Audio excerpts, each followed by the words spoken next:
Okay, I think we can all agree everything here is a little bit too Chinese. All the restaurants and cafes and that, for a start, way too many noodles. I don't eat noodles. You know, we're going to need pie and mash, ham, egg and chips. I mean, you need to cater to me, yeah? No?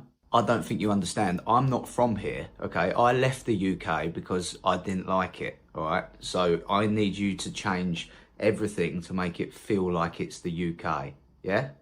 Still no, is it? Right, okay. Well, also, I can't really work at the minute. Anxiety. Yeah, so when do I get my money? Obviously, got a few kids at home and all, so they're going to need to come here. That's a no-brainer. Why do you keep saying no? I've noticed as well, there's a lot of Chinese people here as well, isn't it? So I was thinking we could get loads of me over here and we have our own little area and then you lot can just fuck off. Does that sound good? It doesn't. Well, no, hear me out, because I was thinking if we get loads of me over here, then we can vote in, you know, one of me to be in charge, and then we can all start telling you lot how to live. And after that, I was going to organise some marches where we go through the streets chanting anti-Chinese sentiments. So obviously you'll need to protect us while we do that.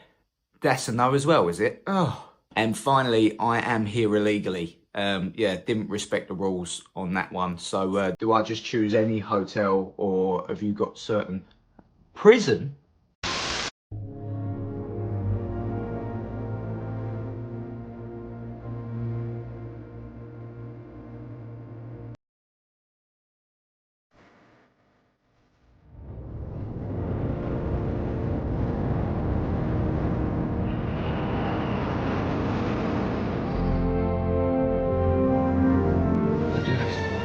You crazy son of a bitch, you did. Welcome to Deportation Park.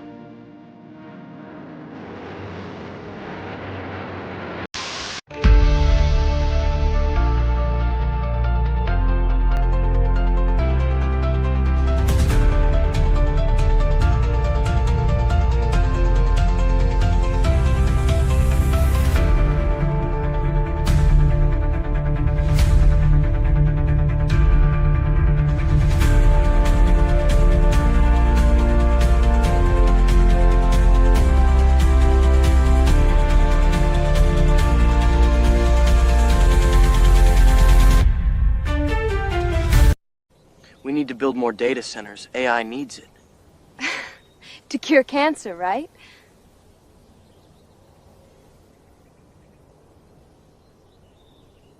We're curing cancer. Right? Love it. Yep. It's fucking spot on. Hey Daisy, how you doing?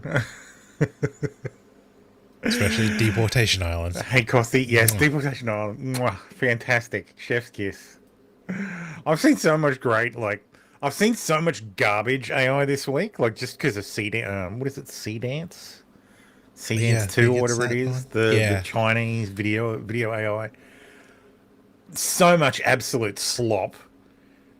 And it really, it kind of makes sense because there's not many good writers out there, and that includes the people who are prompting fucking the general people public, who are prompting AIs as well.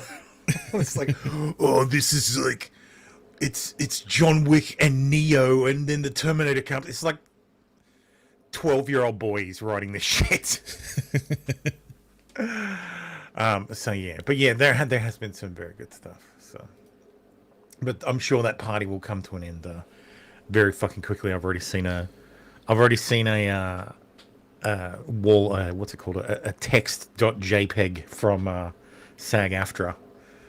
So right, I'm sure there'll be a lawsuit, and then Donald will come along and threaten ByteDance with something else now. Because yes, it's owned by ByteDance. The carousel doesn't fall apart during that. Yes, well. Anyway, let's jump right into it. A recording captures the CEO of Chipotle suggesting the company will continue raising prices simply because they can. Well, if people are willing to pay for it, then yeah. What you gonna do about it, bitch? Well, yeah. We learned that 60% of our core users are over $100,000 a year in income, in average. My God, you sell Wow. you sell burritos. Wow. Why are you referring to people who eat your burritos as core users? You're not a SaaS platform. Like, what the hell? Household income. That gives us confidence that we can lean into that group in a more meaningful way, whether it's the solo occasion and or group occasions, to really drive meaningful transaction performance in the year. I like the way it says a recording captures the CEO suggesting, dude, this is an investor call. That you can listen to these. It's not like he was just saying this, in a secret board meeting. No, this is fucking. He was telling analysts that, oh, hey, yeah, no, we can raise this shit as high as we like because we've done analysis and the people who eat Chipotle are apparently rich. My question to those people is, if you're rich, why the fuck you eating Chipotle? Yeah. Like, that's what you choose to eat? Speaking of eat, the Orange County Sheriff's Office says free ice cream coming soon to a neighborhood near you. This is our brand new Orange County Sheriff's Office ice cream truck. We're going to take this truck around and we're going to visit some of our neighborhoods and give out ice cream to kids. Here you go. It's a And trap. that's all in an effort to better engage with our youth and to build trust between our youth and the Sheriff's Office. This is a really good one. Good choice. Enjoy. The best part about this is this was purchased with seized drug money. So all those drug dealers we arrest, when they have cash on them, we seize it through our forfeiture laws, and then we're able to use that and put it right back into our community, taking their drug money. By making and the using it for community good. fatter. We're going to take this into our neighborhoods at different times in the month, and then we're also going to take it to all our different community engagement events, like our. Have they handed a single white kid an ice cream? No. Is this entirely like some sort of future plot from Orange County to make sure that all the black people are too fat to have escaped police? Yes. They're like these black kids. They are too fast. We need to slow these motherfuckers down. How about we just get an ice cream truck and just drive around and hand out free ice cream to black kids? Barbecues, picnics that we have, and we'll partner with many nonprofits throughout Orange County and take it to their events as well. Here you go, sweetie. Dude, I'm not fucking joking. I'm starting to think this is the plan. What the hell? Yeah, I know. But you paused when there was actually a That white might be a kid. white kid back here, like in the. No, no. And if you That's a follow us on white kid. That's a Hispanic girl. That doesn't count. social media, Okay, we will fine. She's already going to be fat by the time she's 30. She's going to have one kid and then turn into an abuela. be posting about what neighborhood the truck's We started racism news fucking straight away. going to be at. So get your free ice cream. That's the important part. We're giving away free ice cream. We are not charging anyone for the ice cream. Yeah, you are. You're charging drug dealers Yeah. and using illiberal civil asset forfeiture laws to take people's money, their hard-earned cash. Anyway, Clavicular, who is a person, has been criminally charged with 2 felonies for forgery and possession of dangerous drugs. He faces a potentially 8 years in prison. Is this his first charge? I have no idea. It's non-existent. It's already been dropped. Here's the Clavicular was mid-jester gooning when a group of foids came and spiked his cortisol levels. Is ignoring the foids while munting and mogging moids more useful than SMV chad fishing in the club? What the fuck is that sentence? Rinder likes you. What's your name? I want to eat you. Tell us your name. Yo, W. His name is Kirk. So there's 2. This woman is wearing 2 crosses. Mm-hmm. This woman's wearing a cross. I don't think they're Christians. It's Kirk. Kirk. Of course not. So this is a brief explanation of what everything means. Sentence 1 analysis. Clavicular was mid-jester gooning when a group of foids came and spiked his cortisol levels. Clavicular, nickname for streamer Braden Peters, is a reference to clavicle lengthening widening, a niche obsession in body dysmorphia communities regarding shoulder width. Okay, that's an easy one. Yep. Jester gooning, A portmanteau of two terms, jester maxing, acting like a clown or fool to get the attention or cope with social rejection, and gooning, originally referring to a trance-like state induced by porn addiction, but in this context, it generally means staring blankly or engaging in obsessive low IQ behavior. Hence, jester gooning. Okay, if you knew those terms, yes, you could put those together. Foids, a derogatory incel, involuntarily celibate term for women, short for femoids, female humanoids. Spiked his cortisol levels. Cortisol is the stress hormone. This means the women made him extremely stressed, anxious, or panicked. I knew that one. Don't need explanation. Didn't need that one explained. Yes, thank you. This guy clavicular was in the middle. So translation: this guy clavicular was in the middle of an act of acting like an idiot when a group of women arrived and made him panic. Sentence 2. Is ignoring the foids while munting and mogging moids more useful than SMV chadfishing in the club? Munting, while originally a grotesque term from shock sites, in lookmaxing slang, it's sometimes used to describe an extreme or ugly form of mewing, tongue posture exercising to improve the jawline. It implies focusing intently on one's face aesthetics. Mogging, derived from amog, alpha male of the group. It means physically dominating someone else or looking much better than them. Moids, a derogatory term for men, often used as a counterpart to foid.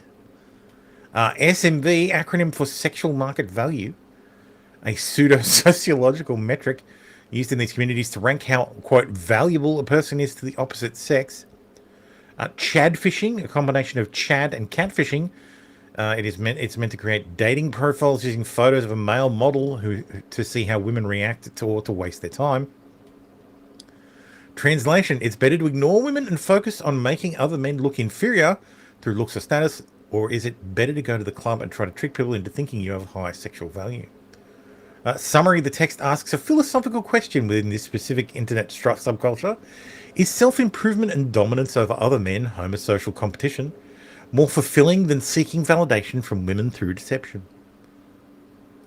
I mean, you could say that if you didn't speak it in a fucking gay language. I feel dumb after that.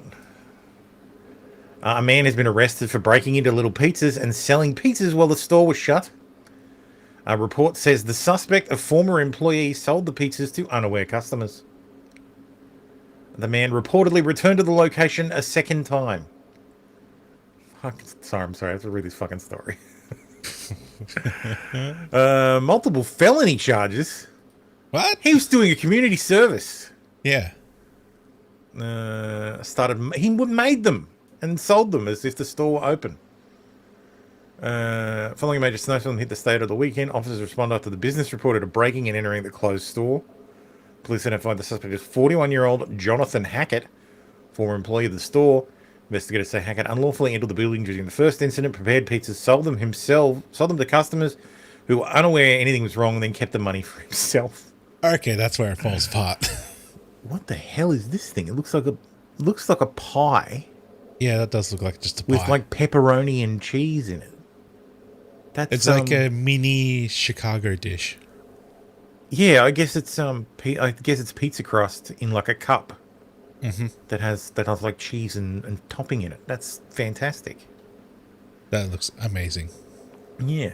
Authorities say Hackett returned for a second attempt, again breaking into the restaurant. This time, employees were inside the store and attempted to stop him from entering. This guy has to have been high. High as a fucking kite. He's now facing a lengthy list of charges, including felony breaking and entering or entering, felony obtaining property by false pretenses, felony larceny after breaking and entering, misdemeanor breaking and entering, and violating a city curfew. Jesus Christ. Ramen shop manager arrested after punching himself in the face to stage a fake $4,000 robbery. Delivery driver goes viral after refusing to hand over food without a tip. Oh, God. Fucking hell. Tipping culture is just retarded. It's gay.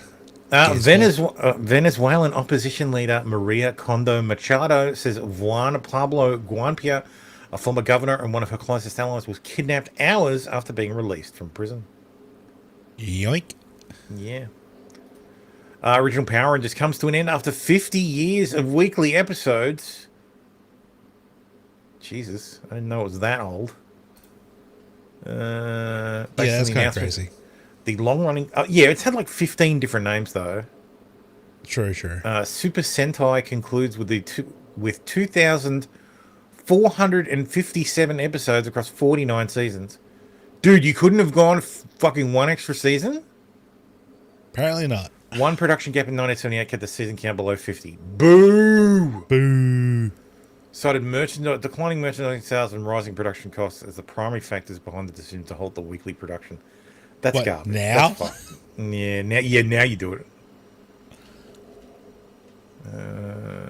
See, they should just do like 6 or 8 episodes just to get that just to get the 50 seasons.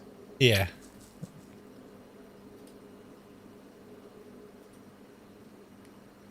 Dude, what the hell? That's what it looks like now? That looks pretty good. That looks fucking awesome. I know. Dude, Netflix should pick this up for an extra season. And then cast everybody as white guys.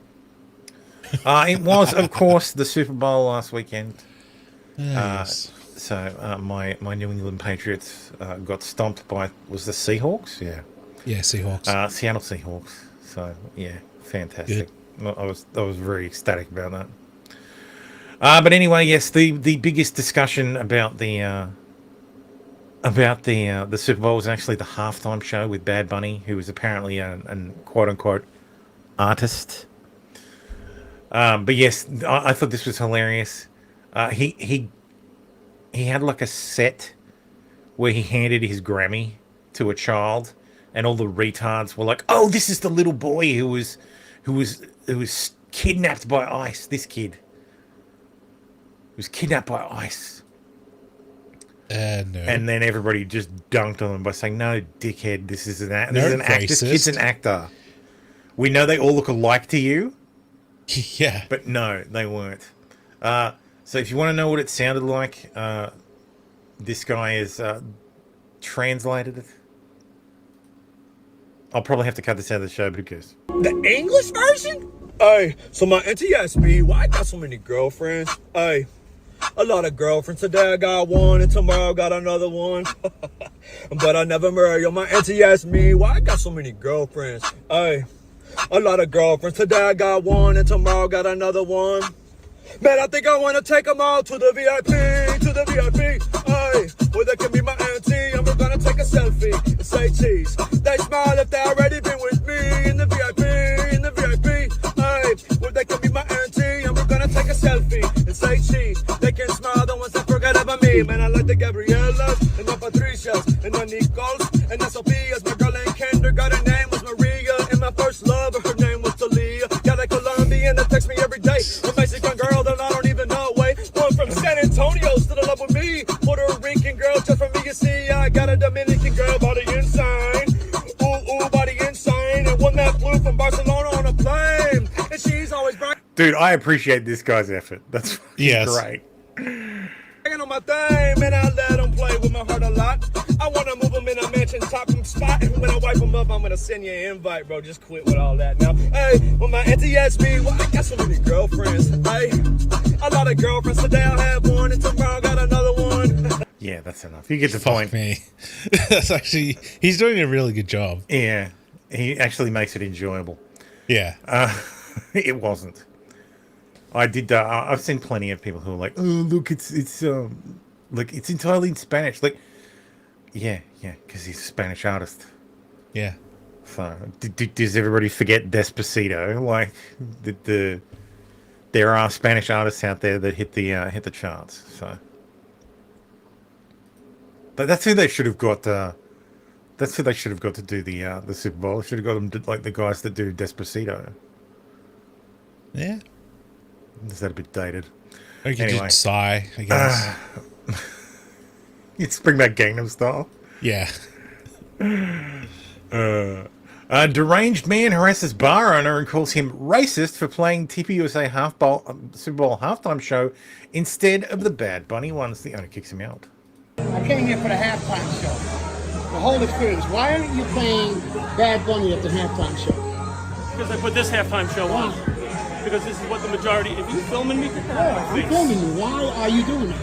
Why didn't you play Bad Bunny? Because the majority. I'm gonna pay. Get out. I'm gonna pay first. Luke, this is why. I gotta pay This is first. why I said no. I gotta pay first. But I'm asking a question. Go pay. I'm not being You want me to violent. cash you out? I'll cash you Yeah, out. I gotta pay first. Yeah, I well, shouldn't pay what's your because I tab came here under? for the full experience. What's your I tab gotta under? experience the fullest Super Bowl experience. Okay, what's your tab under? All right? I came here for the full Super Bowl experience. Are you the bouncer? Are you the manager? Are you the bouncer or the manager? He's the manager. All right, I'm speaking to him, not you. You do what you do, and I talk to him. You don't I tell him came what here to for do. the Super Bowl experience. The full Super Bowl This is the experience. halftime show. This is not the halftime It show. is the halftime show. No, this is not. This It's is called not. the halftime show.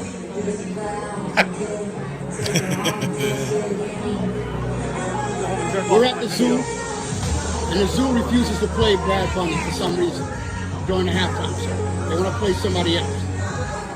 All right? I'm going to put this on my social media. There you go, baby. Good. All right? There you go. that, actually. There's your tab. You have a good night. Thank you. You might get customers, you might lose a lot of customers. Because you might look like a racist. I guess we'll see. All right? I guess you we'll might see. look like a racist. So do you. Why? You're a racist. Why? You're complaining about the show. This show right here is not All right, the show. can we do me This a is not favor? part of the Super I Bowl. have a bunch of other things that we have I to came here for do. the Super Bowl experience. This is not part of the Super Bowl. So don't come Okay. back. This was not promoted. So don't come back.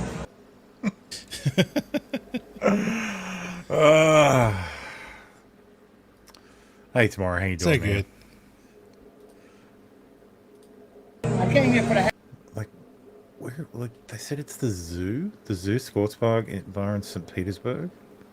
Oh, it's in Florida, dude. You're in fucking Florida? Really? Like, are you retarded? The zoo sports bar. No reviews. Wait, that's an, oh, I'm like, wait, is that on the East Coast? That doesn't look right. St. Petersburg's not on the East Coast. No, it's fucking on the other side. Like, it's just Tampa Bay. Tampa.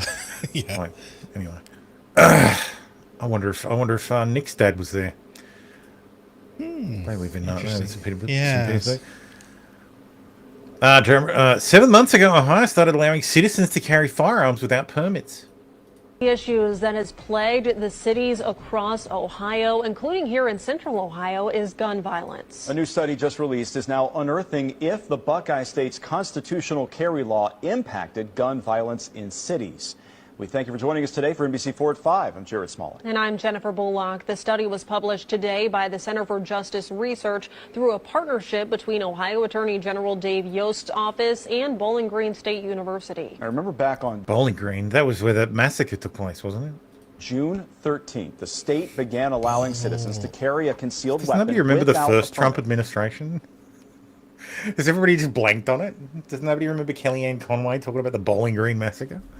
The study looked at gun violence in Nah, the state's blanking on 8 that. largest cities. 6 saw less gun crimes after the law changed. The data spans from June 2021 to June 2023. And one of those cities that saw a decrease was the city of Columbus. Before the law, the rate per 1,000 people of crimes was 10.79. It dropped to nearly 9.5%. Other cities that saw decreases are Cleveland, Toledo, Akron, Parma, and Canton. The cities that featured a jump are Cincinnati and Dayton. NBC4 spoke with Attorney General Dave Yost today, who says this proves those statements are not true.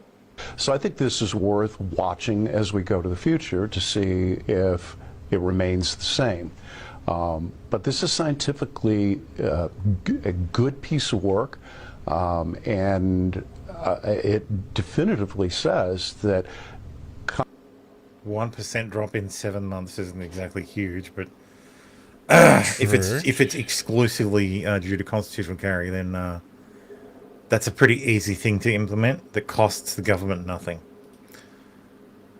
The SEC has alleged that Ty Lopez was involved in a Ponzi scheme, and the FBI has reportedly opened an investigation. The fuck is Ty Lopez? What? Is he like a... That's like a decade ago. Finance influencer? Yeah. Okay, a finfluencer, sorry. 22-year-old daughter of Republican Minnesota gubernatorial candidate Jeff Johnson has been stabbed to death. Ooh. So apparently her boyfriend stabbed her to death and then cut himself a number of times to make it look like that they were attacked. Oh no. So Dylan was found with what cops believe to be self-inflicted stab wounds. So it's like when you murder someone and then shoot yourself and be like, oh, he ran out. It's like, why is trying to stab? Why was this person shot from across the room and you were shot at point blank range? True. So that shit's easy to fucking discover. Charlotte sheriff has no clue how many branches of government there are, and which one he operates under. When pressed, he guesses judicial. You made reference earlier that you're a constitutional office. My colleague made reference that there are constitutional divisions amongst responsibilities between us and you. What branch of government do you operate under? Mecklenburg County. What branch of government do you operate under, Sheriff?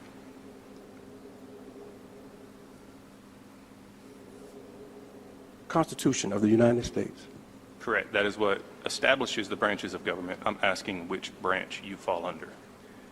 Mecklenburg County. I'm a duly sworn Mecklenburg County Sheriff. We answer to the people of Mecklenburg County. This was not where I was anticipating getting stuck. Are you aware of how many branches of government there are? No. Oh, God. Oh, God. For the sake... I'm going to stop there and I'm going to say most Americans, like the majority of Americans, won't get that question right. Really? Yeah. So I'm pretty sure most Australians wouldn't get that question right. About the US? Yeah. Well, no, about Australia. Oh, right. Even though the answer's the same. Yeah. So. It just looks like there's two. And I feel like it's going to be racist, but the guy answering the question sounds black. I will move on and say there are 3 branches of government. Oh, God damn it!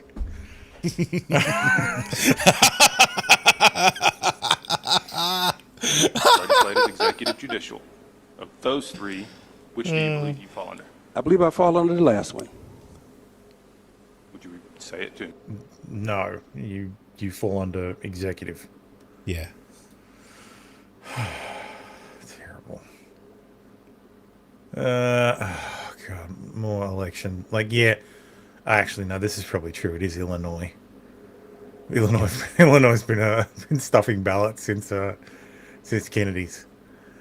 One party grump. The one part. Fuck, I should watch the video.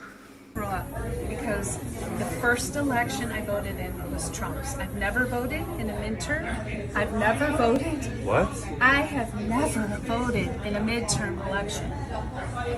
Ever. All right. Say that I've again. never voted in a primary. Ever. Tell us that again. Oh my gosh. All right, so what we see here is someone voted in your name for a midterm primary, and then we've got 1, 2, 3 presidential elections. You're saying you did not vote in. I can tell you, and I'm a bad. I can tell you, I'm a bad patriot. First time I got involved in politics with President Trump. That's my first presidential election. I have never voted in a midterm. I have never voted in another presidential election. This is all a lie. So you I am so upset. So we're looking at 2 presidential votes. That's insane. Yeah. And look, it would have been easy as pie previously, before they fucking did it, like, move to digital records. Oh, yeah. So, What a pain in the ass to find your voting record. yeah. Well, I mean, even now, she has to sit in front of this machine. This should be public. Like, you should be able to see when everybody voted. Like, there should be public records. Like, did you vote? Okay. Obviously not who you voted for, but when you voted. True. You don't want to know who you voted for, because that could be used against you by nefarious people. Well, that's the reason the ballot's secret. So exactly. So it shouldn't include primaries unless it's an open primary state. But True. It should just be you participated in this election. You participated in this election. You participated in this election. You participated in this election. Yeah. Like you got your name checked off the ballot. Like you attended a polling place and you submitted a ballot. Trump threatens to block the opening of the US-Canada bridge. It's the Gordie Howe International Bridge connecting Canadian province of Ontario and the US state of Michigan will not open until Ottawa treats the United States with the fairness and respect that we deserve. The bridge is funded by the Canadian government, will be publicly owned by both Canada and Michigan. It's a very fancy looking bridge. I know there's an existing bridge. I think it's like the Ambassador Bridge. Is that the... That does, maybe. Is that also... I think it's in Detroit, which is in Michigan. Ambassador Bridge. USA, Canada. Yes, the Ambassador Bridge is a suspension bridge across the Detroit River, which connects Detroit, Michigan with the United States with Windsor, Ontario. Is it in the same area? I think it's a different... Must be a different bridge. Like, it's a different area. Probably different area of the... Capacity. Oh, okay. Yeah, no, it's the same bridge. Like, it's the same area. Here's the... here's the Ambassador Bridge, and here's the Gordie Howe Bridge. There's I think the Ambassador Bridge is a toll road.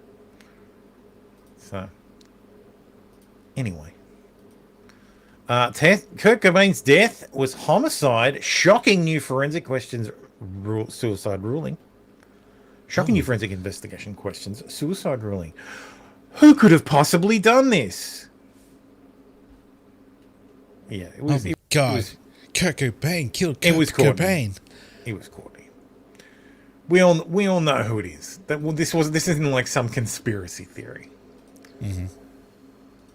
A single-engine plane crash lands in the middle of a busy Georgia intersection. Dude, I want you to appreciate the piloting of this guy. Police in Georgia on the scene of a small plane crash. Authorities there on the scene after a single-engine plane in the middle of the road. Like, this is completely unpowered. He has no... all he has is some flight surfaces, and if he's fucking... He's a glider, essentially. He's basically flying a glider. Police in Georgia on the scene of a small plane crash. Authorities there on the scene after a single-engine plane in the middle of the road after it performed an emergency landing on the highway and crashed into multiple vehicles. It happened in Gainesville, about an hour outside of Atlanta. An eyewitness actually capturing the moment that the plane hit the road. That's fucking... Oh, what? Hey, are you seeing this? Come here, Bobby. A plane just crashed. Why do we have flying cars? This is why. This is why. This is why. Bobby, I just saw a plane go down. The Army's better cut a lot of officer positions. A grade plate roll down is an analysis of the authorizing officer or NCO ranks required for specific positions. A grade plate roll down is cutting 300 colonel positions to lieutenant colonel and 2,500 majors to captain. The number of lieutenant colonels is being downgraded was not given. After getting a message from a reputable individual, I ran through some folks and checked this out. And checks out, I can only hope this means flag officers are about to be significantly downgraded as well. Every field grade rank is about to become much more competitive in the near future. It's great news for the military. I guess it's just bloat in the ranks. Well, People a lot of leaving. It seems like a lot of people were promoted without the cause to be promoted. Yeah. 300 colonel billets downgraded to lieutenant colonel. Yeah, so it probably means there's a lot of positions that don't actually need a full bird colonel to be in charge. So they're downgrading them to lieutenant colonel. Yeah, it's like the administration in the past. Yeah, this aligns with efforts to flatten headquarters and staff structures with many inflating 06 roles. ranks just so people were getting higher pays, that sort of thing. Yeah, we're seen as overgraded for actual responsibilities, especially post-mergers like AFC, Tradoc Elements, 2,500 major billets downgraded to captain. This targets the grade plate creep that's ballooned major authorizations over time. More staff majors doing what used to be captain level work. Oh, yeah. Okay, yeah. That's interesting. That's why I say previous administration, because I don't think it was just Biden. I think it's just I think during the first Trump admin as well. Yeah, it's a long time coming. Yeah. I appreciate that, you know, the totally incompetent defense secretary who should never be there because, you know, he hasn't had all this fucking experience working for Raytheon or the defense department hasn't, and isn't a general, has no idea what he's doing. He's just, you know, he's just been on Fox News. I fucking hate that narrative so much. Especially when it's a civilian role. God damn it. Yeah. A passenger aircraft crash landed on a beach in Mogadishu after taking off from Aden Ade International Airport in Somalia with all 50 people on board evacuating safely.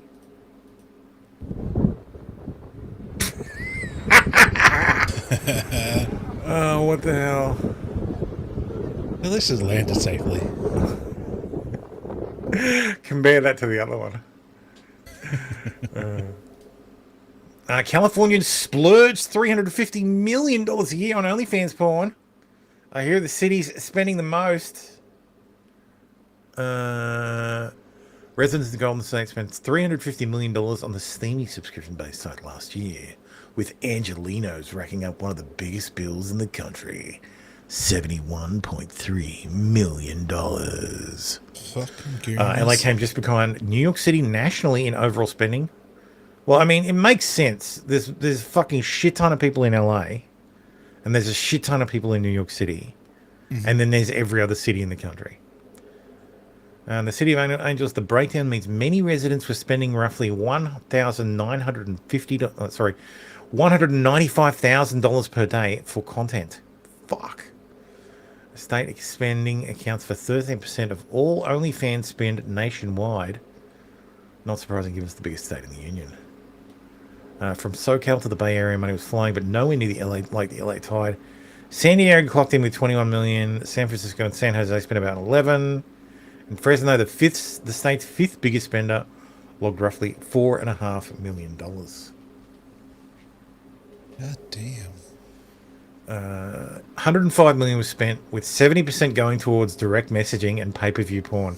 Well, Dude, dude, the DM stuff on OnlyFans is where all the fucking money's at.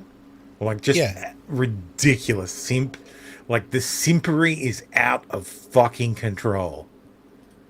Like, just outrageous. Yeah, it's the attachment that they're selling. Like the last time I paid for pornography, it was a fucking Playboy magazine. Well, that's the thing. It's not actual pornography. And it was literally last century. It's the connection between the person. Like, oh yeah, it's the simpery. Yeah, it's like, oh, she talks to me directly. It's fake.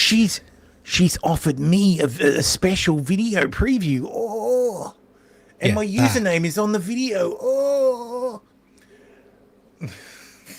Gooners, man. Jesus Christ. Wall Street Ape says they aren't hiding it anymore. Democrats are openly saying they're running as Republicans. So you can imagine my shock. I'm not a real Republican. Like, I am telling people the truth. I knock on a door and I say I'm running in the Republican primary, but I'm not a Republican. I'm a progressive. I'm running as a Republican. Why do they need to put like a slowed down version of fucking In the End by Linkin Park in the background? Ooh. And in the Republican primary for Congressional District 14, because that is where the actual competition happens in our gerrymandered district. It happens in the primaries. Like, if you're in a district that is a lock for Democrats, that Democratic primary is where the competition is. And quite frankly... No, because they don't do open things and they don't let Republicans this is in fact not literally illegal. Yeah, exactly. Nothing... There's no... it's not illegal. Like, you can do whatever the fuck you like. It's just... very dirty way to play politics. Yeah. It's why jungle primaries are bullshit too. Like, California's jungle primary system is ridiculous. Is there something wrong with the chat? I feel like no one's saying anything. It's like super quiet. You're all just very quiet today. Anyway. The leading candidate to win Hungary's upcoming election, Peter Magyar, says tomorrow a sex tape of him with his then girlfriend is going to be released, hinting at a Russian-style active measures by Viktor Orban's embattled government. He says, yes, I am a 45-year-old man. I have a sex life with an adult partner. I have 3 minor children whom this vile family-friendly regime obviously doesn't give a damn about. Dear frightened Fidesz supporters, go ahead, release everything you have. Fabricate whatever you like. I will not yield to blackmail or threats. Let me just check with Grok. I want to see what happened with this. Yeah, sex. I got 3 credits to prove I've had sex 3 times. References. He claimed that he framed it to come from he admitted to it. Admitted to him in any potential video. Yeah, no, I don't care about what happened on fucking Twitter about it.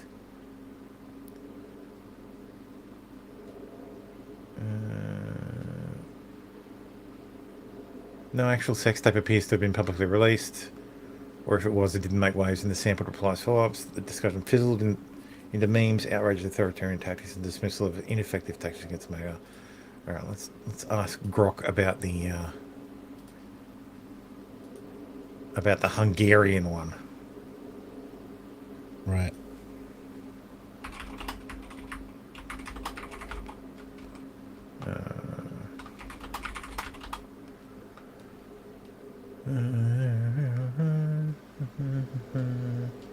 He filed a police report on February 13 alleging illegal video recording with no video released. Okay. Could just be a stunt. Potentially. Actually, when's the election? But it's a stunt that kind of has no real downturns because it's the Russians like I like to fuck. Yeah, it's like fuck. I'm straight. I like to fuck. Thank you, Daisy. I like to smash pushy. Anyway. New Orleans all-girl private school teacher arrested after alleged sexual text discovered on a student's phone. Oh, God damn it. This should have been... I missed this one. Sorry. This should be in Into the Wood Chipper. A biology teacher at Louisiana... So, I had an issue this week with Stagehand, which is what the back-end software I built is called. It didn't scrape for like 4 days. I think it's because I had a whole bunch of power outages this week. Because of what the circuit in my office is on. I think there was a power board that was plugged in my fish tank that was like tripping the residual current device and turning off everything in my office. It's really fucking annoying. But yeah, it wasn't scraping, and I had to troubleshoot it. But it couldn't go back far enough to the last post, so I had to fucking manually go back and edit one of my previous entries to use the to be next week, and then run it and scrape basically everything. And because it was more than 200 messages, I couldn't actually grab previews for a whole bunch of stuff, so it was very annoying to dig through stuff this morning or last night as I was sorting everything. Yeah. So yeah, need to go back and have a look at a way to prevent that from happening. But anyway, a biology teacher at Louisiana Catholic all-girls school was fired and arrested after allegedly having sex and trading explicit texts and photos with her students, according to reports. Teddy Page, 29, was arrested on Thursday for allegedly starting an intimate relationship with her teen student last August after she was hired to teach biology. Well, I guess she's doing some hands-on stuff. At the Academy of Sacred Heart in New Orleans. During classroom instruction in August, the then 17-year-old student described feeling, quote, a spark between her and Paige. According to a police affidavit obtained by the outlet, personal intimate conversations between the female student and teacher continued for at least 2 months, and in November, the Paige allegedly kissed and had sex with the teen in her apartment. In the victim's vehicle, court documents obtained by the outlet said. The mother of the teen began noticing the daughter, then an 18-year-old senior, had developed a short temper and started locking herself away during family vacations to video chat with someone, the outlet reported.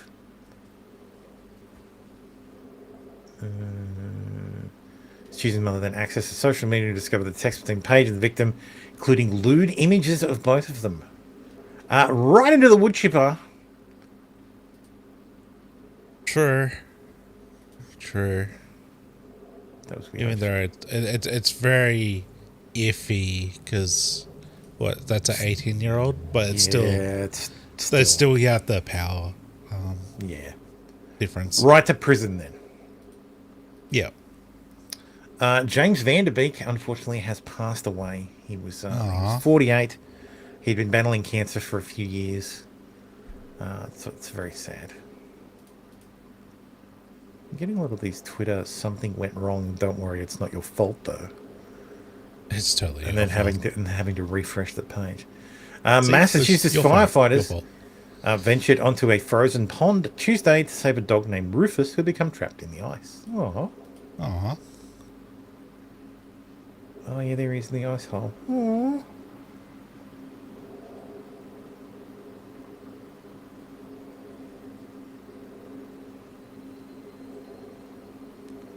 Poor Rufus.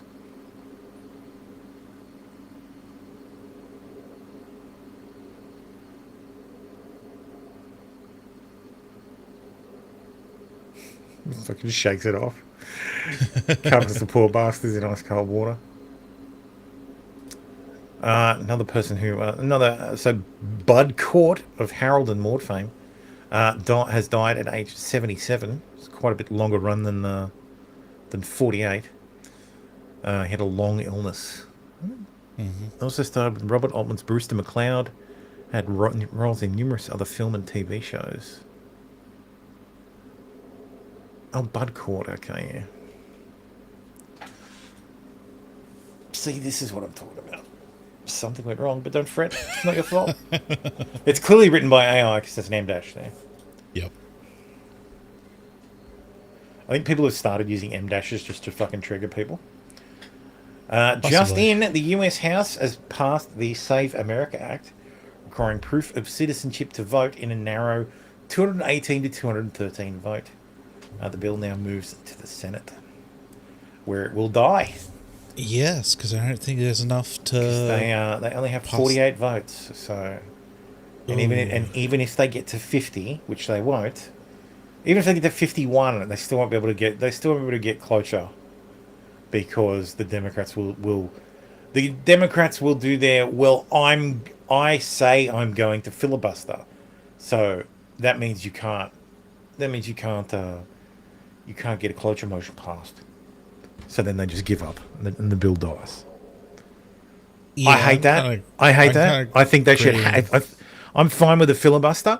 You should have to actually filibuster. You should not be able to fucking just say, "Oh, I'm going to filibuster," and then immediately, "Oh, we won't talk. We won't worry about it." No, you fucking stand up and talk for 24 hours. Fuck you.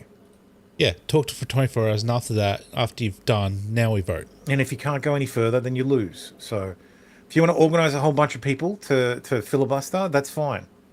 But you got to actually fucking filibuster. Yeah, do some work. America's Best Restaurant winner stokes outrage with an automatic 20% charge because of country's racist past. Of course, it's in California.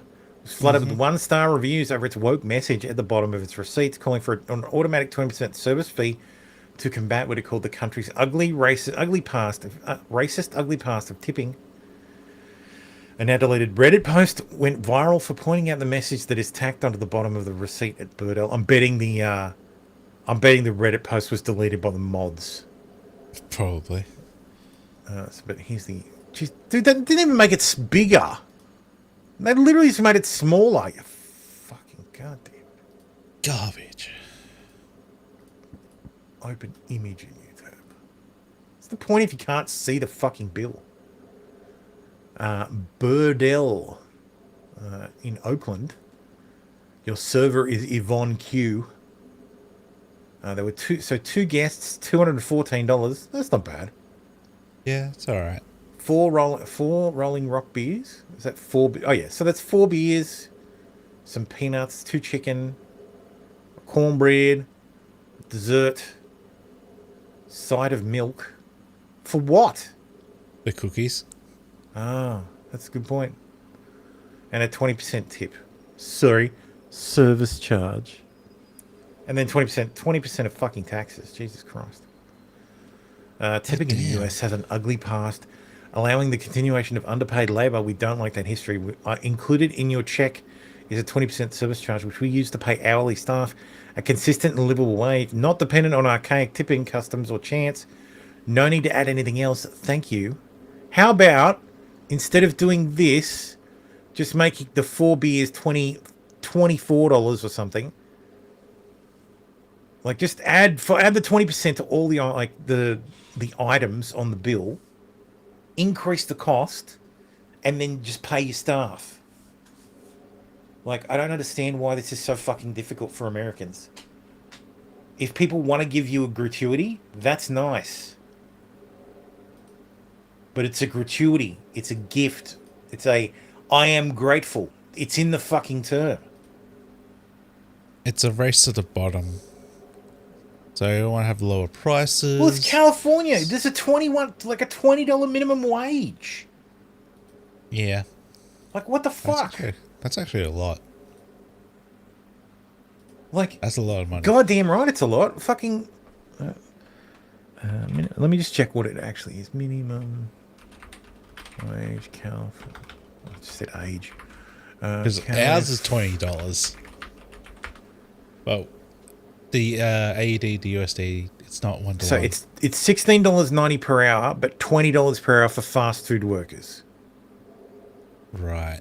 So 20 USD to AUD is $28 Australian. $28.27 Australian. That's almost the average. No, sorry, the mean average. Actually, let's do this. I'm going to ask Grok a question. Let's see. Which locality globally has the highest minimum wage for a specific role in US dollars?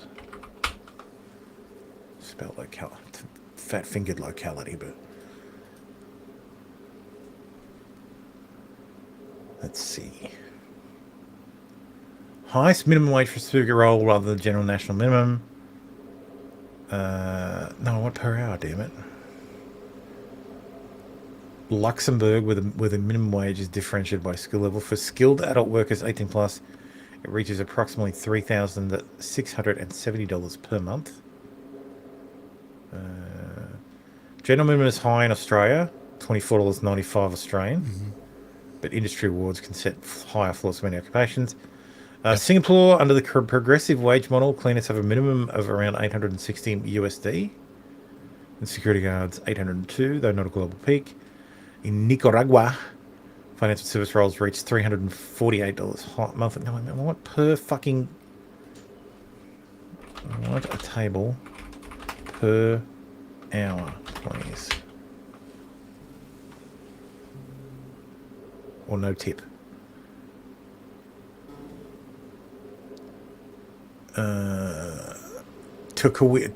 Tukwila in Washington. Yeah, Washington has a minimum wage of $21.65. Seattle's $21.30. Burin, another town in Washington, has $20.63. This doesn't include California at all. Dude, seriously? Just ask it to add California.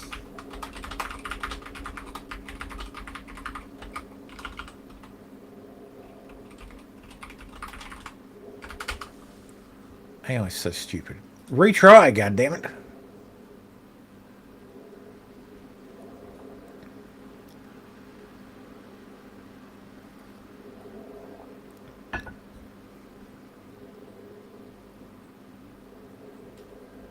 Yeah, so it is. Yeah. Yeah. $20 an hour. West Hollywood, California, it's 25 cents more. What the hell? Okay. Washington State, it's $17. California is $16.90. Yeah. So it's not the highest. But for fast food workers, it's the highest. Mm-hmm. Large employers. So this county has like basically says large employers have to pay more. I wonder how many large employers are in that area. Probably not many. Especially Washington's fucking a shit hole state. Washington. Let's start scroll. How many large employers are in Aquila?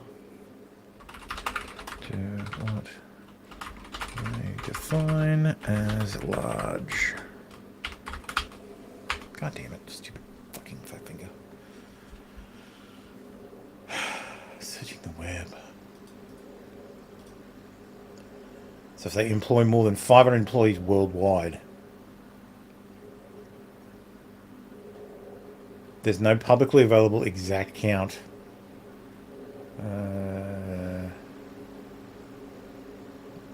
With major retail, hospitality, airport-related, and corporate presence due to its proximity to SeaTac. Well, it must seem like chains. Okay. So basically, any chain organization, yeah, would have to pay that amount. That's crazy. Olympic officials figure out why medals keep breaking after investigation. It is the Winter Olympics currently. Ah, yes. I won't be showing any footage because the International Olympic Committee are a bunch of cunts. But yes, apparently people's medals have been breaking. Looks like this fucking microphone stand is broken as well. Yeah, true. My medal don't need the ribbon. That's a pretty plain as fuck medal. Like, yeah, that's a pretty boring design. It's a half-assed design. The outlet said the medals have a breakaway mechanism that is legally required to prevent strangulation or other injuries. While the Guardian further explained that the medal is set up for the mechanism to disengage if yanked with force, since that protects against choking. Dude, really? We're worried about fucking Olympians being choked to death by their fucking medals? Did we have an instance where someone died because they were choked to death by their medal? What the hell? It broke. I broke it, no! Jeez, that'd be pretty fucking disappointing. Mm-hmm. So... hard times in the Delta as farmers consider letting crops rot. Prices for nearly every major US crop are below what it costs to grow them. But a drop in rice prices means another blow to farmers in Mississippi's agricultural belt. That's fucking nuts. That's fantastic. You're just going to let rice crops rot? Yeah, well... There's no point in selling them. Everything's been grown for like... Look, the cost of the grains are below what it costs to grow them. But food is still really expensive, so of course. Yeah. A DoorDash driver in Atlanta received a gig offer paying $6.25 base plus a $5 bonus to close the door of a stranded Waymo autonomous vehicle. Close Waymo door, yeah. I wonder if Waymo back charges you the $5. That's funny. What? Like, these things are going to have to be able to close their own doors. That's wild. Kim Jong-un is said to formally name his daughter Kim Ju-ae as North Korea's next leader. The war begins, yeah. Yeah, okay. Kim is the family name in Korean. The family name comes first in Korean culture. Yeah. CNN forced to admit that the majority of Americans think Democrat Party has gone too far left. So we're talking about the Democratic base, right? But what about all Americans, right? How about all voters? Voters who say the Democrats are now too liberal. Look at this percentage. It was 42% in '96, 48% in 2013, now 58%. In 2025, of all voters say that the Democratic Party is too liberal. The Democrats are moving to the left, the far left is gaining power, and there could be some electoral repercussions because what we see right now is voters, the clear majority, say that they are too liberal. Thank you for that. Thank you. Who would have thought? Like, fucking Christ. Woman pulls gun on cop. A Montana woman learns a painful lesson after pointing a gun and shrieking, "I will shoot you," at a Vegas cop during a DUI. Teresa said, "Wow, YouTube deleted my chat that simply mentioned North Korea." What? Seriously? What the hell? Hang on, let me check the studio. That's mad. Like, what the hell? Can you see live chats in your studio? I should be able to see a gap. Like, I should be able to see the... where are we? Live. Studio.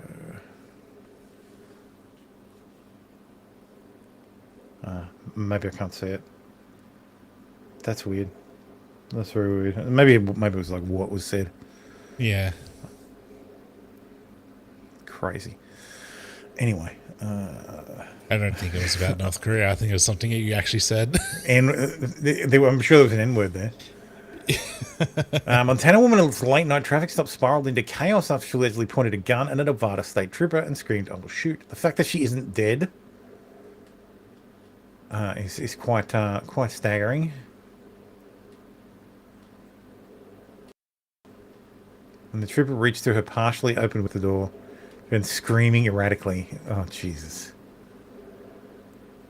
Fucking Christ. We never fire a warning shot whatsoever, and I don't think the police department ever will. Yeah. We train our people to only shoot to stop the threat. She had a gun in her hand. She pointed at the trooper. She had a gun when she fired that shot. In a perfect world, she would have gotten out of the car and we would have conducted business on the side of the road. Lou was not struck by the bullet, but suffered cuts from flying glass. She then exited the vehicle with her hands raised and was taken to hospital. God damn. Oh, we fired a single shot, breaking the glass. Yeah, okay. North Korea gets cold in the winter. Yes, it does. Yep. This bitch is lucky she ain't dead. Yeah, it's very lucky. Then it'd be like, "Oh, I murdered this woman." Oh, this is a great comparison of the halftime show. Mother always told me, be careful who you love, and be careful what to do. After the lie become the truth. Hey, the Billie Jeans, not my love. Muchas novias, tengo una, mañana otra. Pero no hay boda, Titi me preguntó si tengo muchas novias. Ey. Muchas novias, tengo a una, mañana otra. Ey, me la voy a llevar a todas pa' un VIP. Ey, saludan a Titi. Being able to remove the music from like electronically is really makes people sound horrifying. Yes. But yes, we are barbarians living in the ruins of a superior civilization. Yes. Yeah. Rest Rip King. Don't believe the lies about the King of Pop. Bombshell hidden camera. Former Michigan Senate Majority Leader Mike Shirkey exposes the J6 truth. Guards. Why wasn't there more security in there? Yeah, there was like There was 30 guards out back there. It was ridiculous. It was all staged. You think it was DC, the mayor influenced? I think she was just a puppet. Yeah. I think it was done for high. How does that? Hell, Mitch McConnell was part of it. I was going to say. He was the one that was part of the decision making how much security to have on stand. I think they wanted to have a mess. I know they wanted to. There's no other explanation. The moment. They absolutely wanted a mess. Oh yeah. And they knew it was going to happen. Like, it'd been set up for weeks that it was going to happen. Trump offered to provide additional support. Fucking Mark Esper offered and was rebuffed. Nancy Pelosi was told, like, hey, like Mayor Bowser was going to call up the DC National Guard. No, but nope. So they let it happen. Because it was convenient enough to let it happen. So, and look, we watched the footage. The retards at the Capitol Police managed to fucking tear gas themselves and had to retreat. Yeah, that was funny. Like fucking morons. These guys, like the crowd was loud, but they there was the hyperventilating retard who was the guy who ended up firing the fucking tear gas into their own area. Mm-hmm. He was the one who was like, look, we got to disperse this crowd, and started firing the fucking concussives into the crowd. And that's when it all just went to fucking hell. Tried to fire it, hit a back wall, bounce back into them. Yeah, he fired a tear gas round. He negligently discharged a tear gas round that then landed in front of them. But before that, they were fucking setting up. They were throwing concussives into the crowd to try to disperse them, and all it did was escalate. The crowd was fine. They weren't pushing on the barriers. They refused to disperse. But right, you actually have rights in the States. So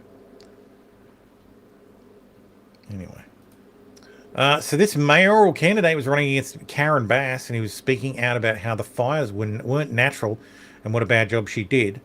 His stunning daughter was just found lying on the side of the road now, side of the highway, no car, now dead. What the hell? Dies after she was found by the highway in a state of medical distress. What the fuck does that mean? Probably raped. Medical distress? Now we have Republican governor. Yeah, that is kind of sus that there's two of them. Angeles mayoral candidate. Damn it. The daughter of Los Angeles mayoral candidate Austin Butner has died at age 22, prompting an outpouring of grief and support from the community. Los Angeles police and medical officials confirmed that Emily Butner, 22, was found alone on the side of a road and later died at a hospital on January 6th. The cause of death has not yet been determined, and the county medical examiner has deferred releasing findings pending further testing. Emily Butner was a student at Loyola Marymount University and the youngest of the candidate's 4 children. Her father, a former school superintendent and business executive, is currently challenging Mayor Karen Bass in the June mayoral race. Goddamn AI. Yeah, it does sound like drugs, yeah. Possibly. Does indeed. Hey, Tombola, how you doing, man? Tombola says, good afternoon. Sounds like J6. They didn't want to let Trump use National Guard because they feared he'd use them for a coup. That was Nancy's excuse. Yeah. Yeah, except for the fact that the mayor could have... all right. Could have got the Virginia National Guard. Could have got any of the fucking surrounding states National Guard. Like, just ridiculous. Could have gotten the DC... Could have got the DC police. They didn't have to be under like, there Trump, were so many fucking available... So many available personnel that it's just ridiculous. In a statement, Austin Butner asked for privacy, calling it the unimaginable loss of our beloved daughter, and requested thoughts and prayers. Mayor Bass also offered condolences to the family, saying she was profoundly saddened by the news. Authorities have not released additional details as the investigation into Emily Butner's death continues. Now there's an AI fucking news channel on fucking TikTok. Emily lovely. Butner. It's very interesting. I'd be curious to keep tabs on that one. The breaking HR 2189, the Law Enforcement Innovate to De-Escalate Act has passed the House in a strong 233 to 185 vote. This bill reclassifies advanced less than lethal devices like modern tasers, so they are no longer treated like firearms under outdated regulations. Removes barriers, equips officers with better tools to de-escalate the situation safely, saves lives and protects communities without heavy tax and NFA burdens. Dude, so tasers had to have a fucking tax stamp like machine guns? What the hell? That's ridiculous. Yeah. Oh well. Congratulations, Americans! You can all just go out and buy tasers now at Walmart. Hell yeah! Once the Congress or once the Senate passes it, does she get drugged on a date, dude? Maybe. Potentially. She's out in the middle of out on the side of the highway with no car. Maybe she was drugged but wouldn't put out properly. Like wouldn't put out not drugged enough to put out. Dumped her on the side of the road. Yep.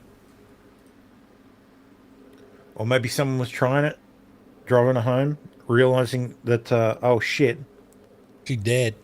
She's not handling the drugs right, and rather than taking to a hospital, dump her on the side of the road. Yeah. Avoid any questions. A local teen who rushed in action to save a family from a burning home has caught the attention of the Cleveland Cavaliers. I jump on top of the garage. I threw that big ladder down in the middle. The dramatic video of 16-year-old Tyler Sowden grabbing a ladder from his garage and running to a burning home in his Well, it's not his garage, is it? neighborhood to rescue members of a family, 2 small children and their mother, has inspired Northeast Ohioans and touched the hearts of people all over the country. I was glad I could help. I was glad that I was there. Many people are amazed by the way Tyler, a 10th grader at Old Brook High School in Old Brooklyn, climbed up and down the ladder so decisively to save the family before the house was fully engulfed. It turns out he does construction work with his stepfather, and he feels he was in that place at that time for a reason. I do a lot of work like that. I manned the ladder that morning, and I ended up going to his home using that orange ladder, and I went home. Tyler says he did not realize the impact of his actions until members of the family he saved asked to meet the 16-year-old. While there was a language barrier, ICE has now deported them. He says their emotions spoke volumes. A 12-year-old boy who jumped from a second-story window in the rear of the house served as an interpreter and conveyed the family's gratitude. He was telling me how proud he was and how happy he was. And the dad, I hugged him a couple of times, and he gave me a really, heart-touching hug. I felt some type of way. Almost teared up. The city of Cleveland is now planning a ceremony to honor Tyler for his quick thinking and heroic actions. The rescue video caught the attention of Cleveland Cavaliers guard Donovan Mitchell. Where they use that He house, spoke 'cause for that's many not the house that Northeast was getting Ohioans burnt on down. Wait, wasn't it? No, because the It house that was getting was. burnt down had the garage at the front, not the rear of the building. No, that was the neighbour's garage. You can see it just here. So we go back to the footage. That's the neighbour's garage. That's the driveway. Okay. So go to Fine. here. Oh my God, people don't pay any fucking attention anymore. No, of course not. There's got to be some jokes about ICE. This is an old video, but what I noticed the first time I saw it is the woman who footed the ladder. That was very, yes, that's a very fucking, yeah, absolutely. Yeah. Amazing. Yeah, this kid's based. Meets fucking content right here. Yeah, here, fucking pretty heroic, man. Yeah. The Senate has just failed to advance the DHS funding bill, which means the DHS will likely shut down tomorrow night. Fetterman was the lone Democrat to vote in favour. These idiots aren't shutting down ICE because ICE is fully funded for the year. They're shutting down the Coast Guard, TSA, cybersecurity agencies, and more. Democrats are putting our country at risk for pure politics. Dude, you lived without DHS for fucking 200 years. I think you can live without it for a few weeks. Are It'll be 47, fine. 3/5. No, it's just people counting. Let's fucking put the video in there. You know why they put the video in there? Because it gets you boost. It boosts the fucking algorithm. Of course. God damn it! I'm gonna do this. Sucked in. ATF backtracks on permit denials after backlash from pro Second Amendment group. The ATF backtracked Tuesday after the General Accountability Office. No, the GOA. Oh, Gun Owners of America. Okay. Posted screenshots of the denial of an application for items covered by the National Firearms Act of 1934. Repeal that shit, baby. Yeah. A member of the gun rights group requested tax stamps for a suppressor and a short-barreled Winchester 1300 shotgun, leading to the ATF to respond on social media. Ooh. Performing security. Fuck you. Of course I'm human. What are you? Of course I am human. I thought it would have had a picture of the short barrel shotgun. Anyway, that's good. Yes. Gun laws are bullshit. Marine dies after going overboard the USS Iwo Jima. A Marine with the 22nd Marine Expeditionary Unit died after falling overboard the USS Iwo Jima. Lance Corporal Chukwuemeka Ofor, 21 of Florida, fell overboard February 7th, according to a 22nd Marine Expeditionary Force release. The Marine officially declared him deceased Tuesday after a 72-hour search. Infantry rifleman deployed. Damn. Now, see, this happened the same time as the there's a collision on one of the, between one of the ships and one of the supply ships, and I thought, oh, he fell off from that. No, totally separate. He just did it. He just fell off. Yeah. So this is the first fatality of what is it? Operation fucking Southern Shield. Spear. Southern Spear. I was close. I thought Southern Shield. Watch this video. Always keep your distance when entering and exiting highways, and you accelerate as if your life depended on it.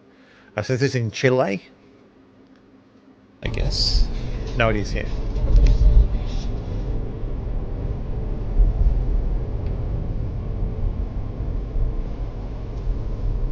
Got some bangers going on. I know.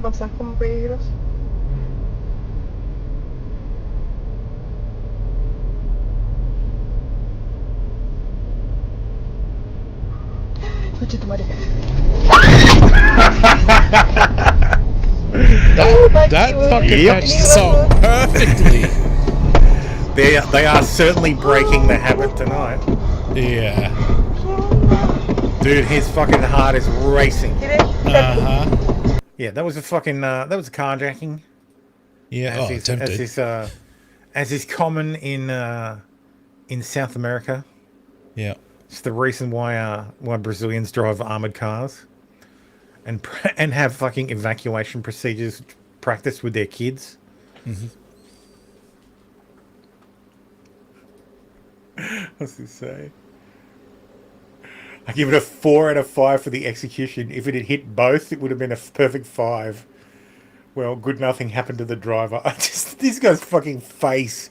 There has to be accelerating. There as is well. an imprint of this guy's face on that bonnet. Mm-hmm. Porque más? Because I want to see it 1,000 times more. I made a GIF. Plus it.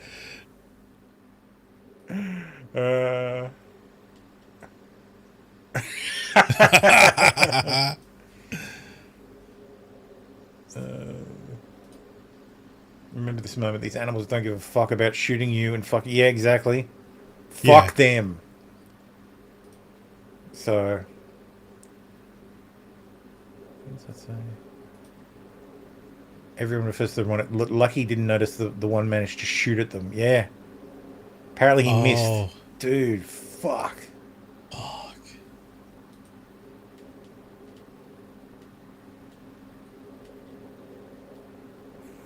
Don't need to translate that one. Where have we come as a society? It's outrageous to see people celebrating this horrific act. It can't be that an innocent person has to fix their vehicle after crashing into 90 kilograms of shit. That poor car did nothing wrong. Nothing to deserve this. What's he wearing? Fucking Adidas, probably. Maybe. Fucking fancy shoes.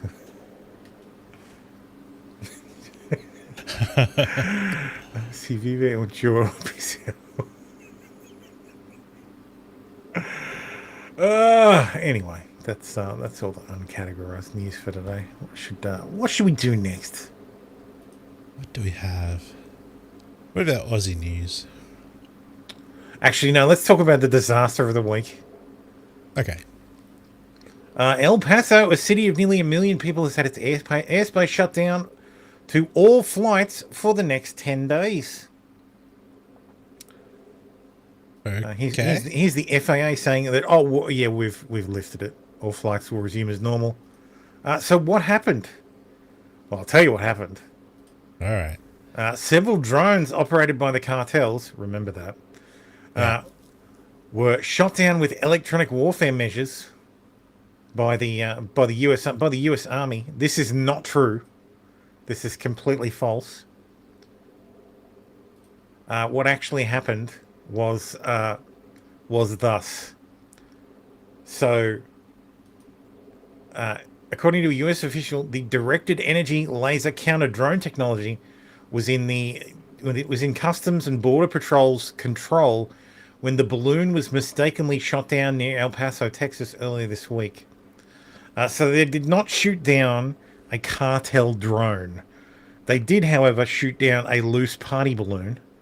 And I don't mean like little balloons. I mean like a big balloon that had gotten loose at a party. They used... and it wasn't the military that did it. It was Customs and Border Patrol. So in January, the Secretary of Defense said, yep, sure, we can loan you a counter-drone platform for the DHS. Well, DHS took it down to fucking El Paso, Texas to target drones. And then someone flipped out when they saw what they thought was a big drone. And then they lasered it out of the fucking sky. And rather than tell the FAA about it, the FAA is like, holy shit, somebody just took out a balloon, like a big fucking loose balloon over the skies of El Paso. Put out an announcement. There's someone there with something rogue. We better shut down the airspace for 10 days while we investigate. And then the FAA found out that, oh, wait, no, it was just Customs and Border Patrol. Being fucking idiots. And yeah. Then they're like, oh, okay, actually the airspace is safe. So yeah, return that shit. Yeah, needless to You're say, not responsible enough. They should probably return that. Fucking Christ. Can you imagine if it was like early morning and someone was taking a balloon tour? Oh, that'd be the worst. Not that I think anybody takes balloon tours in fucking El Paso. But like, Jesus Christ. So does it even retarded. get cold enough for it to work? Yeah, it can. I guess it gets cold recently, in Texas. yes. It's been like a Yeah, recently, yes. But it's just in general, I wouldn't assume so. Anyway, let's talk about Japan quickly. Whatever. We'll quickly talk about Japan. Japan has begun the process of sushification of annoying tourists. If they see you cause trouble, they'll wrap you up and send you to be deported.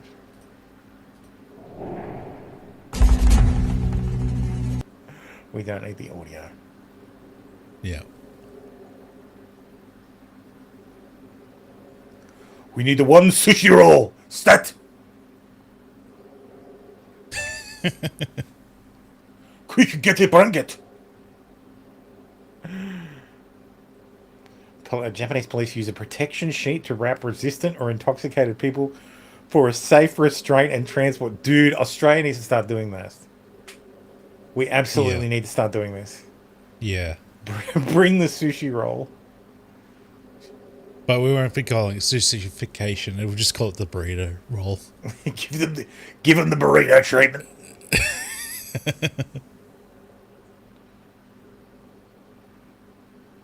It's fucking hilarious.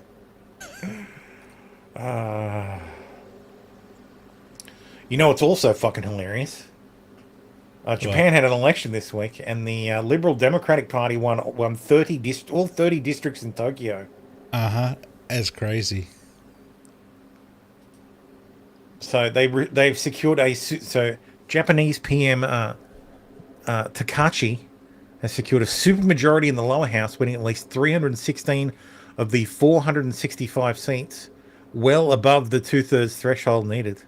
Yeah, a supermajority allows her to override rejections of bills in the upper house, making it possible to push through her program to strengthen the country's military capabilities and hawkish security stance amid escalating tensions with China. She recently fast-tracked increases in military spending, accelerated to 2% of GDP ahead of schedule. There are now further hikes planned.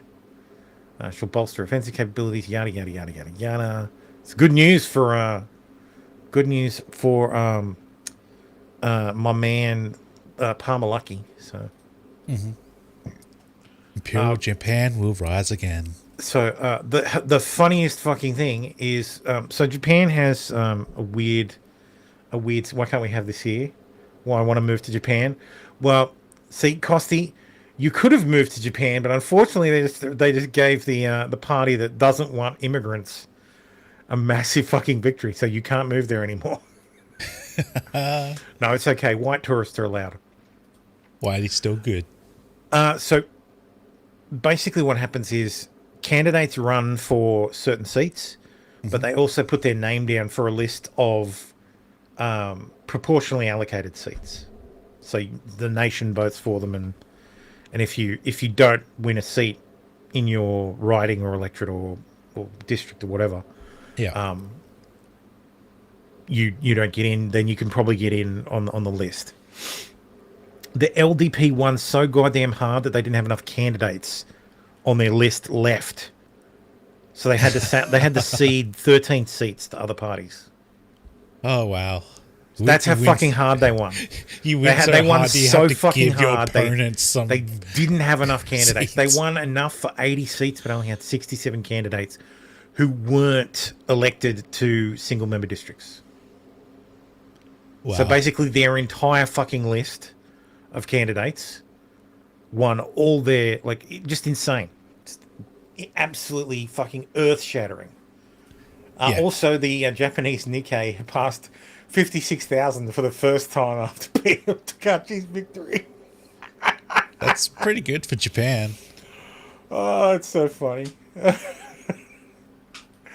Japan's economy is so fucking weird. Like, there are specialty investment funds about Japan. Like, a guy I used to work with, his specialty is Japan. Right. He just started his own fund. Costa just posted a video in show chat. Right, give me a second. Show chat. Oh, show chat. This is what would happen to me if I moved there. Let's see.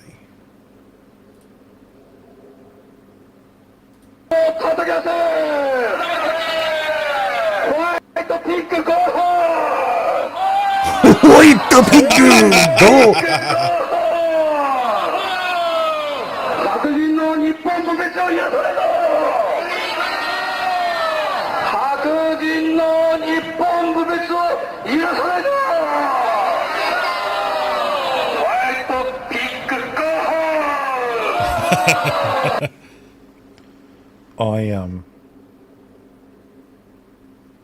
Yeah, my daughter just came back from Japan. She's like, yeah, I want to go back again, straight away. Mm-hmm. Which I think is hilarious. Like, I understand it's fucking great over there. Like, she enjoys it. She's turned into a weeb, I guess. I guess. But she bought me this. Hang on, I'll just post it in the Discord. I mean, I can see why. It's kind of shit over here, and it's kind of shit in every Western country. Yeah. Well, the good thing is the Japanese. The Japanese actually get their shit done. Like they don't fuck around. So my daughter bought me this thing. It's like apparently it's like a they have them over there. It's like a cream puff thing. Right. So that's one of the things she brought me back. She brought me like these like they're potato thins. It's like flat slices of potato chip. Imagine like a potato chip that instead of being, a potato chip, it's like they took the potato and fucking just sliced it like a really flat piece of cheese and then air fried it. But it tasted like bacon. It was great. Oh, interesting. It was very good. So I don't have any more of them because I ate them.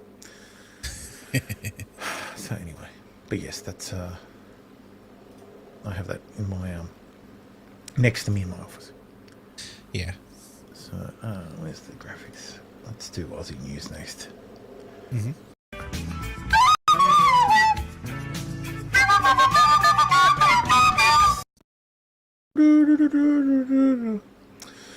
Dozens of bike hoons have taken to the streets of in North Lakes, weaving through Sunday traffic.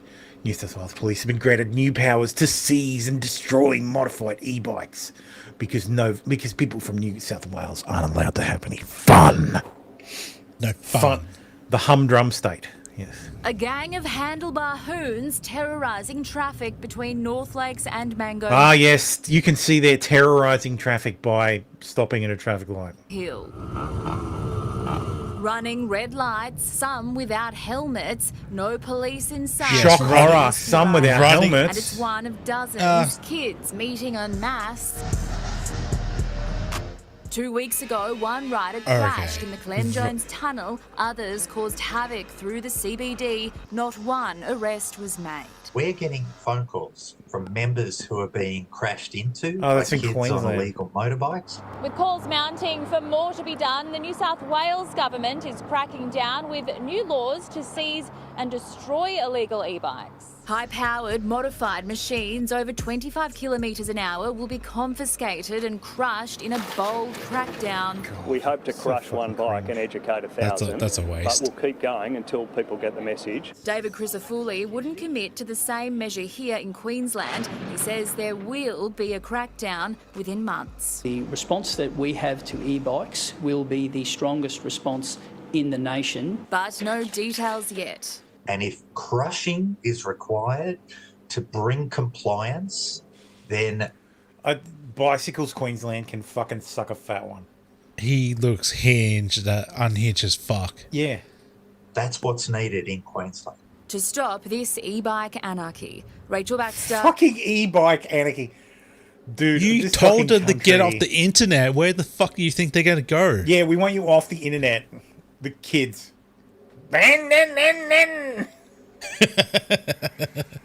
Dude, like when I was young, we used to ride everywhere on bikes. Like, oh, but I guess they were bicycles. So They it were was push okay. bikes. Dude, I would have loved a fucking generator, like a little motor on my fucking bike. Like, yeah. Do you know how fucking hilly Newcastle is? Jesus Christ, would have been great. I would have travelled so far, like on an electric bike or even a petrol bike. Like I had a friend who had a petrol bike, like a petrol assisted like motorbike, like bike that, like, and then it's so the fact fucking that like, you have that kind of they creative. can travel 25 kilometers an hour. Oh my god! The gasp!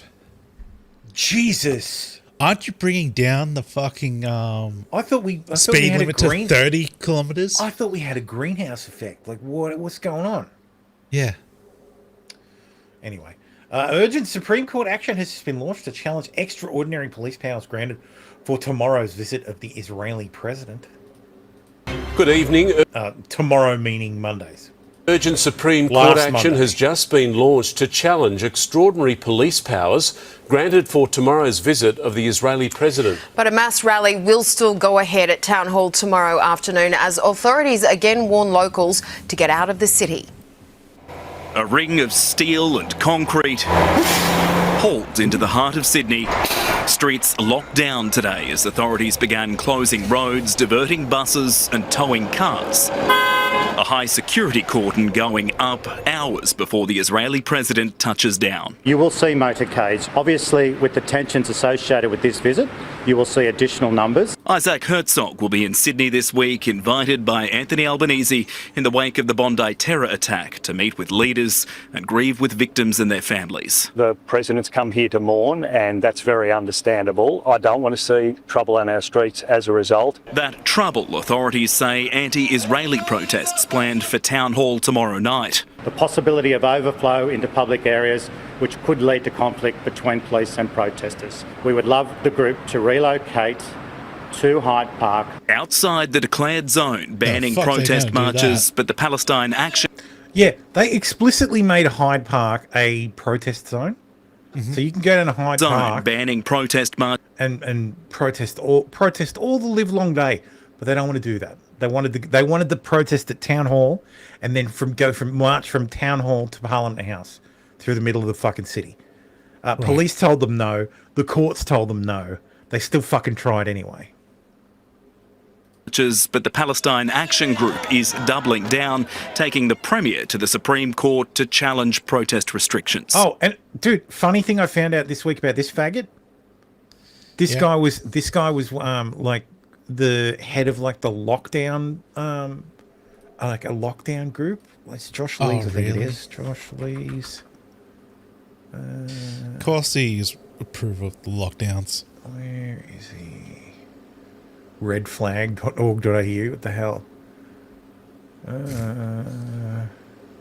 Josh Lee's Wikipedia. Like he, because there was like a COVID thing. COVID. Where is it? Yes, he was part of the Lockdown to Zero group, which campaigned for the New South Wales government to lock down repeatedly. Right. So here's the Reddit. Here's the Reddit post.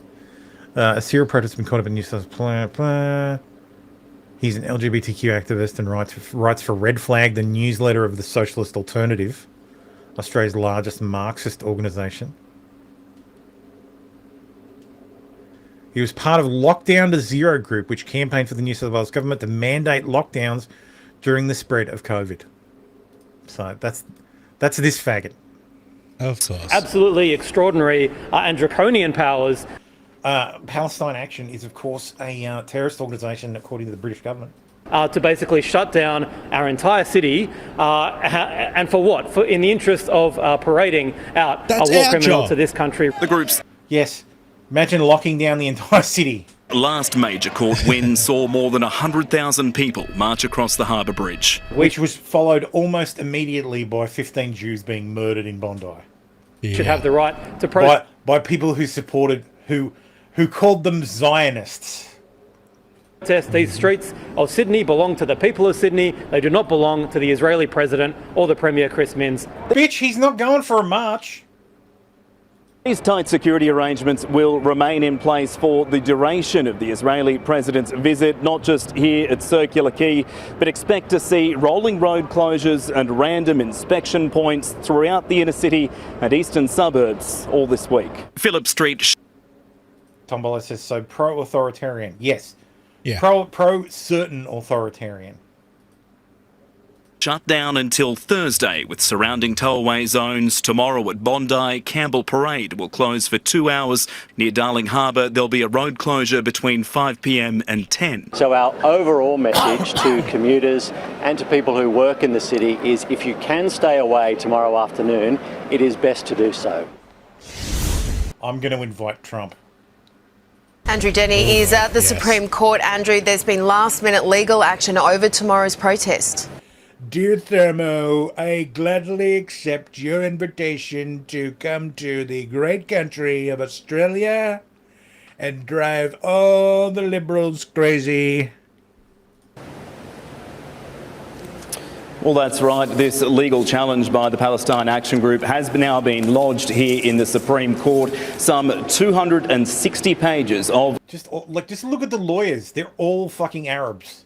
Legal argument against the state government's restrictions were dumped on the court late this afternoon in the hope of preventing these powers before they came into effect at midnight tonight.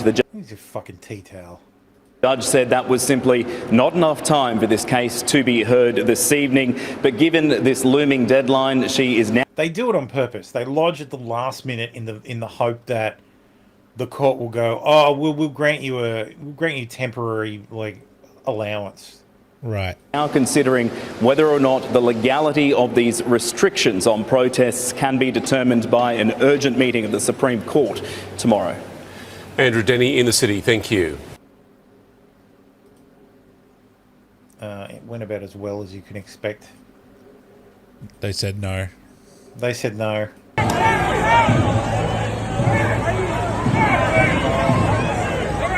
what are you doing? What are you doing? What are you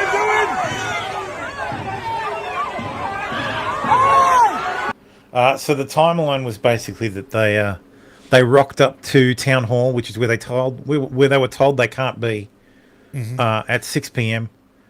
They did their little song and dance, and then they were going to begin their march. Police stopped them from doing their march, and at 7 p.m. told them that they needed to disperse. This was an this is an illegal assembly. They need to disperse, and they won't be permitted to. They can march to Hyde Park and finish their protest there, or they can go home. They were given half an hour, and then police cleared the town hall, the square at town hall. Yep. And of course, a whole bunch of Muslims immediately dropped to their knees and started praying to Mecca, so that there would be footage of horrible police tearing people up and dragging them out.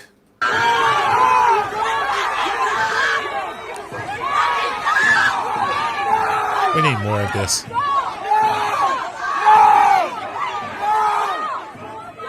Bring out the billy clubs.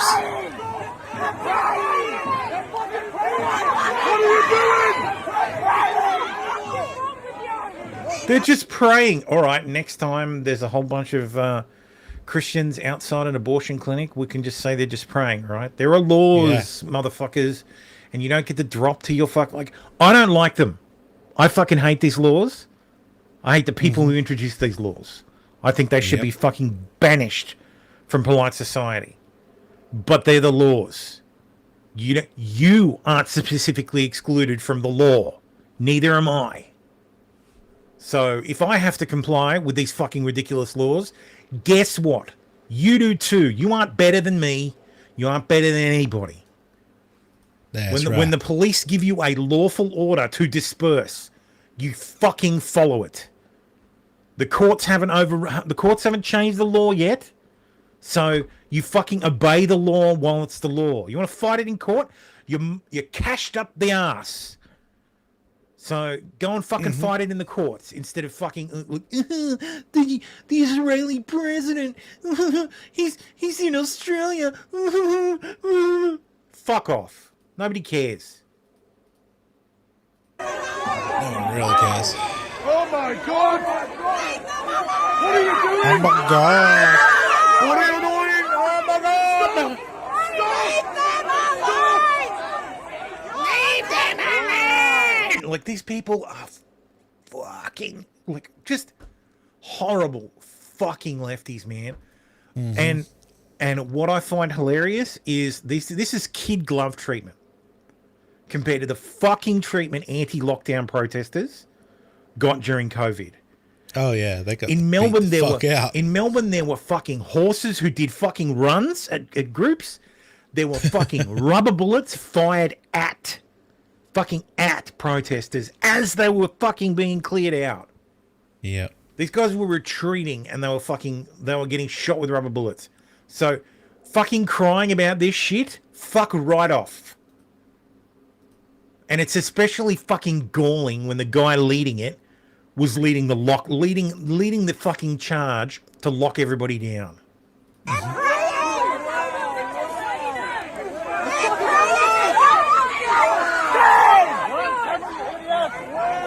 Also, guess where that kind of public praying is illegal? Even by Muslims. The Middle East. It's forbidden. So, fuck off. Yeah, all public prayer for Muslims is performative. Yeah, exactly.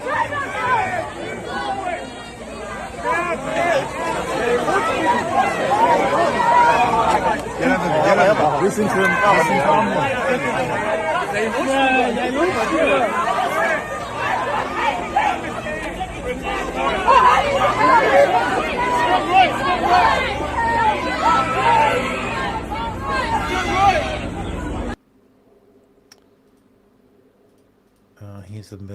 Here's them being driven out.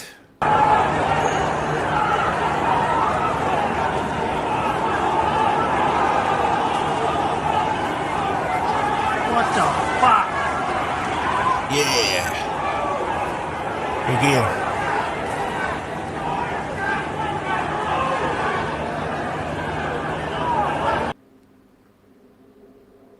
Right. Where's the other footage? I'm sorry, I'm just looking for the other footage. Didn't post it because I think we were sick of it.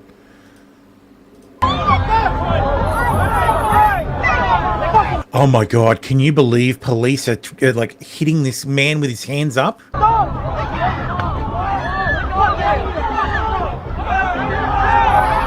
Yeah, because he's not fucking letting go of the cop he had in his fucking hands. Like, when the police pick you out of a crowd, you're being arrested.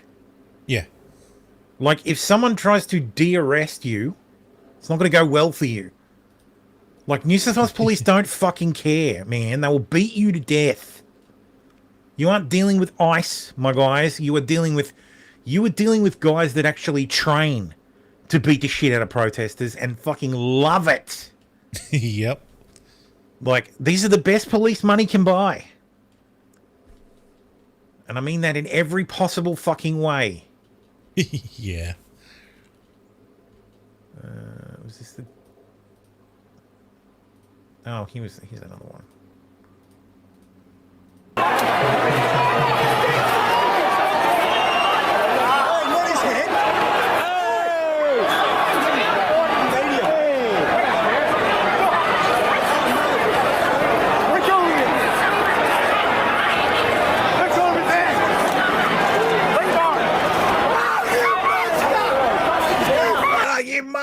Dude, put your hands behind your back. You're being arrested. But don't bite the officer. And don't bite the fucking copper. Yeah.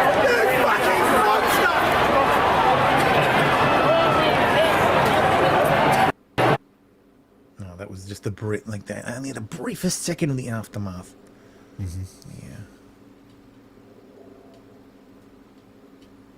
Yeah. Arrested photographing the protest.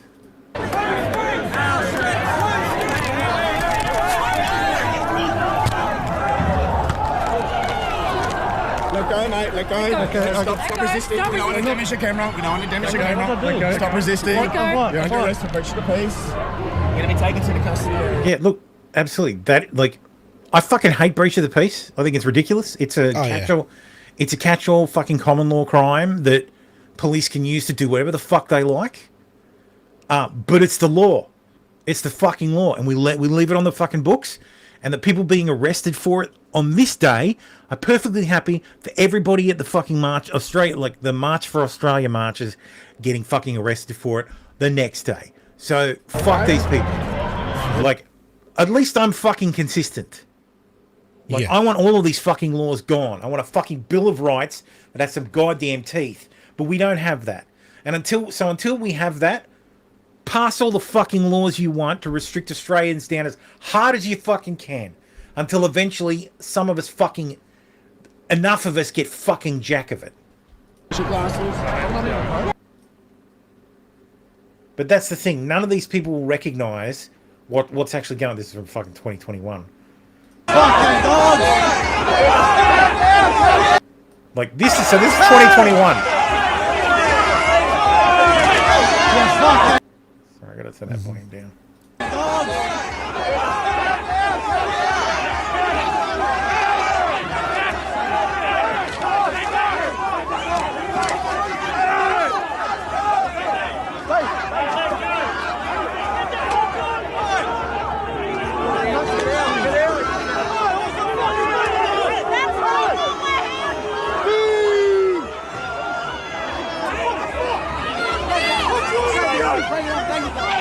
What's wrong with you? What the fuck is wrong with you people? And these are the same fucking coppers. This is tyranny! And Same you're coppers, right. different, And look, bro, different group. I agree. This is tyranny. And the other shit is fucking tyranny as well. It's all tyranny. Yeah. But the people who objected to this back in 2021, we're still objecting to it. The difference is the people who are objecting to it now didn't give a fuck when it happened the other way. They cheered it on. Yeah, they fucking cheered it on. I guarantee you that Josh Lees was fucking jerking himself off over video like this. Mm-hmm. And now when people on his side get to eat a fucking armored glove, or fucking taste the spray of pepper, then fucking he's like, oh boo, this is not fair. The Jews control everything. No, Supreme Court, please my rights. No, bitch, you don't have no rights. You were fine with them getting taken away from all of us under fucking COVID. Well, congratulations. This is the natural extension. Now that's the law. It's solidified. Good luck we'll trying to challenge it. That's what they should have done. They should have just declared a public health emergency in fucking in town hall and said, you're all locked down. You've all got to go home. The scariest thing is the Victoria government can do that. We're going to do some contact tracing. Like, the Victoria government can just do that. The Premier has that power now. Dude, the fucking Premier of New South Wales has the same goddamn power. Sorry. The Health Minister has that same power. Those laws were never repealed. Yeah. They put it in place so they can do that more quicker next time. And these laws are never going to get repealed either. What'll happen is we'll get to the end of summer, and the 90-day period will have expired, and then we'll all just forget about it because it's too rainy to go out and fucking protest.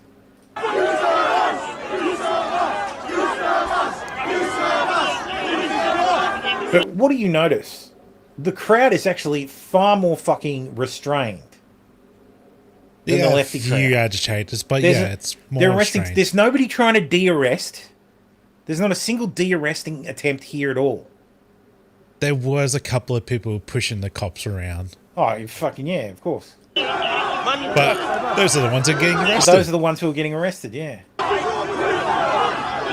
But the vast majority of people are just like, you serve us, you serve us. Like, they're trying to shame the police.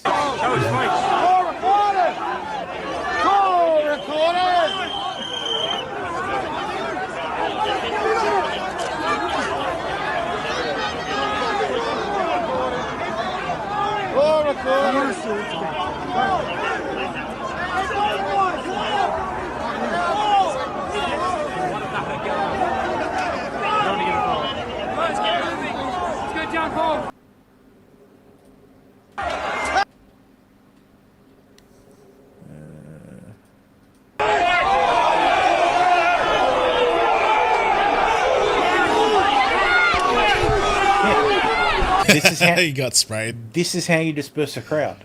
Yeah. These guys are all too fucking common. Like, these guys have seen ICE protests. This is the fucking problem. Where police don't show up. And the ICE guys aren't trained or they're with enough force to fucking drop a bunch of police on them. Like, New South Wales Police is like, I think it's the second biggest police force in the world, like after the NYPD. What, really? Yeah. New South Wales Police numbers. No, not the phone numbers.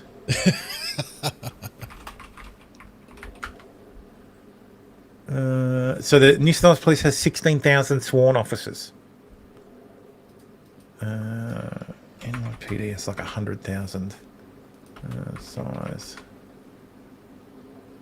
Okay, so the NYPD has 36,000 sworn officers. So we are half the New South Wales Police is half the size of the NYPD. Yeah. Police forces by sworn office. No, not sword office. Sworn officer. You might need to show your searches.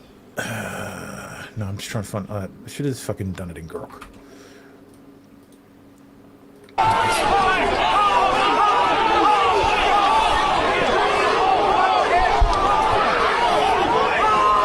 I got lost, right?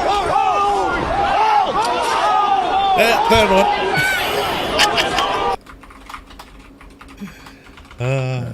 Include New South Wales Police.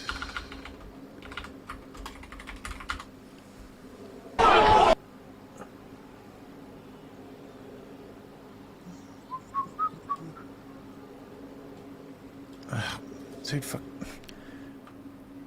Globally, please. Please in a table. Fuck, terrible spell. Terrible title. In a table. Yeah, that guy goes straight like 3 times. That was hilarious. And see, immediately, I prayed in the, like, here's the truth about that viral video. Actually, what does Waleed Ali have to fucking say? God damn it. Muslims are obliged to pray 5 times a day. Sorry to begin with something you already know. Blah, blah, blah. It's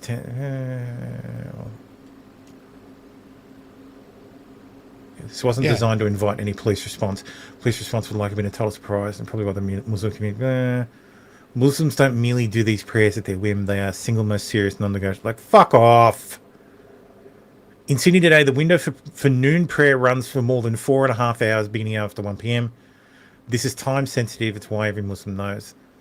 The specific prayer at the protest was the one called the Maghrib, which begins at sunset. The darkening blue sky makes that plain. It's the prayer with the shortest window, around 90 minutes. And 90 minutes when you suddenly discover now that the police are coming to clear the fucking area, now you need to pray. Fuck you, Wajid Ali. You're a fucking wanker. Yep. You are a useful goddamn idiot. Indian police doesn't count. Single police. China doesn't count. Russian police force. They're all fucking separate. National police. No. These are militaries. So third is the NYPD with 33,000. 20th or 30th. It doesn't matter. Fucking Grok's terrible. It's fucking sometimes.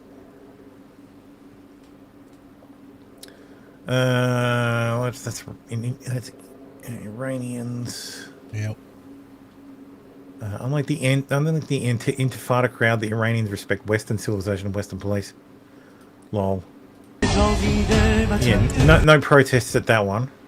Like no need to break riots there. Watch how Zionist agents within our federal government hosting a war criminal. Number one, he's not a war criminal. He's not even fucking accused. Actually, he is accused by you retards by virtue of him being the president of Israel, which is a fucking powerless position. It has less power than the governor general. Tim Waltz says Australia gave up their guns and we're just as free as they. Yeah, we did it last week. Police blockades being lifted for the protest.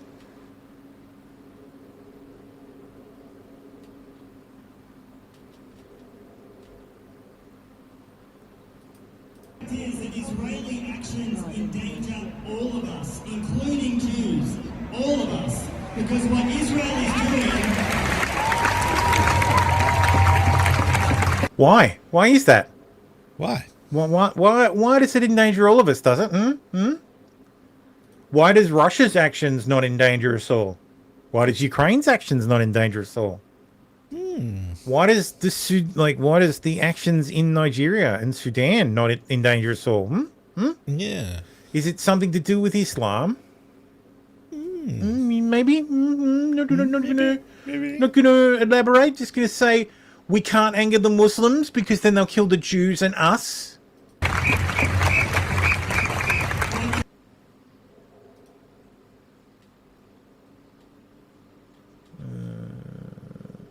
This image will haunt. Oh, this will haunt it. I heard people describing this as fucking Rodney King. Oh, this is our Rodney King. Like, what the fuck are you talking about? No. Like, are you retarded? You had your Rodney King. That was in 2021, and you did fuck all with it. Police murdered a Brazilian fucking tourist, and nobody gave a shit. I don't think anybody lost their job over that. Oh my god. Like, they piled on him, and like he died from positional asphyxia. Right. And I don't think anybody was fired in New South Wales Police. So, yeah. I can't find the image of the. Oh, everybody said, "Oh, this is bullshit. Why weren't these guys treated the same way?" Because number one, the laws were different. Number two, these guys went and got approval to do it. They were granted approval, and what you don't see is on the other side of the street are a whole bunch of police lined up to keep the counter protesters separate from these fucking Nazi faggots. So, and while I agree, the New South Wales Police are Stasi. Fuck them.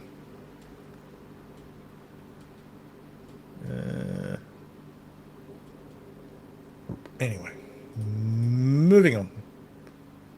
Oh, there was this one. Yeah, we were like in the middle of that, then we got sidetracked.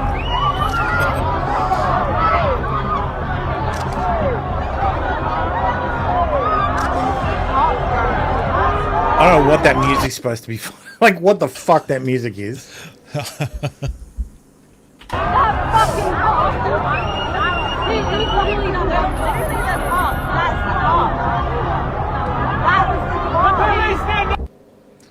The cops should just start chanting, "Whose streets? Our streets!" Holy Whose shit. streets? Our streets! I'd lose my shit if they actually Dude, I'd actually have some pride in yourself, police, if they actually did that. Holy fucking shit. hilarious. Whose streets? Our streets!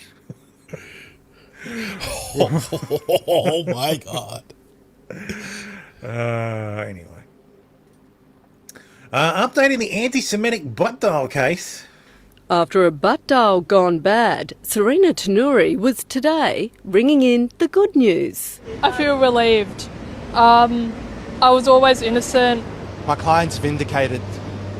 The charges were dropped. 2 months after the mentally challenged 26-year-old was accused of sending an anti-Semitic message. Butt dial, and we've now referred to this case as the butt dial case. In the middle of the night, her phone left a celebrity nutritionist a 4-minute voicemail. No words, just sounds police alleged were gunshots. Serena says it could have been her squeaky bed, even snoring. Charge first, ask questions later. This is the same police department.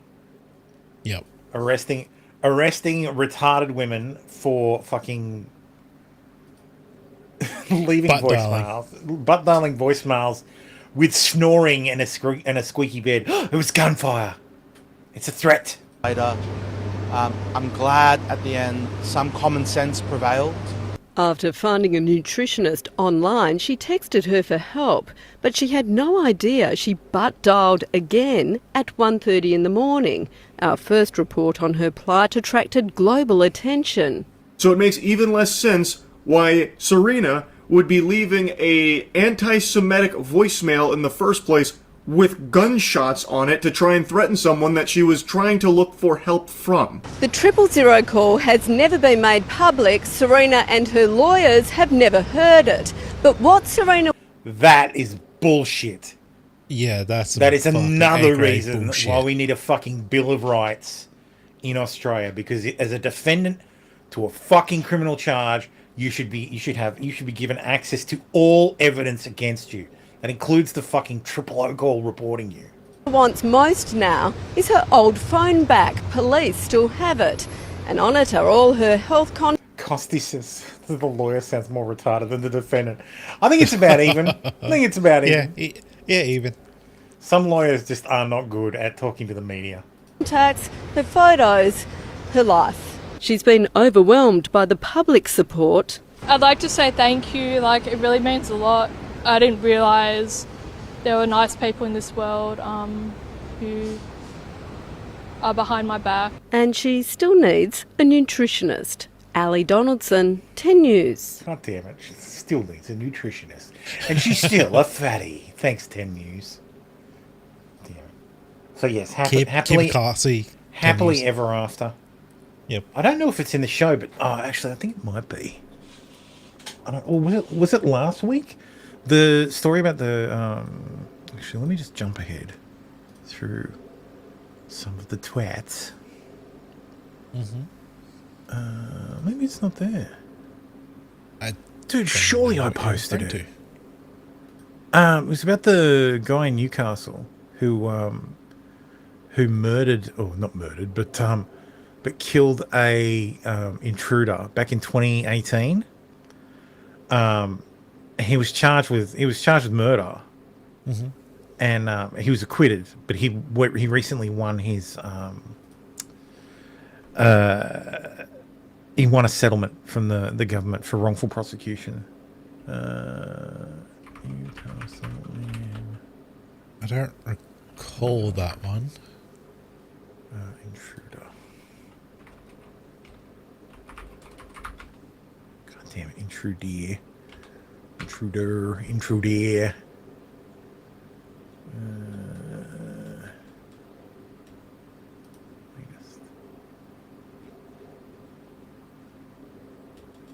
Damn it. I'll have to just scroll through the noticer because he did it this week. sure it was this week.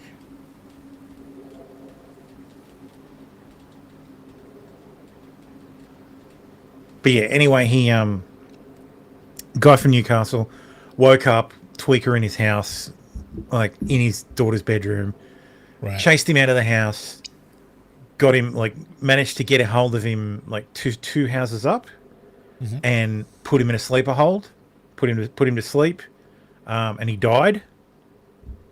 Like never regained consciousness.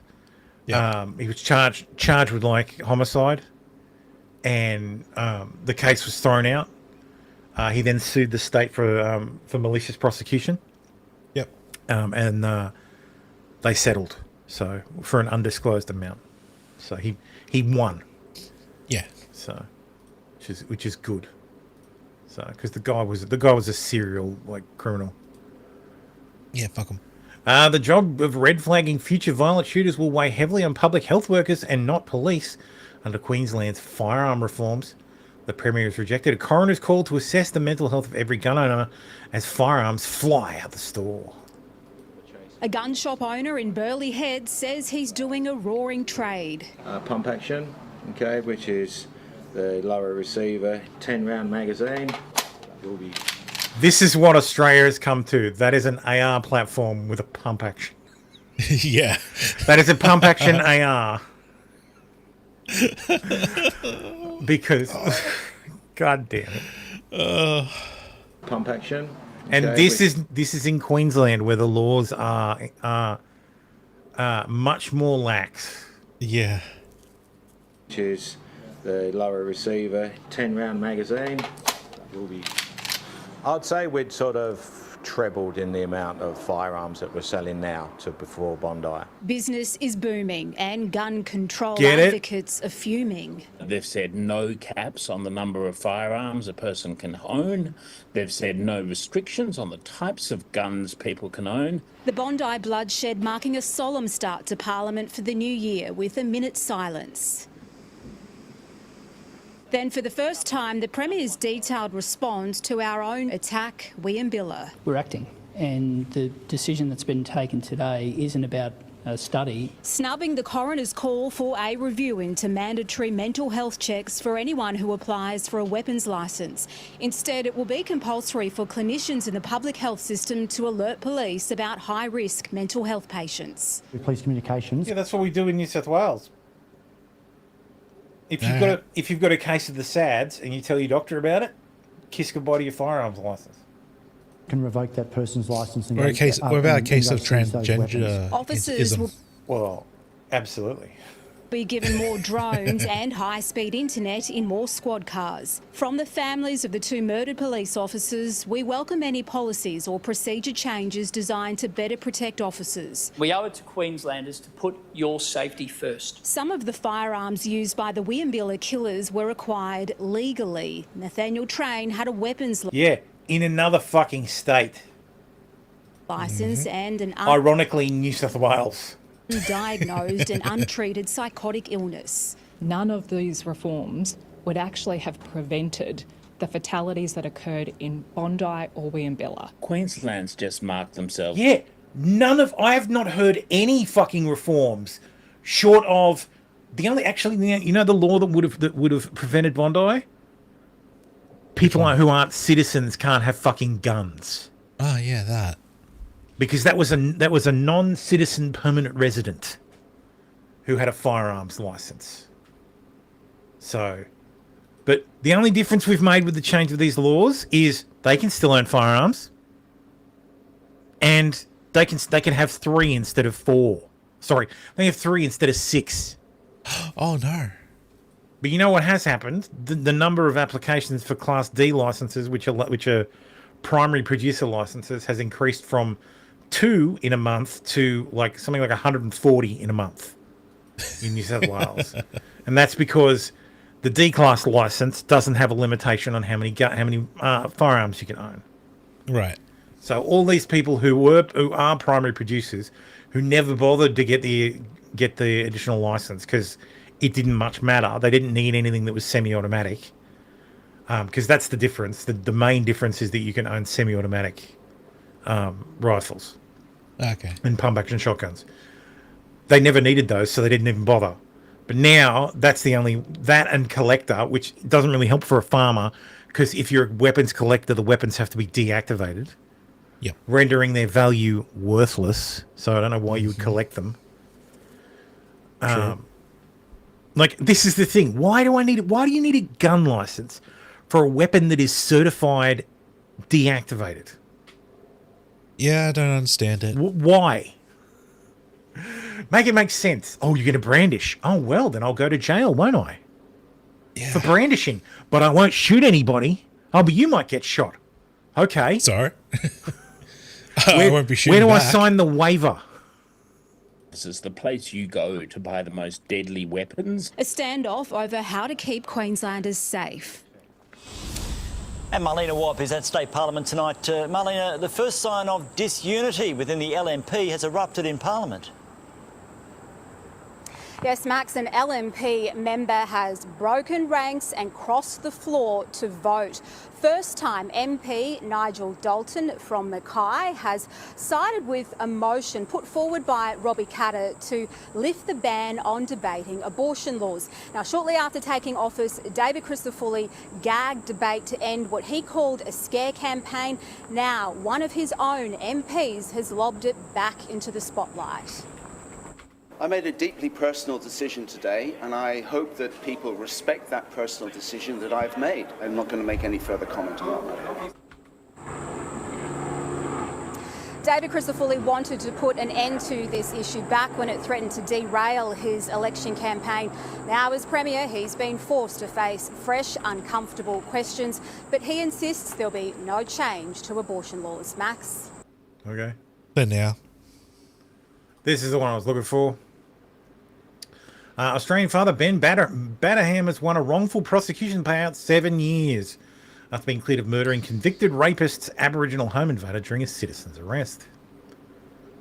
So yeah, he was in Newcastle. I think he used to live in Broadmeadow. Yeah. Anyway. Really? Yeah. I'll go to the story. I don't really like using the noticer because they are very it is a like this. The noticer is full on like it's the Nazi paper. Like yeah, it is like. But it does cover stuff that no other outlet covers. And Hamilton, right? He lived issue. in Hamilton. Yeah, that's an issue. Yeah. So Newcastle father received a damages payout for wrongful police prosecution 7 years after he was cleared of murdering Aboriginal convicted rapist and home invader. Broke into his house at 3 a.m. while high on meth. Was charged with murder and manslaughter after a 118-kilo burglar suffered 3 heart attacks and died in hospital. Oh, 3? Yeah. So Slater lost consciousness during the struggle while Mr. Batten was bitted twice, had a tooth chipped, and suffered a cheekbone injury, and then spent 2 months in a maximum security prison after being refused bail. Because, of course, another reason we need a Bill of Rights. Yep. Because, look, I appreciate everybody in Victoria is like, oh, fucking bail, everybody gets bail, everybody gets bail. No, not everybody gets fucking bail. Nah, if you're white, you don't get bail. Like, you should only not get, like, there should be very limited circumstances in which case you do not get bailed. It should be incredibly difficult for you to not be bailed. And that should apply to everybody. So, teen offenders as well. But, you want teen offenders to stop, don't worry about bail, worry about convicting them and sending them to fucking prison. Yeah. Then you don't have to worry about bail, because they can't be bailed, because they're in jail. But yeah, he was acquitted by a jury in 20... So they went the whole fucking way. The jury acquitted him. Wow. So, Supreme Court Justice Desmond Fagan found the decision to prosecute was unreasonable based on the homeowner's actions and on the basis of medical reports indicating the cardiac arrests were caused by a heart condition developed due to Slater's drug use. So the cops knew this.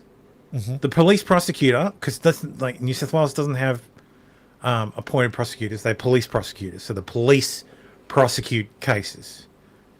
The police knew this. The police prosecutor knew that the cardiac arrest was caused by a heart condition developed by Slater's drug use. And they still tried to fucking throw him into prison.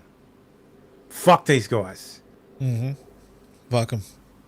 New Zealand mosque shooter tells court mental health forced him to plead guilty. So, cool. Okay. If you're a farmer or recreational shooter holding a legitimate firearms license in Queensland, the new gun laws will not limit the number or class of licensed firearms you hold. What the laws will do is crack down on stealing, trafficking, and unlicensed ownership of weapons, with an emphasis on firearms used for purpose of terrorist attack. Only Aussie citizens will be able to apply for a license. This is the way. The Christopher government has done what it said it would do in response to the horrific Bondi shooting, calmly and methodically amending our gun laws to protect our citizens without penalising our law-abiding farmers and shooters. Based. Yep. Yeah, I think this is... Yeah, Ashland, he's described today's announcements as part 2 of 3 in his response to the Bondi terror attacks, announcing a small number of gun law changes to be put to Parliament tomorrow. Among them, making Australian citizenship a requirement to get a Queensland gun licence. There will also be tough new penalties for those stealing or making firearms and for those illegally possessing them. On top of that, there'll be a new offence, a new penalty for anyone preparing for a terror attack, but there won't be any new limits on the number of firearms a licence holder can possess. We also had further confirmation today Queensland will not be participating in the federal government's national gun buyback scheme. The Premier facing a barrage of questions in that press conference moments ago as to whether his gun reforms go far enough. Take a listen. We've been very consistent, said we'd take our time. We've done that, and across the board, it's been a detailed process that I think's delivered the best result in the country. Yeah. Just a slight minor tweaks. Yeah. To cover scenarios that happen in Bondi. Yeah, that's all you need to do. No, you need to overreact entirely. Oh, lol, Costy, that's funny. Nutritionist and personal trainer. No, just Ozempic. That would have done the job. Far-right social media provocateur is one of the most unique titles I've ever been given so far. So these are the guys behind... This is one of the guys behind the Aussie posters that have been popping up.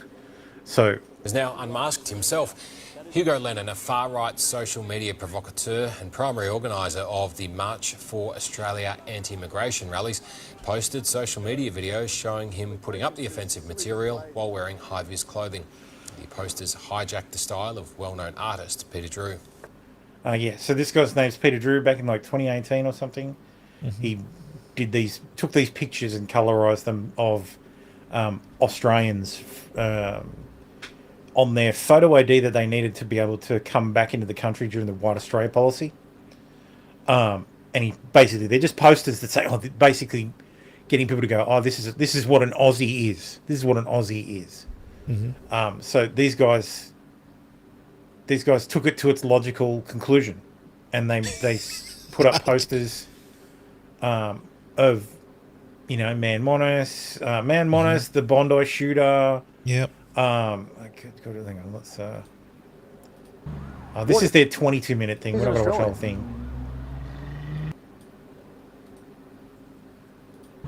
What is an Australian? At least 40 images depicting the alleged Bondi shooter have been plastered across Melbourne. They should utilise every measure, every law to make sure that these people end up behind bars.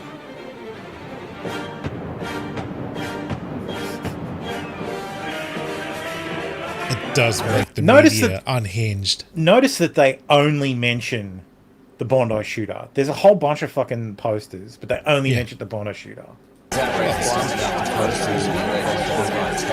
Psychological terrorism.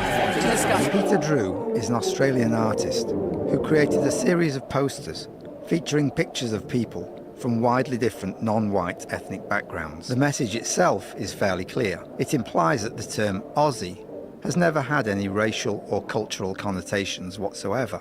That a tribesman from the Kalahari Desert or a native of Outer Mongolia can be given a plane ticket and a passport and instantly be as Australian as anyone else. Yo. Now, let me just caveat this by saying that I'm 50-50 on these guys. So, So the Lenin guy is actually an associate of the National Socialist Network.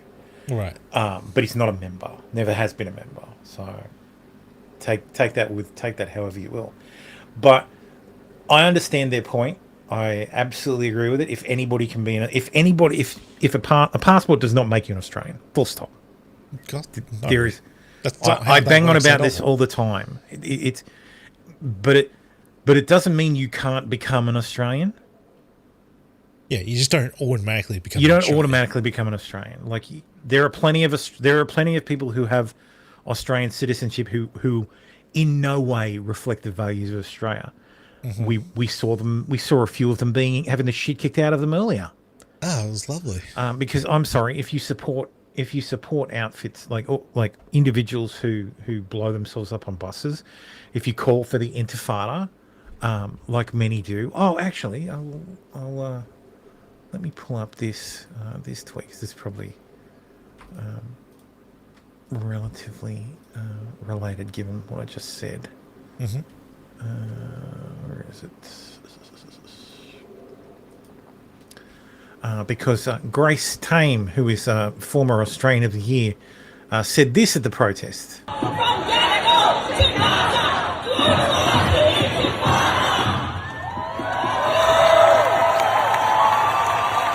To roaring crowds from Gadigal to Gaza, globalise the Intifada. Well, that's all well and good, but so Gadigal is Sydney, basically. That's part of the area of the lower shore of Sydney. Part of the Eora Nation, yada yada yada. Right. So yeah, essentially, it's calling for the Intifada to come to Australia. Intifada. Oh well, it just means struggle. It means resistance. It means resistance. It means resistance. In the same way that, oh well, jihad, it just means struggle. It just means struggle. It has nothing to do with terrorism. It's just struggle. Bullshit. When the Muslims say they you need to wage jihad against the West, they don't mean you need to fucking struggle against the West. It just means struggle against the West. You wriggle against the West. It means you walk up to people from the West and you rub up against them. You wiggle against them. That's struggling against the West. No, we know what you fucking mean. Yeah. And in the You context, want to kill us. And in the context of this discussion, in the context of addressing a crowd waving Palestinian flags, we know what what Intifada means because we've seen it. Yes. As I said, so should we all avoid buses and cafes now that the Intifada will be coming to Gadigal country? This is an image taken from the second Intifada of a bus carrying random fucking civilians that was blown up by a fucking terrorist of Palestinian fucking descent who strapped a bomb to themselves and got on a public fucking bus and killed fucking 86 people or something fucking like that. I can't remember the exact numbers. But anyway, they killed a whole bunch of people by blowing up a fucking bus. That is what Intifada means. Mm-hmm. It doesn't mean, we're going to have a little struggle. People who do that, people who call for that, you aren't Australian. I don't know what you are, but you aren't Australian. Marxist. Because they're taking Intifada and utilizing that in their own Marxist language. Yeah. Well, they're trying to. They're trying to change the meaning of it. Exactly. And that's what the fucking But Marxists we do know all what the it time. fucking means. Like, I know what it fucking means. Mm-hmm. So I can read your subtext. So I don't know why it says 6 fucking replies that are all fucking spam. There's no cafes or buses left in Gaza, you genocidal nutjob. Fuck off. Yeah, I just said, funny, this one looks fine. This one's in Khan Yunis. Fucking Christ. Dipshit. Anyway, back to this. Back to my overarching point. Those people aren't Australians. No. Those people that would do this are fundamentally incompatible with our values. Should head back to Palestine. Well, they can fuck right off. The entire planet, for all I care. Actually, I think I read a big write-up about it. Hang on. Oh, that's right. I'll do it next because there's this bitch fucking. Actually, no. We'll fucking sidestep. So this bitch is at it again. This is the same one that did a couple of weeks ago. She walked down like Cabramatta and was like taking a video of like, look, this isn't Australia anymore. This is the same thing. This isn't Vietnam. This is Sydney. Blah blah blah blah blah. And it's like, yes, this is so horrible. Horrible. Look, it's a Japanese. Oh, no. It's a Japanese restaurant. My God. Oh no. Oh, the horror. Look, there are Japanese people here.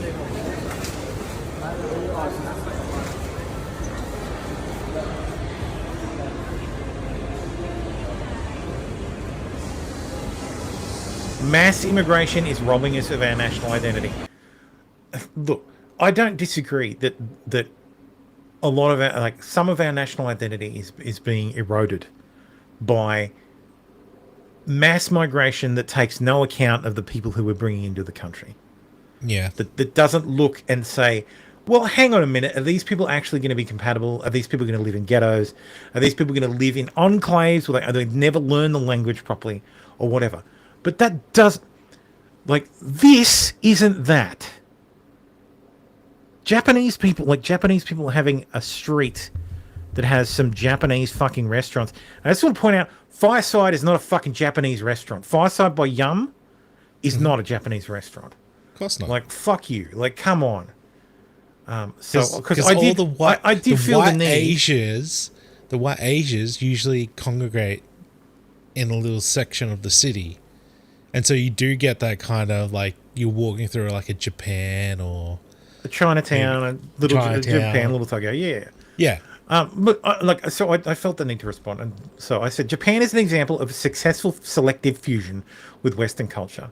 During the Meiji era, they embraced the principle of wakan yosai, Japanese spirit, Western techniques, deliberately taking useful Western elements, technology, systems, education, legal frameworks, even some social ideas, and blending them in with their own traditions without losing their core identity. Now, the Meiji era is like 1924. So this is pre-war Japan. Yeah. And after they were contacted by the United States. Yeah. After they were contacted, how shall we say, radiologically contacted by the United States twice. Yes. They embraced more Western culture, but they still maintain their core identity. Mm-hmm.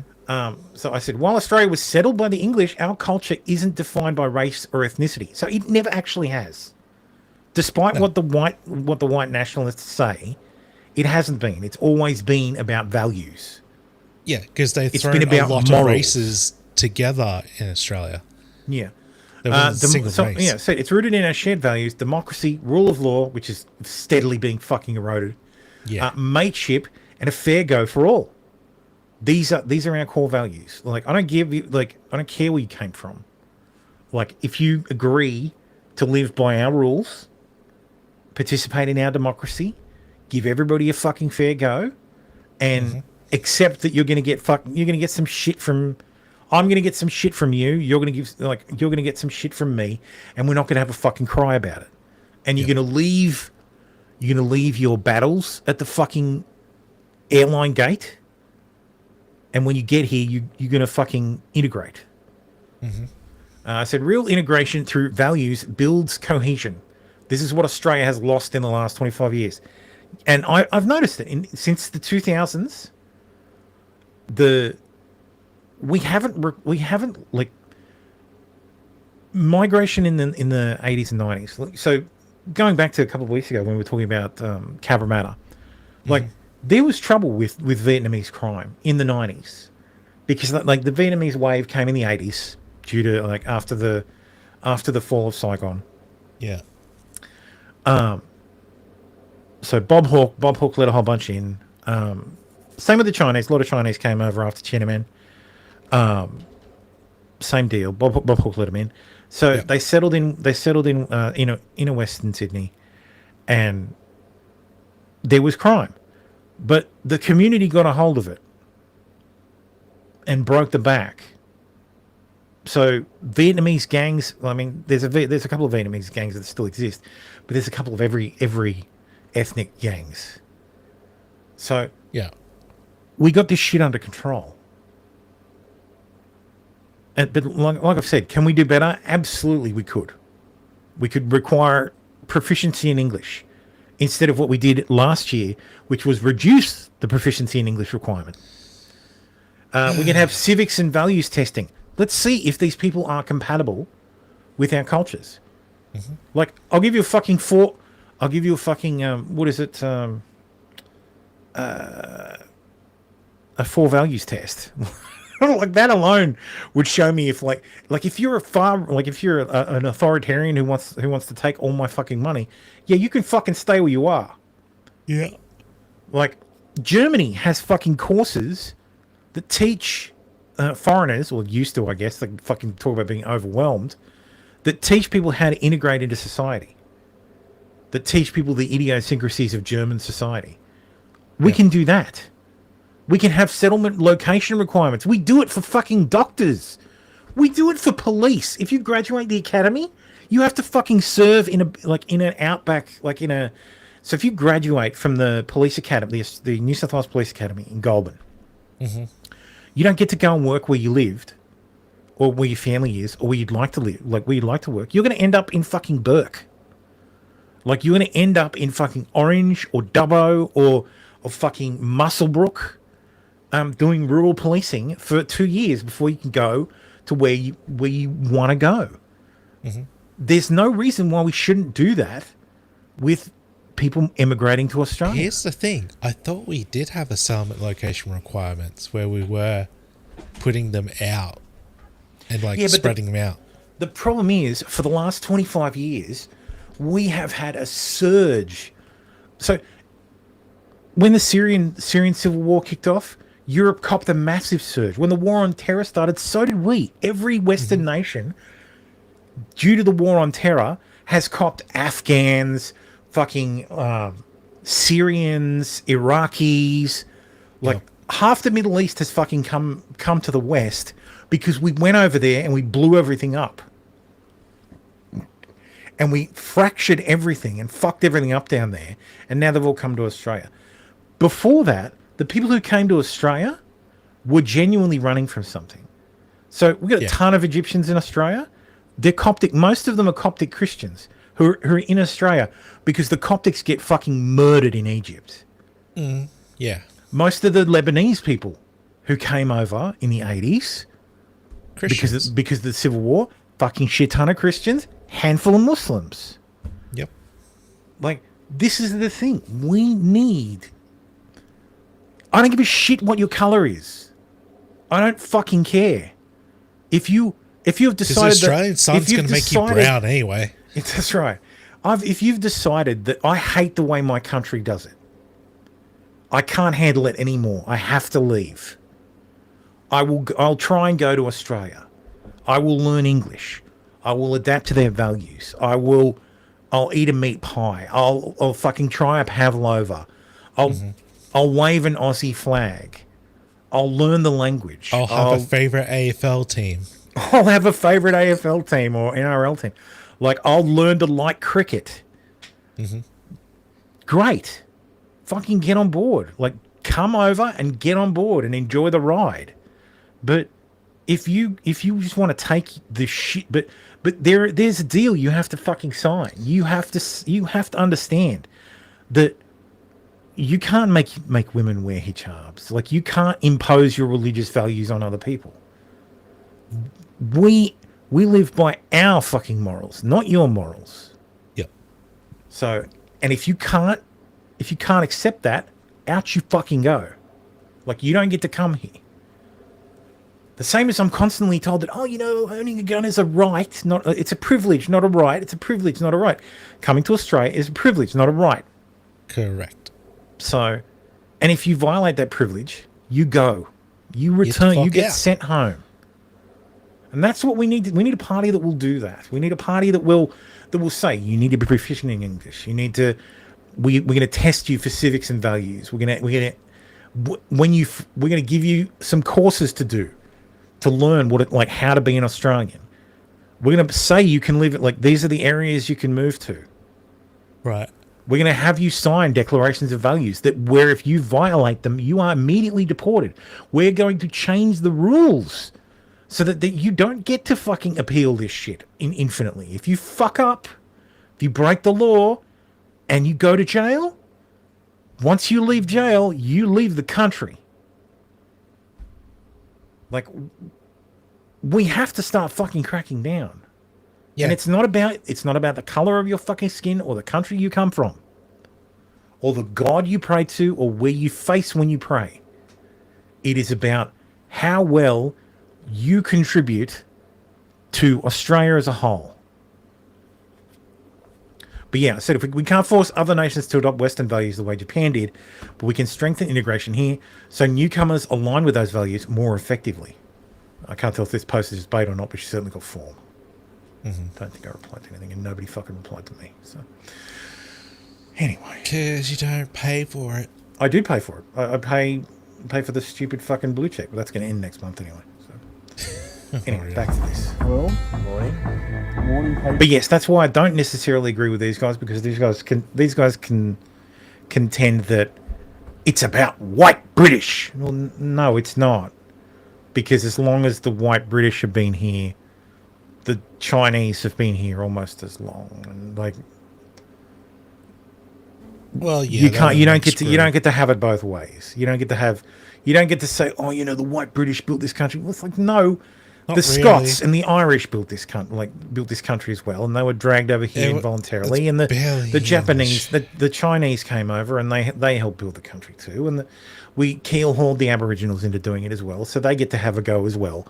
So it's not an ethnocentric fucking. It's not, like I said, it's not a racial or ethnic. It's never been. Ethnic component to being Australian. If anything, it's a moral component. So values component. But yes, I agree that there are people who do not represent the values of Australia and Australians broadly, and those people don't feature. Those people are the ones that are featured on the sign, and I understand the point they're making. We're going to go straight to our first target, of which we've got a few, thanks to the Patriot intel drops we've been getting. We're going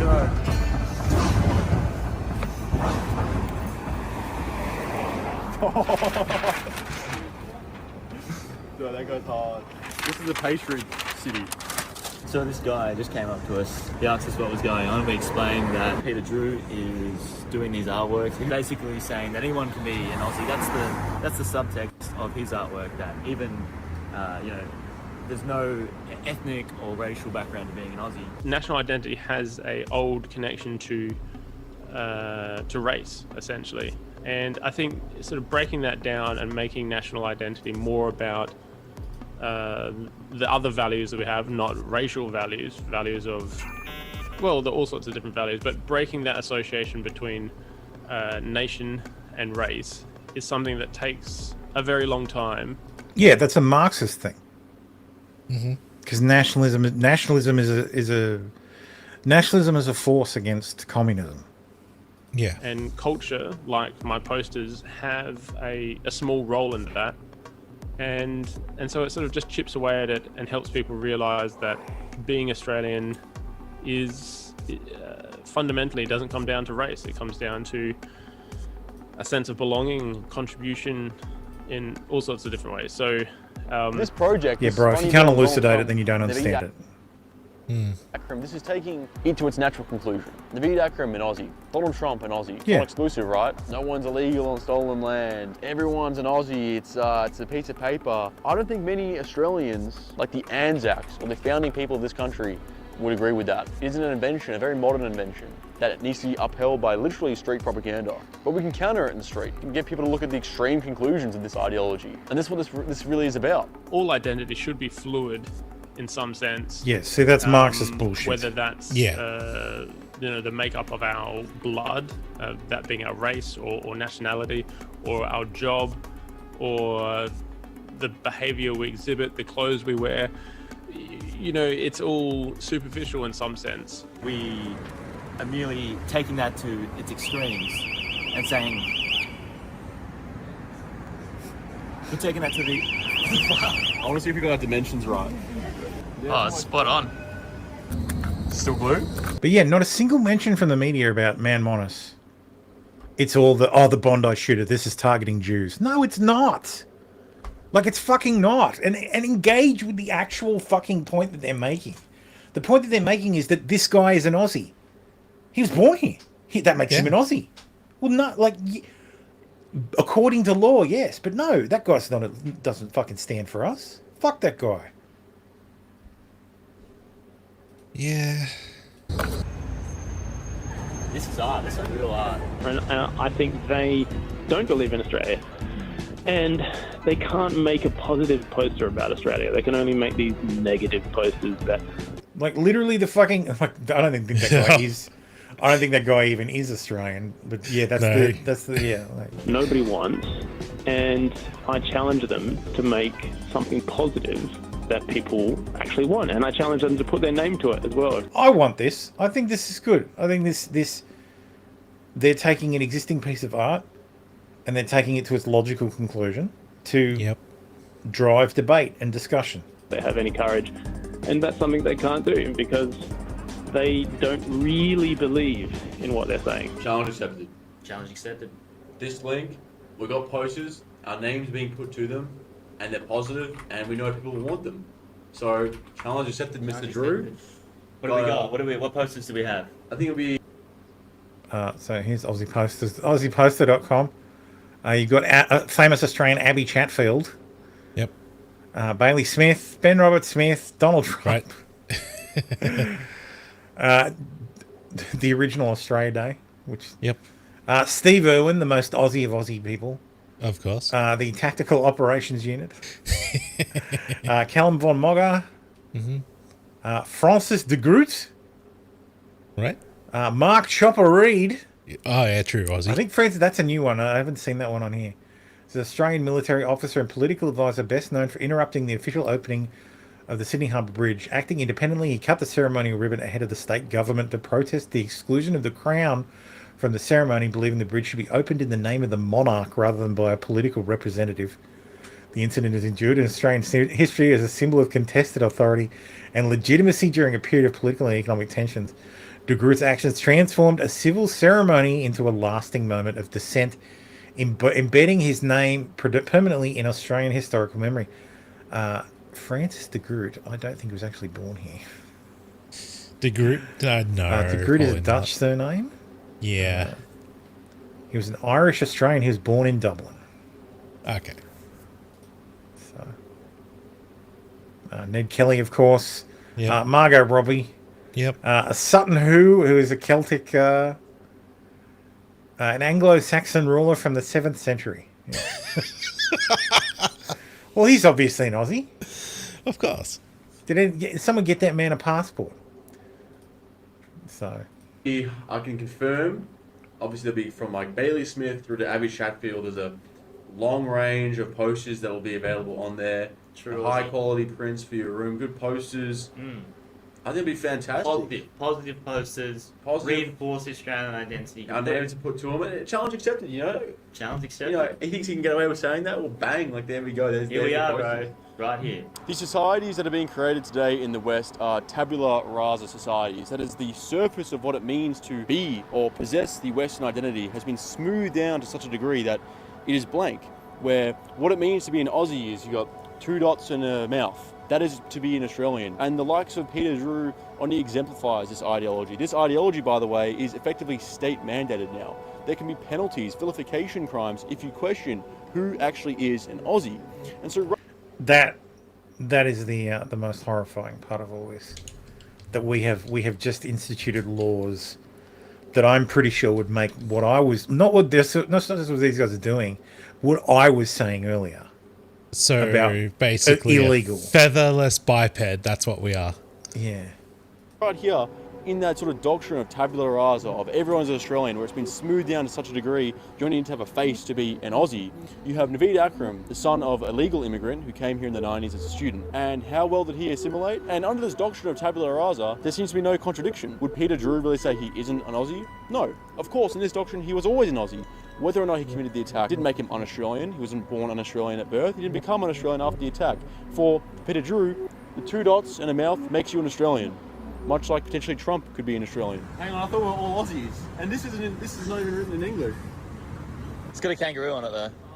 But that's what I mean. So, like the kangaroo, Peter Drew has to like put his art in this hand printing screen process to give it like a false sense of authenticity, where it's like, oh, this is like something new and organic.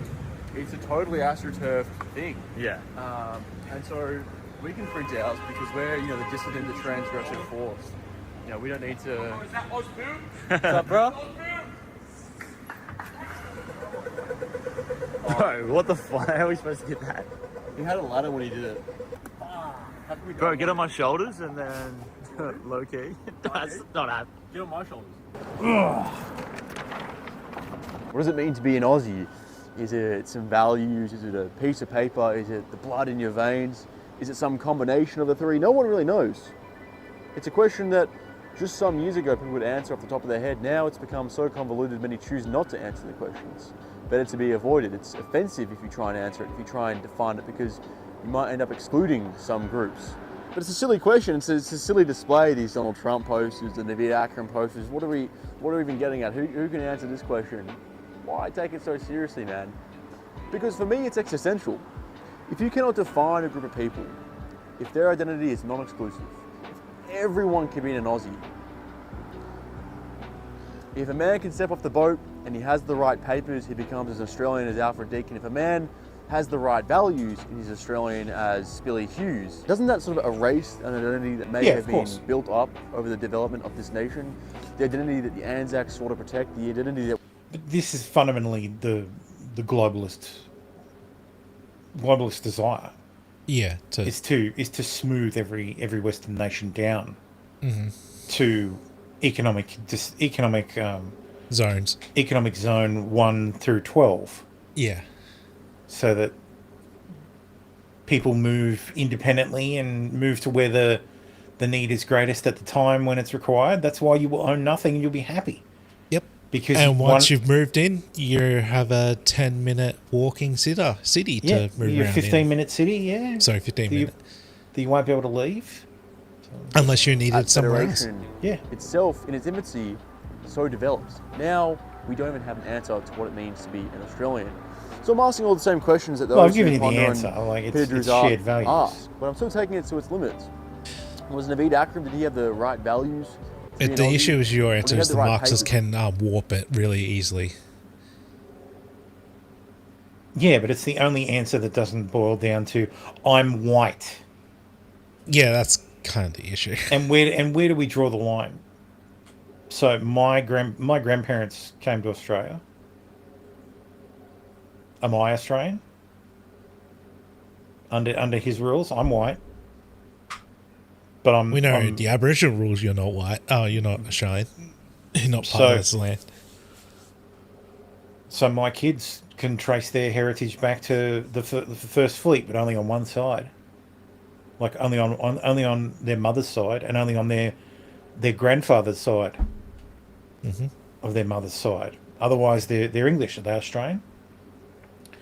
Does a Brit who has lived in the UK, whose family can trace their roots back to, I don't know, 15th century, and moves to Australia, is that an Australian under his requirements, same bloodlines? So this is why it's meaningless. It's meaningless it's meaningless to call and because America's Americans get all upset when they say, "Oh, we're a nation of immigrants, we're a nation of immigrants." Well, it's unfortunately true. Like you have a longer history of colonization, but you are a nation of immigrants. Not like realistically, if you go back far enough, every nation is a nation of immigrants, short of the Rift Valley. But that's just part and Yeah, I'm not parcel. too sure Like, about where that. do you I think where do there's you draw a speculation line? that there are different. Well, where do you pockets. draw the line? Where do you draw the line? It's just an example, but where do you draw the line as how many generations do you have to go back before you're native? Right. Is it 5? Is it 10? Is it 100? Because if it's 5, okay, that's a not an impossible ask, but it's a tough one for a lot of Australians. That discounts a huge chunk of the population. I think it's something like 30% of Australians descend from convicts, like descend from the First Fleet. Number of Australians who have convict ancestry. Yeah. Well, what I'm seeing here. Oh, I'm sorry. It's 20%. Yeah. So, all right. Does that mean everybody except that 20% goes home? Go home to where, though? Well, that's a question. That's the next question. But where is home? By Auspil standards, what numbers are we talking about? Or, like, and this is what gets me. But it's not about that. It's white. It's white. Realistically, it's fucking white, and that's like that is racism. Like, if it's about the color of your fucking skin, then yeah, I'm sorry. Like, we all do a little tap dance, but it's racist. So, but that's what it's kind of boiling down. That's where the discussion's boiling down to. It's not. But do we go back 25 years and say everybody here? We are not having nuances talks years. about it. It's now boiling down to a fucking dumbed down version, which is just black and white, literally. Yeah. Because the nuance talk would be talk about the cultural identity, because that's been eroded for a while, and because of that, there's a fucking gap that people are trying to shove things into it. The irony is shove the Marxists in. The irony is trying to shove the racists into it. The irony is during Howard's reign as Prime Minister, he introduced a new test for citizenship that had cultural touchstones in there, like Don Bradman, like that kind of stuff. The stereotypical Aussie stuff. Yeah. So it didn't help. That didn't help. So. Because like a test, you can just memorize it. And like I said, we've just literally reduced the fucking English competency requirement for Indians coming to Australia. So, and this isn't about Indians, this like Pajeets, blah blah blah blah. No, this is not about Indians. This is about everybody. Because like I said, I don't give a shit what country you come from. I don't care if you come from Austria and want to move to Australia and you don't speak English. I'm sorry, you can't fucking come here. I mean, you speak German and probably French, so maybe give English a try. But that's not the case, though. So, but yeah, my concern is where do we draw the line? Where do you, like what determines this guy as if someone's a racist or not? It's where they draw their line. Realistically, in this circumstance, it's. Oh, well, you're not white, so you have to go home. So. Potentially. And I mean, I'm sorry. When I went to school, I was teased for being a wog. So, even though I was born here and my dad was born here and my mum was born here. So. You're allowed here if you're That is our cultural identity. Says you're allowed here if you're an Austrian painter. Yes. That is true. But that's the thing. That's been our cultural identity for a bit.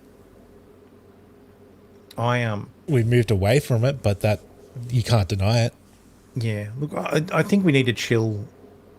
We need to chill out with immigration for a while. We need a reset. We need to reset. Like One Nation talks about discussion about our culture. Yeah, we need to have a national conversation about what it means to be Australian. Do you tear up when you hear I still call Australia home or I am Australian by the Seekers? Yeah, a little bit. Congratulations, you're an Australian. So Do you care about cricket or NFL or NRL? Sorry, not NFL. NRL, AFL. Do you cheer when the Socceroos win? If I'm watching it, yes. Like, yeah. Or do you cheer when the other team, or do you cheer when England wins? No. So, or do you cheer fuck England when Real Madrid wins or something like? Do you like? Yeah. Mm-hmm. Yeah. So anyway, let's move on. Angus Taylor has stepped down, has resigned from the front bench. He did that so that he could run for the Liberal leadership, which he won 34 votes to 17. It is pretty. Spill. Dude, they had a spill, and Susan Ley ran again. I think that's pretty ballsy of her. Because usually what they do is they go, "Oh, like that's fine. I'm not going to run. I'm not going to run. I've been deposed, so I'm not going to run again." Right. But she ran again and got 17 votes. So yeah. But Angus Taylor is the new leader of the Liberal Party. Best of luck, Angus. Yeah. So that Susan Ley immediately announced her retirement. She's taking her ball and I will going be home. spending the next couple of weeks thanking the amazing people of Farrer and expressing my gratitude to them for the honour of representing them for 25 years. Shortly thereafter, I will be tendering my resignation to the Speaker. I'm not sure what comes next for me. I look forward to stepping away completely and comprehensively from public life. What comes next for Susan is a pension of about $230,000 a year for the rest of her life. That is taxed. Yep. It's not tax-free, mercifully, but it isn't but it is indexed. So if inflation would have run out of control, she would get even more money. Thus, causing inflation in the system. Gotta love it. What's the election in Farrer going to look like? Well, this is for the non-by-election. This is for a standard election. Yeah. I think Ozpol had one for it's Victorian state voting intention. Oof. You know, Jess Wilson is 40% preferred premier in Victoria, and it won't make a fucking lick of difference. Yeah, I know. Oh, Victorian state polling intention. Are you supposed to be LNP showing is stuff? plus. LNP is +2. They're 53-47. They might actually win. That'd be hilarious. I don't know. Might not be enough. Anyway, sorry, I was looking for the other polling. Farrer. Not by-election. No, or the actual fucking by-election. Do they not have it? Never mind. There's the... Oh, that's before. That was from October. Right. So she was down 7%, but she was still ahead. She faced a pretty significant independent challenge at the last election. Mm-hmm. But she still won by like 10%. So yeah, it was a very safe Liberal seat. And before that, it was a very safe Nationals seat. So anyway. And soon to be a safe One Nation seat.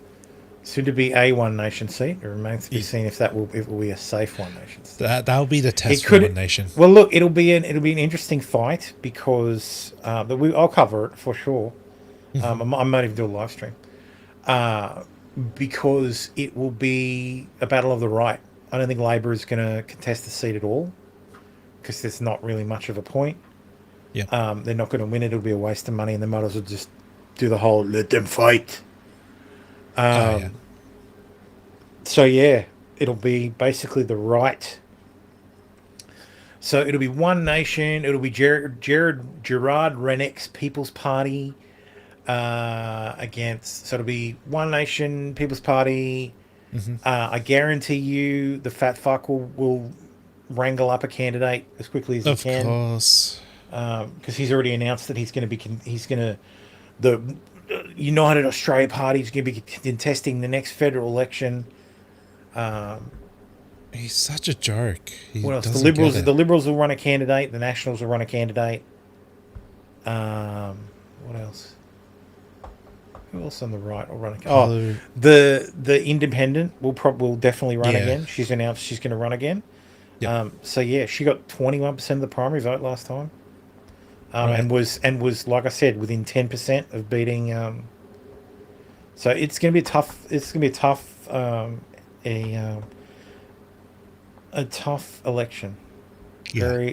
Be very interesting to watch. It's going to be the right versus the right versus the right versus the far right versus, I'm sure, a bunch of also-rans and probably the Greens too. The Greens are might retarded. try. They're happy to waste money on waste as much money as possible. Of course. Anyway, moving on. Fury as police send forensics team for poster depicting Chris Minns as Hitler. Sydney residents have unleashed at police for immediately sending a forensics team to fingerprint posters of Premier Chris Minns with a Hitler mustache while being slow to investigate violent crimes. The backlash erupted after a local shared photo of an investigation on Reddit saying the posters were only up for an hour before police arrived, but that's when their car was rammed by their crazy neighbour officers. But when their car was rammed by their crazy neighbours, officers didn't respond for 10 hours. Ooh. One image showed police forensic team investigator in a mask and gloves appearing to fingerprint or DNA swab the poster. And the second photo is a general duties officer could be seen reflected in a car side mirror covering the poster with a black bag. Right. Jesus Christ, man. That's a different poster too. Mm-hmm. Someone put up posters of Minns with a Hitler moustache. The GDs are running around with garbage bags to cover them, and forensics are following up, fingerprinting the sticky tape. Then they moved to the bus shelter for more evidence. The photos sparked outrage from other Australians who shared their experience with New South Wales police refusing to investigate far more serious offences and criticised Mr. Minns for his crackdown on protest and speech rights. Speaking of not investigating, there was a story from a restaurant in Sydney that had an Irish family come for dinner.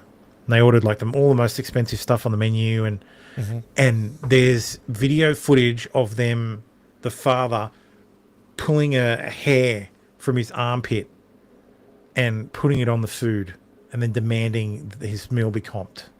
Right.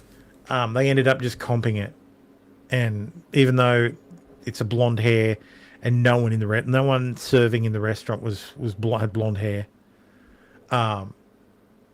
But yeah, they called the police after they found out they did it at another restaurant, and police said, "Oh, there's nothing we can do."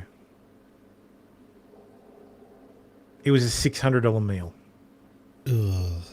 Shit. So, like, obtaining it's a crime. It is literally a crime. But of course, police are far too busy. Police get to choose which crimes they can deal fingerprinting with. photos of Hitler, photos of Chris Minns as Hitler. I once had someone try to run me off the road after sexually harassing me. The whole thing was caught on camera. I called the cops, told them which camera, told them when and where, and gave them a license plate and description of the driver. They told me it would be too hard to find him. Served that guy up on a silver platter, but they'd rather go dust a postbox to go after a satirist. Yeah. If you need urgent police response, include that someone talked shit about Israeli leaders, joked another, while someone else wrote, people need to be aware that the Minns definition of anti-Semitism apparently forbids comparison of his policies with Nazi Germany. So just, if you reporting a crime, add to it that the person who The guy yelled out "kike" on the way. Yeah. Like fucking hell. Or deaf to Minns or something like that. Yeah. He said something about Jews. Like, just absolutely, this is where we've got to with this ridiculous shit. Mm-hmm.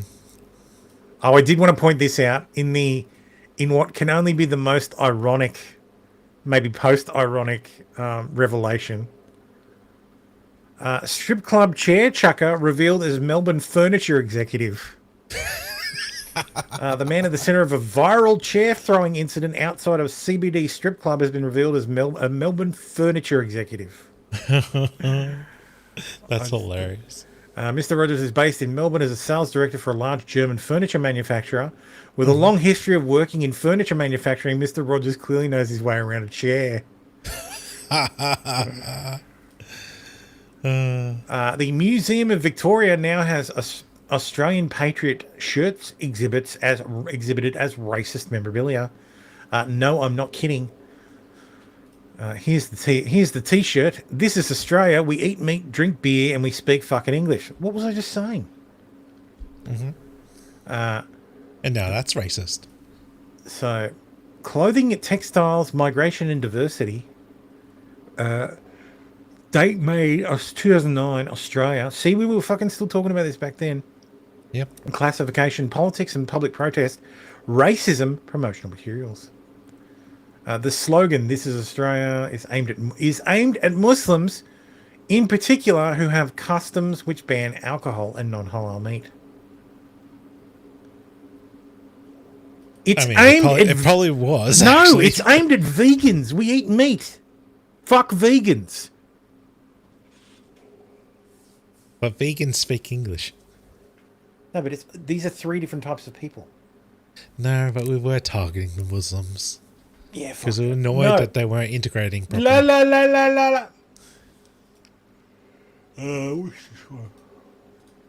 We've been complaining about integration for a while now, Thermo. Yeah. Is returning to Sydney after the popular food chain closed all restaurants during the pandemic. Minor Hotel Group will relaunch the franchise at its new hotel at Sydney Airport in the coming months. It will be open to the public, with plans underway to open new Sizzlers across Australia. Oh yeah, you'll be able to get cheese toast if you don't know how to make it yourself. Oh no, how do I make cheese toast? No, it's just cheese and toast. No, where do I get toast? No, the toast from Sizzler. Do you not know what I'm talking about? No, I've never been to Sizzler. Okay. So what you do is you take Parmesan cheese, the powdered stuff. Right. And then you butter a piece of bread and you cover it like it's fairy bread, so that you can't see the butter. Yep. So preferably if you have a whole bunch of the Parmesan cheese in a container big enough to actually dump the piece of bread in. Yep. You dump the piece of bread in to pick up as much Parmesan as well and pat it down a few times. And then you throw it face down on a plate, like a hot plate. Yeah. And then you cook it until it browns, and that's it. You toast one side, the other side is soft, and then that's the Sizzler cheese toast. That's a weird cheese toasty. It's fantastic. It's amazing. Have you heard about the term gaslighting? This is a new term that I have learnt from the book that I have just finished. It's called White Tears, Brown Scars. I highly recommend reading it. But gaslighting, as the name suggests, is when white people will gaslight you about your ethnicity. A classic example of gaslighting, especially for mixed race people like me, is when white people say things like, oh, you're not really Asian, or you're not really whatever race you are, especially after they've just been racist towards your race. They're basically just trying to gaslight you out of your own identity and how you choose to identify, your culture, your background, your heritage, and they'll basically just weaponize it to justify their racism or make themselves feel better about being racist. Sorry, I didn't hear any of that. You were looking at boobs, yes. Yeah. Towns Punk says Aussie saying Parmesan is A+ content. Parmesan, Parmesan. Parmesan. Parmesan. Parmesan. Yeah, Parmesan. Parmigiano. I'm Italian, I get to say it as well. There's been a major development tonight in the case of a Queensland man charged with the state's first breach of Daniels law. Live to Caitlin Smith for the details. Caitlin, the man learned his fate in court today.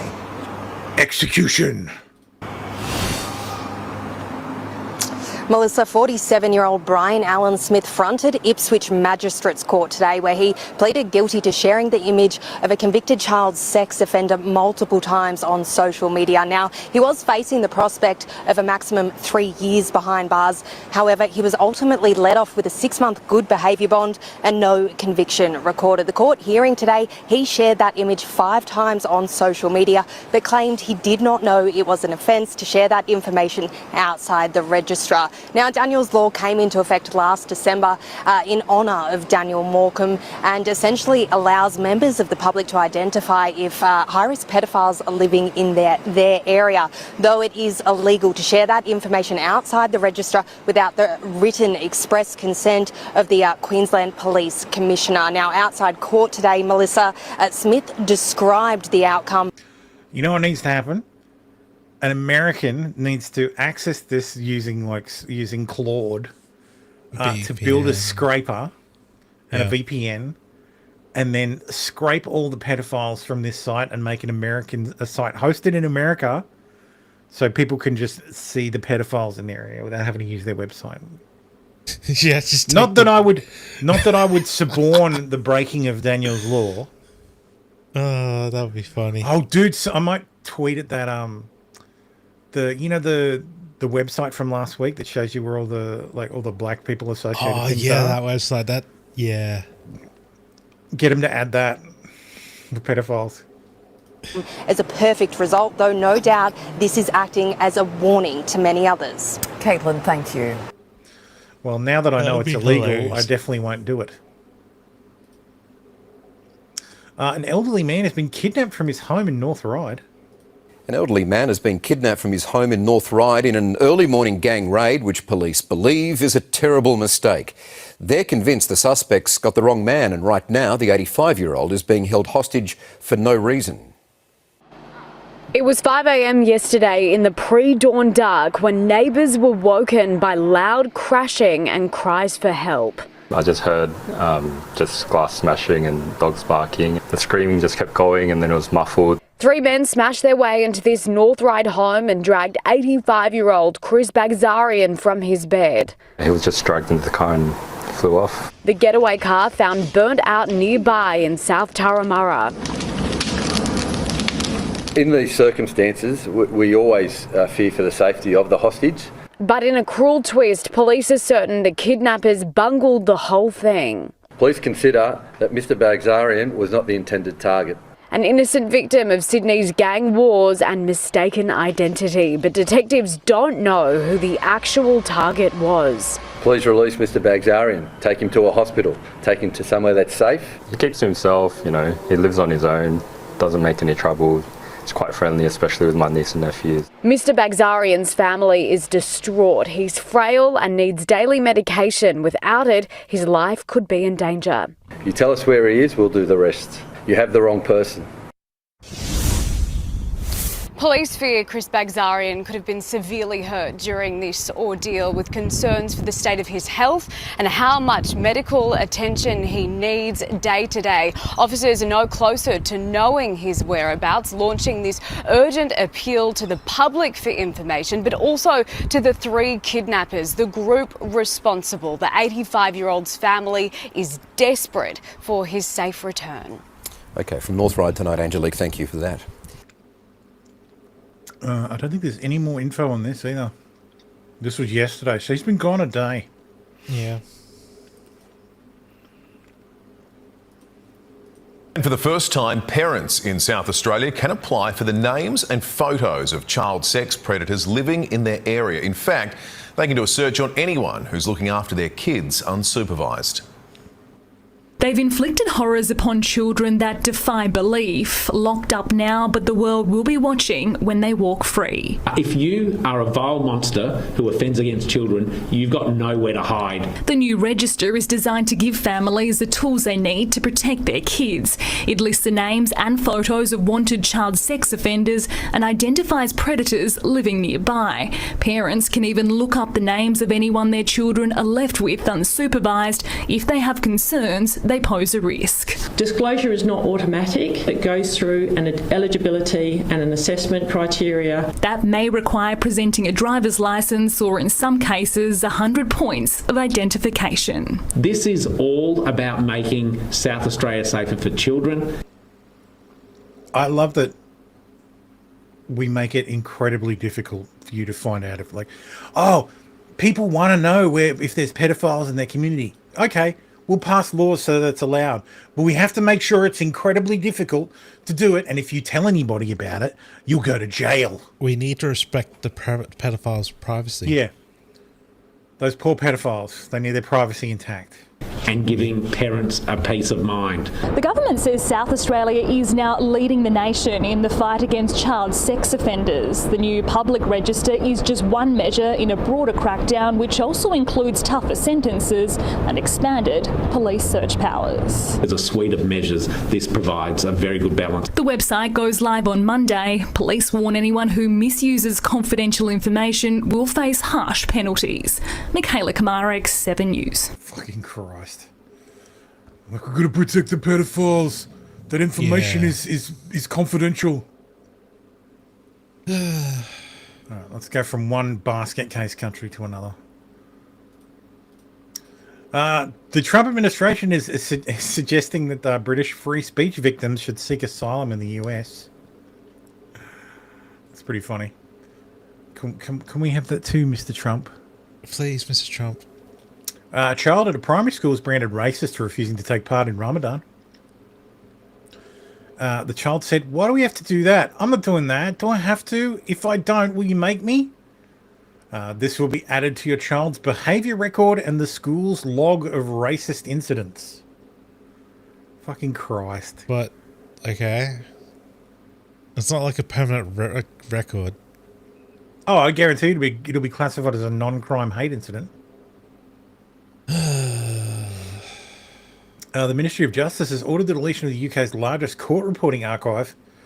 Court's Desk, a platform launched to improve media access to magistrate court data, has been ordered to delete its archive of records by David Lammy's Ministry of Justice. This is crazy. According to Court Desk, the platform has since been used by more than 1,500 journalists from 39 media organisations, and the data provided has highlighted serious failures in the court system.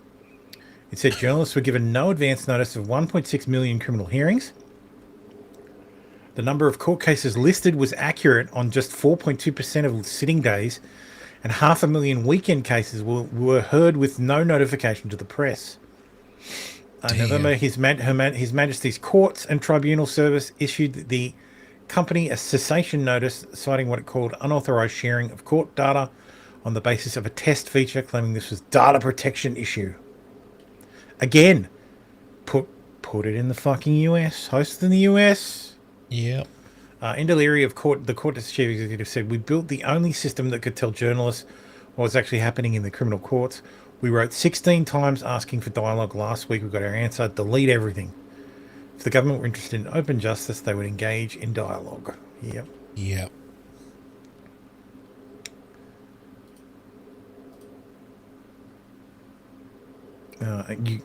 Elon says the UK has become Orwell's worst nightmare.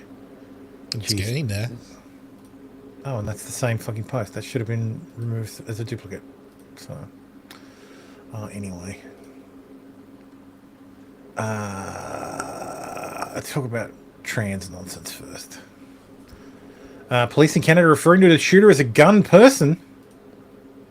That includes the deceased gun person. Okay. And then separately, do you know the gun person's relationship to... It's fucking gold. Gotta watch out for those gun persons. Look out! They've got a gun. It's such a lame label that I like it. For specifically labeling these types of people. What is he talking about? Well, he's talking about a mass shooting. The suspected shooter is in the deadly Tumbler Ridge secondary school attack in British Columbia has been identified by the family as Jesse Strang. Strang's uncle confirmed that Jesse was transgender and responsible for the shooting, which left 10 people dead, including the suspect.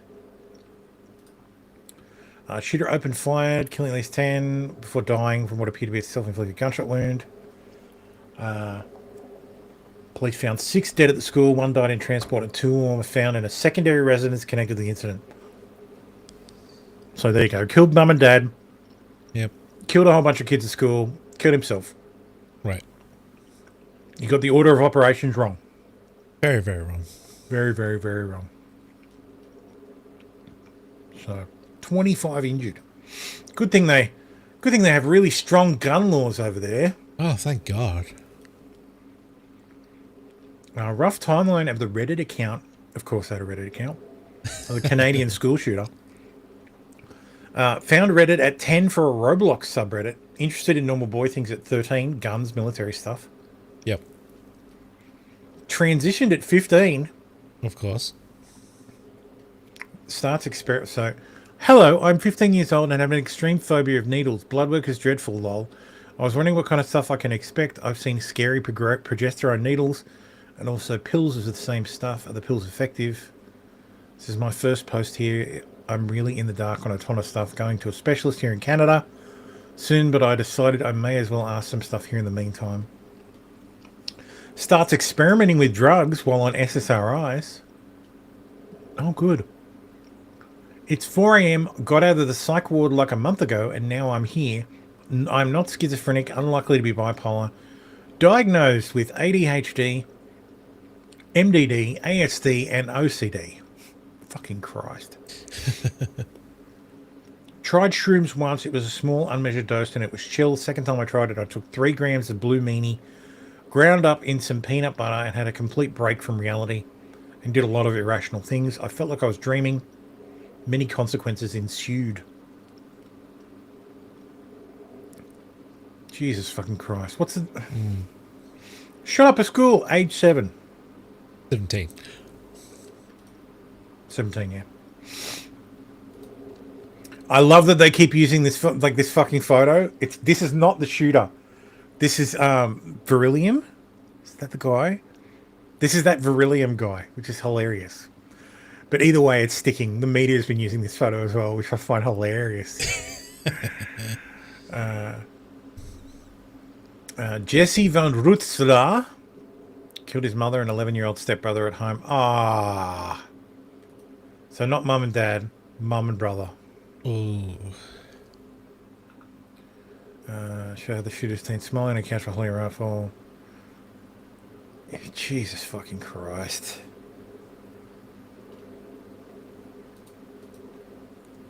It's going to keep happening. Yep. Canadian lesbian claims the mass shooter was the first victim. No, it was the last. A person who went to school had hateful comments directed my way. Hey. The first victim of this tragedy was the shooter. And you can disagree all you want. But that person did not just decide one day that it was the day. Oh, yeah, they did. It was the day that they could not take it any longer. I know it's a small community, but you know what also comes with a small community? A small mindset. Oh. An uneducation to understand that maybe difference is okay. Ignorant. The first victim to this tragedy But you're gay. was the shooter. We call you out from being gay. And you get butthurt about it. What are you gay? Why are you gay? And then you fucking have a understand that fit there over are it. 10 people in total who are dead. 2 different sites. 8 of the people who died as a result of the shootings were at the school, including an individual we understand is the suspected shooter, who is believed to have died of a self-inflicted gunshot wound. There are about 25 people who have been triaged by health authorities with various physical injuries, some profoundly serious, and some more minor injuries. While the RCMP emergency alert has been lifted, the people of Tumbler Ridge remain in a state of crisis. following one of the worst mass shootings in our province's and country's history. This is a devastating day for a close-knit community, and the loss being felt is profound. R.I.P. Your gun laws. 'Cause Yeah. they're done. No more guns. That's weird. I don't see Tom Bollo's post. Tom Bollo says, obvious difference. Obvious difference was not okay. Yeah. Okay. I've never been through a lockdown in the school before. Alarm starts going off. Miss Steely's running around in the hallways on the phone. She's saying, this is a lockdown, close the doors. So we closed the doors, and I think for a while I didn't think anything was going on. I thought it was just like maybe a secure and hold. But once everything started circulating, we kind of realized that something was wrong. We got tables and barricaded the doors. And I believe we sat in there for about 2 hours, 30 minutes until members of the RCMP, and I believe SWAT, had come through the door and escorted us all out of the high school. It was definitely tense. I think we were all very nervous, so we tried to keep things light and just try and keep each other motivated and not fall into grief. But once people sent me some photos, it definitely set in what was actually happening. What kind of photos were they sending? They were disturbing, just showing blood and things like that. A roller coaster of emotions is a nice way to put it right now. So they found his Roblox account over on the Kiwi Farms, and he made a mall shooter. Yeah, definitely played that.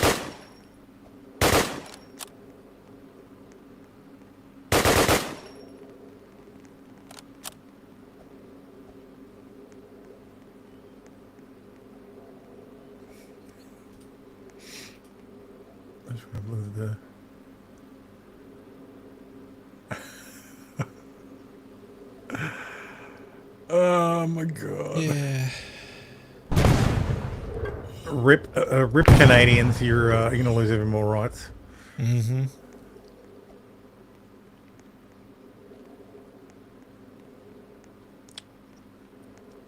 I have no problem with these games. Like, who among us has not driven through a crowd of people in GTA? Yeah, I've killed my fair share of hookers in GTA. Usually it's police for me, but yeah. The game's been removed by Roblox. There's a mall in Canada with the same name. It doesn't look to be exactly the same.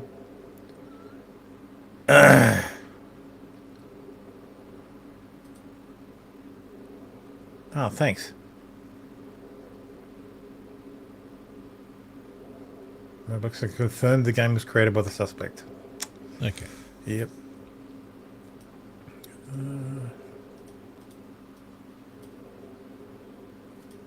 So yeah. Police say the attacker was dead. When they found her, she had a self-inflicted wound, and she matched the description given in an earlier police alert. Female, wearing a dress with brown hair. That is extremely unusual. It's rare to have a female attacker. Females wearing dresses? That's very unusual. It's just absolutely fucking retarded, man. Oh yeah, they're fucking retarded as all hell. Dude, again, they're using the fucking the beryllium. That's beryllium, not the shooter. No, keep using it. Anytime there's a trans shooter, I want to see the beryllium. It'll be the trannies, Sam Hyde. It should be the tranny Sam Hyde thing, yeah. Yep. No, but yeah, he made a. Yeah, it's like the same the footage. mall shooter. If the shooter turns out to be Hispanic, build the wall. Arab, ban Muslims. Trans terrorism. Cis, straight, white. We need to ask ourselves, how are we society failing these poor, troubled young men? What kind of movies, video games, and music are we making? Dude, when it's trans, it is cis, straight, white, guys. Yep. They've just been corrupted by society. Mm-hmm.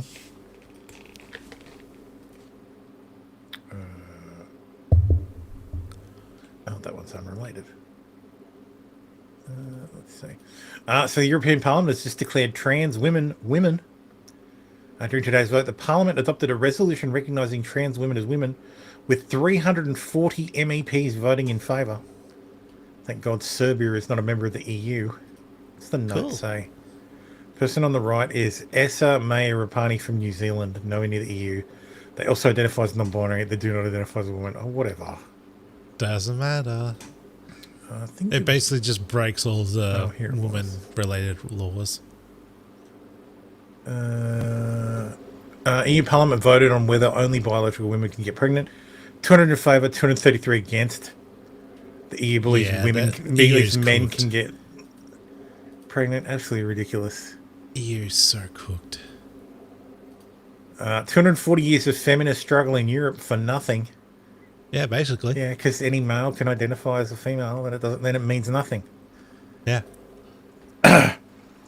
Can't prove it, but I believe this makeup style is being pushed on girls to make it harder to distinguish a woman from a troon.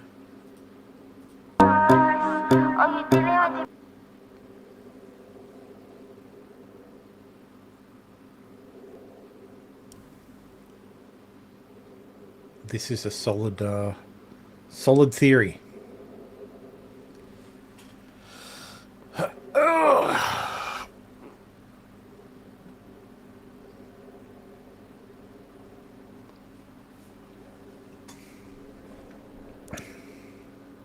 Make him look ugly.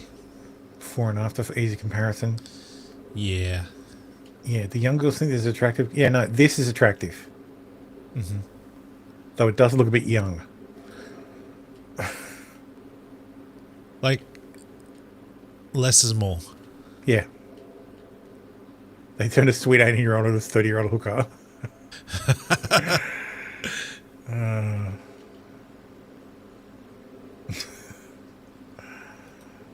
I don't know why this was in this section. Maybe because it said school shooting. There was a school shooting in Japan. No. Japan? Bangkok Kirat School in the Thunglung area. Maybe Thailand. Potentially Thailand. Yeah. See if I've got some context clues. Thailand news, shooting costs. Yeah, it's Thailand. Yeah. Billboard Chris says trans-identified man Alice Atwood stabbed his 7-year-old son and 8-year-old girl and is out on bail. Good morning. It's your favorite hobo you love to hate. I just wanted to do a check-in, let people know that I am being safe, I'm being secure. I have taken care of my needs, and I am just chilling until I actually go for my sentencing. And yeah, I did kind of realize that we do have a highly unique opportunity here, whereas I'm someone who did something heinous and I'm on social media, whereas pretty much all the other people who do something heinous get locked in a box and blocked out from society, and they don't get to talk to them. So, like, does it put me at risk? I'm already at risk.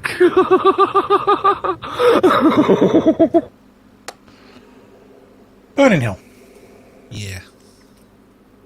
Detransitioner shares details about the irreversible effects of testosterone on a body. They told you what was going to happen before you started testosterone. So really, it's your fault. You should have been paying more attention. See, but they didn't, though. They told me the outwardly observable effect that I would immediately notice. Like, that my voice was going to drop. Not that my vocal cords were going to dramatically thicken, and that a lot of women's larynxes aren't big enough to accommodate that thickness, meaning that my voice just always hurts. I snored last night, apparently, because my throat has hurt all day. It also means that I can't scream or raise my voice above a certain volume. I used to do theater. They knew that. That was something very important to me, and I've lost that ability because I can't project my voice anymore.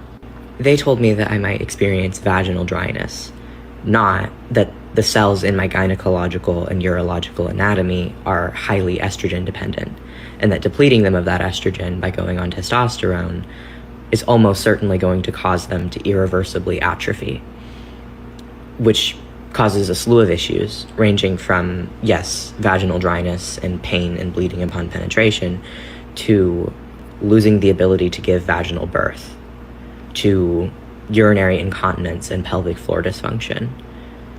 I've seen a lot of informed consent packets from these gender clinics, and I have never seen one actually go into detail about what vaginal dryness entails. Because if they ever went into detail of the drawbacks, no one in their right mind would fucking do it. So only the crazies would do it. Yeah. It's also So crazy has to popped me up. to imply that I, as a 14-year-old 8th grader, or the kids that they do this to are as young as 11, could comprehend the lifelong implications of being incontinent and not being able to have penetrative sex or give birth vaginally. That's not something that a child can consent to. That's right. I have every detransitioner sues the fucking shit out of every doctor. Do you have Who a did- Woody van? We do. There's one rolling around. Oh, stop the show. Get yourself a ice cream. No, I'm right. Just end the show. Oh, hey, Mr. Whippy's van here. Gotta go. Eric says, womp, womp, womp, womp. Yeah. Yeah. Like, but I do feel for those people. Yeah, the ones who are fucking told, the "Oh, kids you know, that do it. if you take the to get magic pressured pill, into you'll feel better and you'll be good. You'll be a real boy or a real girl. Yeah.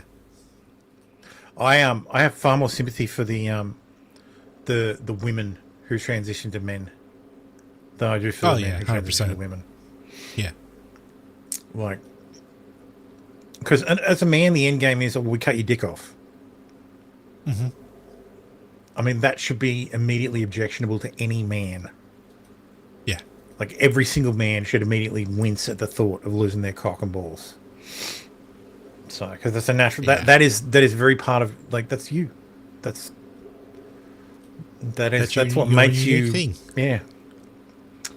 Anyway, let's talk about, I was going to say terrorismo because I put it in that section because I didn't want to have to make a Savannah Guthrie's mum section. But yes, veteran investigator Paul Siloni has something to say. I don't think she was kidnapped. We would have heard. Listen, there would have been a video. There would have been a photograph. There would have been something. A lock of hair, a drop of blood, something mailed to somebody so they could verify, yes, in fact, these people have my mother. Kidnappers want to get paid quickly. They don't want this thing to linger. If you're negotiating with another drug dealer in South America somewhere, it could go on for a few weeks, a month, until they get bored and decide this is not worth it. And it's either pay up or we're going to kill this person. And it's always a negotiation, right? The first figure they throw out is never what actually gets paid, like any good business deal. There's going to be a negotiation, but it's going to be a fast and hard one. And there's been no negotiations. No one's called up and said, hey, where's my money? That hasn't happened. For the simple reason is nobody's kidnapped her, I don't think. If you're a good kidnapper, you're going to grab the medication on the way out the door because you're going to have to take care of her. You're going to have to keep her alive and healthy, right? So it shows a total lack of planning. The total lack of forensic evidence of anyone being in that house, of grabbing her, is another clue that she wasn't kidnapped. You know, you walk in somewhere, you're going to leave something. I don't care who you are. You're going to leave some DNA, some footprints, some fingerprints, blood if anyone gets cut on glass or whatever. You know, listen, the FBI is great at crime scene processing. They've been processing this thing for, 6, 7, 8 days now. They've got nothing. If they had something, we'd have heard about it. Yeah, there's a lot of weird things around this case. This is video from her Nest camera. Apparently she didn't have a subscription, which meant the footage was deleted every 3 hours. FBI was able to recover it, meaning the company is keeping your data? No, not necessarily. Tamala says, remember the government's passed laws to not allow people to talk to kids out of the path to surgery, anti-conversion therapy laws. Yeah. Mm-hmm. Yeah.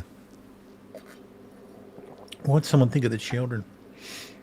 No. So because the guy, when he got in, he unplugged the doorbell. Mm-hmm. He didn't have the chance to upload the video. So the FBI just kept it offline and recovered it straight from the device. Okay. So, but yeah, this is the video of some suspect.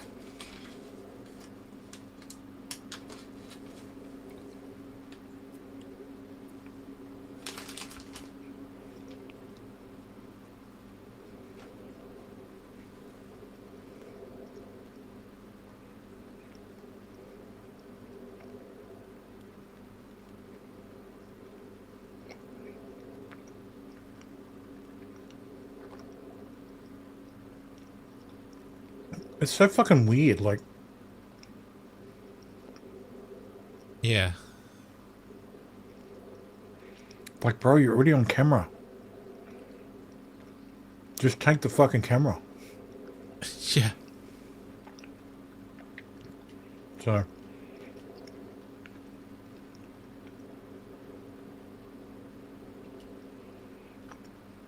Everybody, of course, is going full retard. Hell yeah. Let's see what the latest is.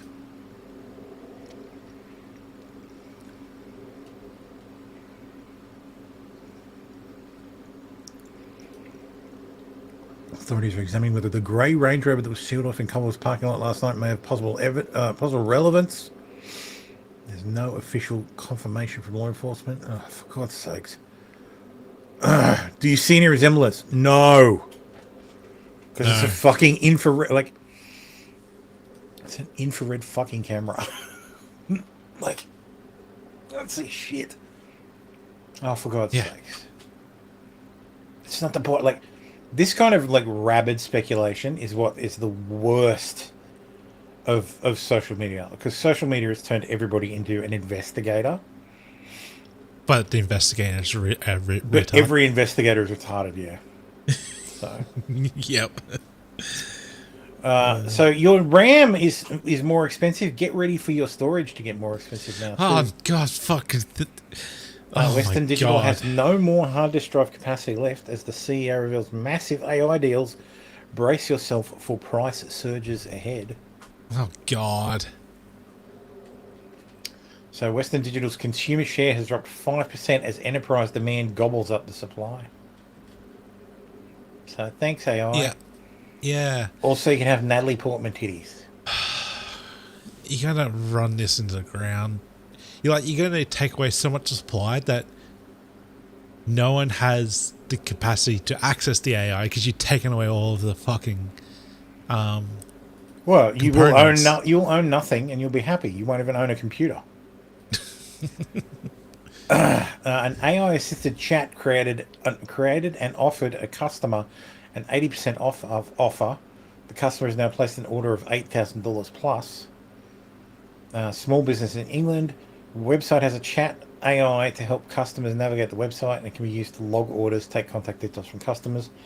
Customers chatting with it and managed to convince the AI to give them a 25% discount. Then he negotiated with the AI up to an 80% discount. He then placed an order for thousands of pounds of stuff. Like, I'm going to be losing thousands on my material costs. I've written to the customer to cancel it, and they responded that they'll be taking me to small claims court if I fail to honour the order. They're giving me 3 days to respond. That's fucking dumb. You should have just immediately cancelled the order and said out of stock. Yeah. Just cancel. It's like, I am fully on the customer's side. This is the exact kind of punishment I, as a business owner, replacing humans with AI deserves. Bet that minimum wage chat customer support salesperson doesn't seem too expensive now. The customer will lose in court. The AI had neither the authority nor the apparent authority to bind the company because a reasonable customer would not think an AI would have such authority. Therefore, the AI cannot bind the company. Well, I wouldn't trust that. It's small claims court, bro. They're not going to be thinking too deep about it. Yeah. Removed from Reddit, of course. Good example of meritocracy bullshit is that the rules of the contest were announced in advance.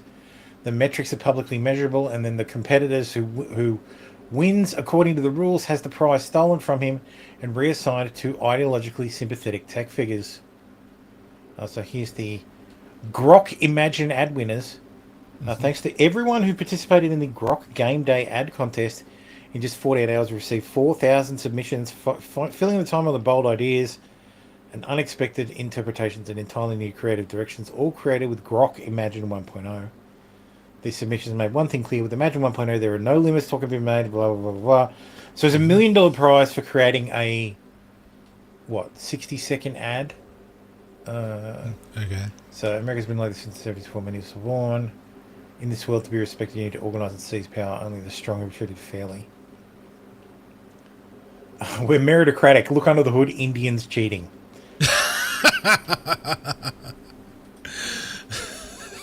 So the number one prize was this. Yeah. Galileo, your time has come. Wait! Grok, does the sun orbit the Earth? No, we can see that Venus shows crescent phases like the moon, so it orbits the sun, just like Earth.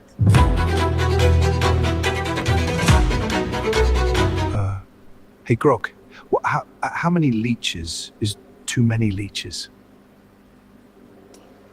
Asking the correct questions. One of the rules was that you couldn't use a real person. Right. So the argument is, well, Galileo's a real person. Second place goes to Diesel, who's touching follows a young boy's dream of reaching space. How old?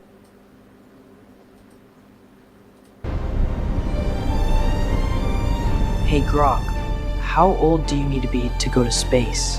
Selected candidates have historically ranged from 26 to 46 years old. How many miles are we from Mars? About 140 million miles from Earth. Hey Grok, what actually causes combustion instability? How sensitive is delta V to small mass changes? Grok, you ready for this? That's decent. The following videos of hundreds. In this vast expanse, one mission defines us: to understand the universe, to scale intelligence, and to ensure consciousness endures. We ascend from Earth's cradle, connecting, expanding, propelling humanity forward. How far can our light reach?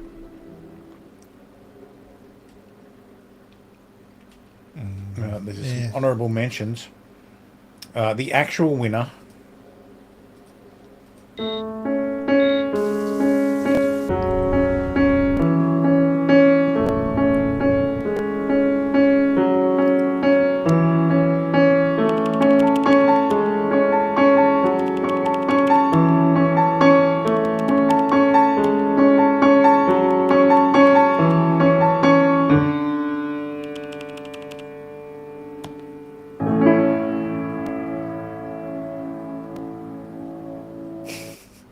What? No. No, it's not the winner. It was by likes. So it's created about all three in combined views. Why didn't he win? Yeah, it was like views, the most views and the most likes. Right. Okay. So they basically just bullshitted their thing. Because I mean, obviously that's not as like pro AI as all the other ones. But if you look at all the people who created them, like who won the $1 million prize, it's all hype videos at Framer, Yeah. site build design, motion, marketing, Chimera, AI dork. Promoting Second place, AI, sucking off Chief the Creative AI. Officer at Promise AI. PJ Ace, viral AI madman. Like, of course, it's all the fucking and the honourable mentions. They're just regular folks. We'll give the regular folks some money. It's Campbell, Manic PC. Like, it's all fucking rigged. So, the chosen winner used the likeness of Galileo. Using the likeness of any real person, living or dead, is expressly forbidden in the terms of the contest. Mm-hmm. So here's the terms. Showing off what makes Grok powerful, hilarious, truthful, or game-changing. Video must be created with Grok Imagine, be 30 seconds or less, and be submitted by quoting the original post in this thread. Entries will be judged primarily on verified home timeline impressions. Only US users are eligible. So they made it so that it was only home timeline impressions, only US users. They made it so it could be totally arbitrary. Right. Yeah. Verified homeline, yeah, guarantees the winners will be huge accounts, even if something created by something small, maybe much better. There's no way to fairly judge a winner. Yep. Well, yeah. So this kind of rigs the contest. Yeah, it was always rigged, bro. Like, fuck. It's rigged in the beginning. Why the fuck are you surprised? It's always been that way. That's my secret. It's always been lies. Lame, but fine you got cold feet because it's too potentially politically spicy.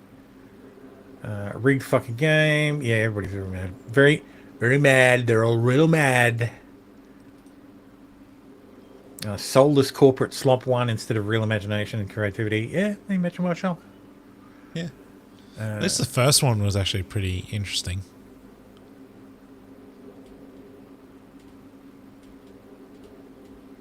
The others, yeah, they were fucking sucking Elon's dick. Despite a strong showing, I didn't win. I'm proud, however, to have been distinctive in beating all 5 winners on every visible metric. My Super Bowl commercial contest submission. I'm John Henry, world's best steel driver. Ain't no machine gonna beat me at anything. Excuse me, good sir. Are you sure about that? Of course. Name your challenge. The challenge will be... shoveling slop. Ha ha ha ha.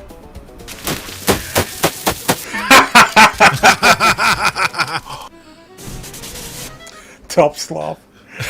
True. Wow. I would like to remind everyone that Grok is the worst of all the AIs when it comes to accuracy, performance, basically everything. It is the worst fucking AI. Tombolo says back to spinning discs, everyone. No, Tombolo, that is the spinning discs. They're running out of spinning discs for servers as well. Yeah. You're on nothing, and you're like it. It's gonna collapse. Yeah. Looking sooner rather than later.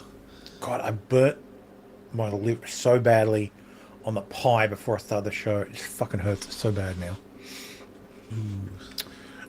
So there is a remote code execution vulnerability in the Windows 11 Notepad app. So imagine my shock. Yeah. And it's totally dumb too. It's in like it executes arbitrary code if you link to it. So if you have markdown code, like a markdown file, and it has a link to an executable, and you click on that link, it will run the executable unprompted. So, God damn it! That's what happens when you vibe code. The Board of Peace has welcomed Israel as a founding member. So I guess they ponied up the $1 billion. Oh, goddamn.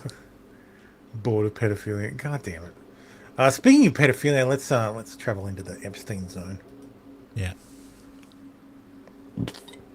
Michael Tracy says, breaking news, in 2025, the FBI's Child Exploitation Task Force produced a slideshow summarizing the Epstein investigation. So highly responsive material, 85 gigabyte breakdown. Over 1 million images and videos were extracted from Epstein's devices.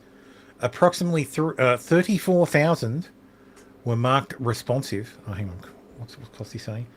They're saying I only have 40 terabytes left on my NAS. Hard disk drive prices better come down by the time I need to build my next one. Well, yeah. I've only got a terabyte of free space, so I might actually have to buy hard drives before, well, this month. Approximately 12. So out of the million images, 34,000 were marked as potentially child porn. 15 to 20 was CSAM, not self-produced. So child sexual abuse material. Yep. Approximately 90% of the files are adult pornography, adult erotica, or age difficult pornography and erotica. Approximately 9% of the files are personal or generic internet images. So they found no self-produced child pornography images in Epstein's millions of images and videos. Yeah, interesting. So, dude, the number of people who I used to respect who are just totally in on the everybody's a closet pedophile, and Epstein was running a massive global sex trafficking ring where children were sold and eaten by cannibals, and like there's no evidence for any of that. Like, I don't get your sexual laundering. FBI claims that are provably false with Epstein. The slide says they found 15 to 20 images, but the Epstein files multiple times finds more CCM than that in just one example. 33 images. No, but this says CCM not scanned. So they haven't fucking checked it. Yeah. We're not scanned. We're among what looks to be self-produced material. Like, let's have a look at the fucking document. Copies of photos. It's a woman's face. It's women flashing their titties. All right, how do you identify this is underage? Like, I have no idea what the hell that even is. That's so heavily redacted. Mm-hmm. That's the back of a fucking photo frame. I can't even tell what half the shit is. These are like, what's it called? Photography shots. Like professional shots. Okay.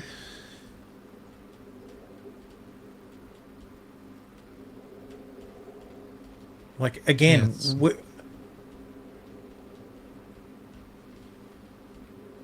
okay, if I take his argument that, oh yeah, every one of the women in these photos is under the age of 18, therefore making this child pornography.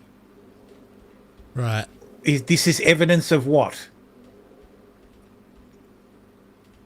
Yeah, there's no connection. This is like, all right, how does this make this a sex trafficking ring? In what way? How do you connect this to Clinton?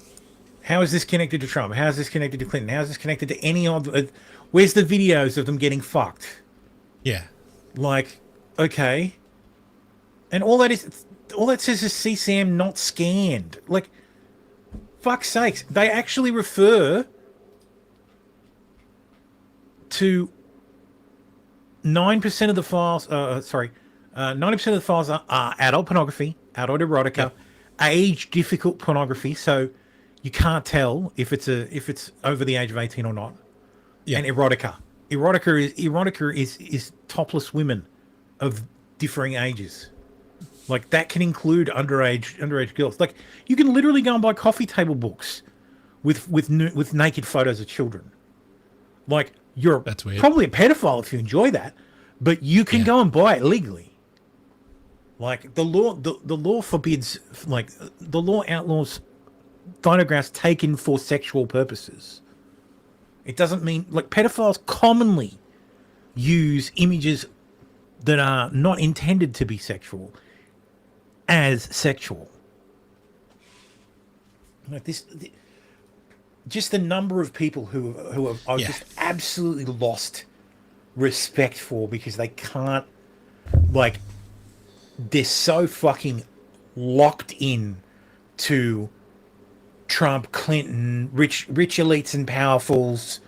They're all pedophiles. They're all, like, protected by no, nothing in this indicates they're all protected by the government. He got a good deal.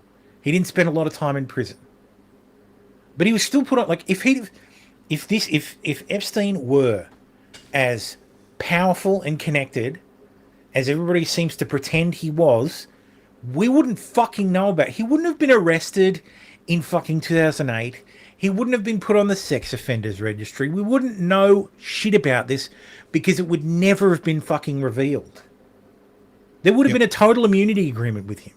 It would have been buried. And nobody would ever fucking hear from it again. But that's not the case. We know about this shit because stuff happened. And rich man gets to get away with prostitution because the girls were fucking like 16, 17. Yep. And not the local prosecutor didn't want to have to call them to testify because, of course, why would you want them to testify about what happened to them? So you get stuck with going to the feds. The feds are like, we can't prosecute this. The best we can do is cut a deal. Like, we can force him to register as a sex offender.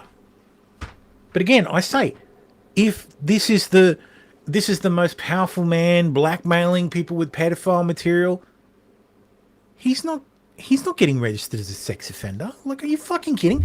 Nobody thinks this through. It's because this is in the same fucking area as TDS. Everybody's lost their fucking minds.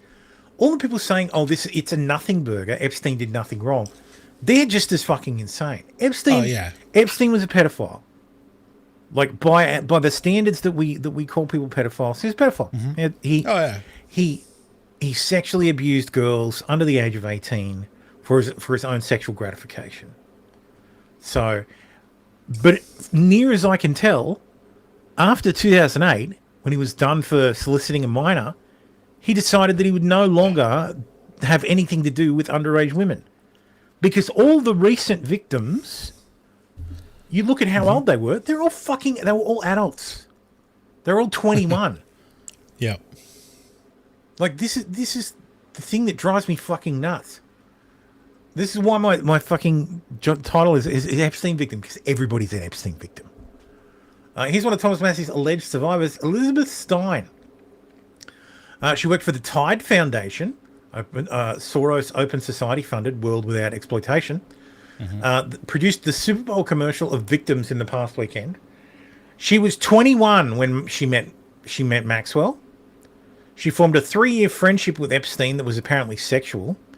Yep. She didn't realize she was trafficked until, well, not 30 years later, but she didn't realize she was trafficked until Epstein died. She attempted it, failed to recover funds from the Victims Fund. Maxwell's attorney pointed out she didn't legally qualify as a crime victim under the CVRA, and she received no payout, but she sure did try. Like, because there she is, like in Congress, raising her hand, saying that, I'm a victim of Jeffrey Epstein,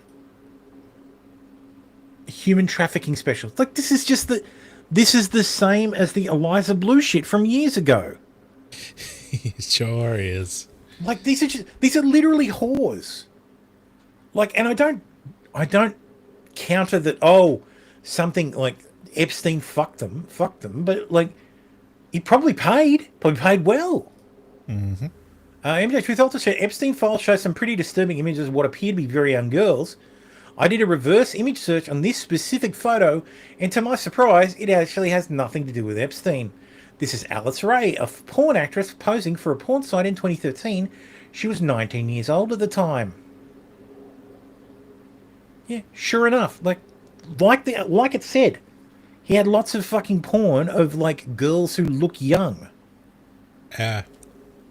And back in the day, here's another photo. It was fucking wild back then. From the Epstein files. People think they're underage. It's from a Justin Bieber blog with a bunch of pretty over 18 women. Why in the world are these photos in the Epstein files? Again, because he downloaded porn. The issue is people have already been primed with the whole Epstein has a pedophile ring and Pizzagate was real, that sort of thing. And so when they see the images, they immediately go to that conclusion. Yeah. Here's another one. Look, this horrible victim. She's well hung. He's taken a photo of. Fucking National Geographic. And it's because it's all redacted. People just got to realize that he was just a massive Kuma. Yeah. Michael Trust says, every single Epstein victim pictured here was an adult at the time of their claimed victimization. So number one, Jess Michaels claims she was sexually assaulted by Epstein in 1992. She was 22. She didn't realize she'd been victimized until 2019. She gave a TED talk and launched a consulting firm. Number two, Teresa Helm claims she was groomed and trafficked by Epstein and Maxwell in 2002 at age 22. Did not realize she'd been victimed until 2019 after watching a YouTube video. Liz Stein with her fucking... no, not the other one. Liz Stein we just talked about before. She was 21 when she was trafficked. So she was trafficked in 1994 when she was 21. She didn't realize until 2019 after she spent the preceding several decades in long-term psychiatric facilities. Lara Bloom McGee and her gigantic fucking tits refuses to give specifics but claims she was an adult model when she was trafficked sometime in the early to mid 2000s. Lisa Phillips claims she was sexually abused in some non-specific way when she was a 21-year-old model and accepted an invitation to go on a day trip to Epstein Island. Amanda Roberts, not a victim, sister-in-law of Virginia Roberts Giuffre. Sky Roberts, not a victim, she's the brother of Virginia Roberts Giuffre. So, I'm sorry, why is your hand raised? The question was, were you sexually assaulted by Epstein? I'm sorry, was Virginia Roberts' brother assaulted by fucking Epstein? Like, come on.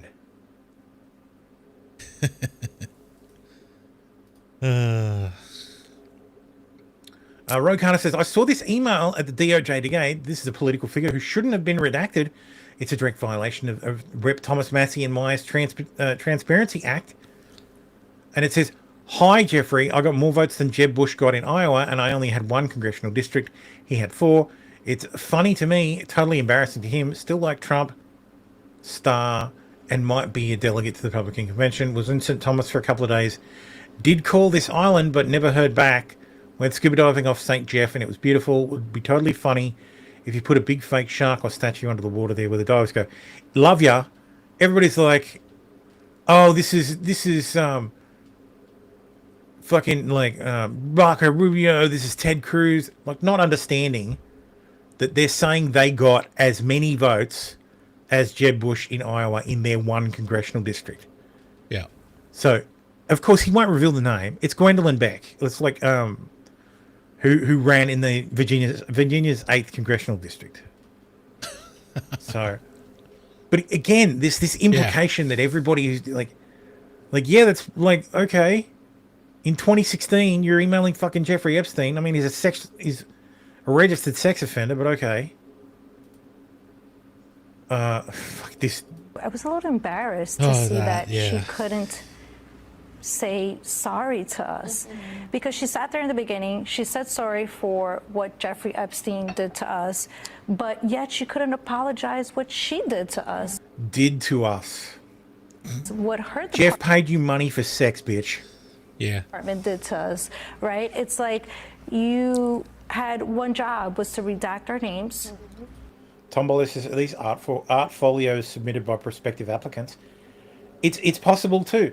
There's also, I'm pretty sure he had a photographer who he sent these girls to for photographs. Like, this guy's a coomer. Like, Jeffrey Epstein was a fucking coomer. He would get attractive women. They would throw themselves at him because he was rich, because that's what fucking happens. Naturally. And happened way back then as well. He would pay, he would wine them, he would dine them, he would get jerked off by them. Or get a massage from them. And they'd get their trip to Epstein Island and get to have their photos taken. It's no different. Dude, one of these days, the Dubai Porta Potty files are going to drop, and it's going to be insane. Oh, boy. Holy shit. That's going to be wild. And the funny thing is, the number of people who are stuck on this fucking idea that Epstein was a global sex trafficker, and, like, there's an elite trafficking ring that moves that kidnaps these women and takes them all over the world. These people are also aware of Dubai porta potties. Yeah. Like, these women aren't being trafficked. I mean, some will probably end up being trafficked, but that's because there'll be a Saudi Arabia. Small minority. But most of these women are fucking answering a message on fucking Instagram from some Saudi looking guy. and arranging a trip to fucking Dubai where they get fucked by a camel, or they get fucked by some underage. This is the thing. There's fucking stories of them going to fucking to Dubai and getting fucked by underage boys to lose their virginity. Does that mean they're the sex traffickers now? Like they I mean, that's a violation of US federal law. Yeah. Yeah, you're fucked. So, You had sex with a minor. This shit, these girls go over and get shit on by fucking billionaires. Jeffrey Epstein had a lot of fucking money. Was he a pedophile? Yeah, he was soliciting minors. He was perfectly fine with letting like 15 and 16-year-old girls jerk him off. Yeah. After giving him a massage. So, fucking bury him under the fucking prison for all I care. But this idea that he ran some global conspiracy of like pedophilia, blackmail, he was friends with rich people. Who were friends with famous people. Because not all fame comes with, like, this guy had to sit down. This guy had to sit down with Steve Bannon and fucking oh god, I forgot his name. Noam Chomsky in the same room. He's a facilitator. It's amazing what happens when you have money. He's able to connect people this is what's with actually other people. this is what's actually being exposed. What's really being exposed in the Epstein files is that if you have enough money, it doesn't matter what you did. Yeah. Nobody actually gives a shit. Like, if Jeffrey Dahmer had a fucking huge bank account, no one would care how many fucking people he ate. Just keeping the DL. Yes, respect our privacy. Who had one job was to redact our names, to respect our privacy, but yet you carefully took the time to redact all these powerful rich men. So it's like, is it your department that can't keep up with? Are you guys being sloppy? What's going on here? It's what we wonder every day. Where did it go wrong? And then I think we all realize now, So, and respect my privacy while on fucking NBC News. Yeah. Make it make sense. That's a wild take. But in some cases, like, this is the thing, even Massey himself said, we had to look at some of the unredacted stuff, and underneath the redactions were redactions. So the stuff the DOJ got had already been redacted by the FBI. Wow. Or by the courts, like as part of the grand jury investigations. Right. So, what the fuck?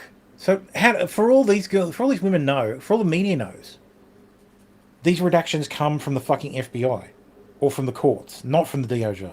Yeah, before the DOJ was told to release them. Not to mention the fucking Tom says, I think that was on offer. Getting famous and associating with famous people. Yeah, absolutely. Yeah. It was getting the rich get famous and the famous get rich. It's that simpatico. There was a thing this week. And also influence the greater culture. Yeah, there was a thing this week about one of the file releases where these fuckers just wouldn't just fucking shit or get like I'm a big fan of, like, if you're gonna fucking say something, don't fucking dance around it. Right. Just fucking do it. Like, don't fucking go just stealth drop it. Actually, I'm like, don't vague post about how we know who these people are, blah blah blah blah. Like, just fucking do it. Just do it. Don't fucking just stealth drop it. Fuck about. Just fucking say it. Just drop it and run. I'm just trying to find the original post because I fucking reply. I got into an argument with someone about it because I always fucking do. That's out there, man. It's the God damn it! Where is it?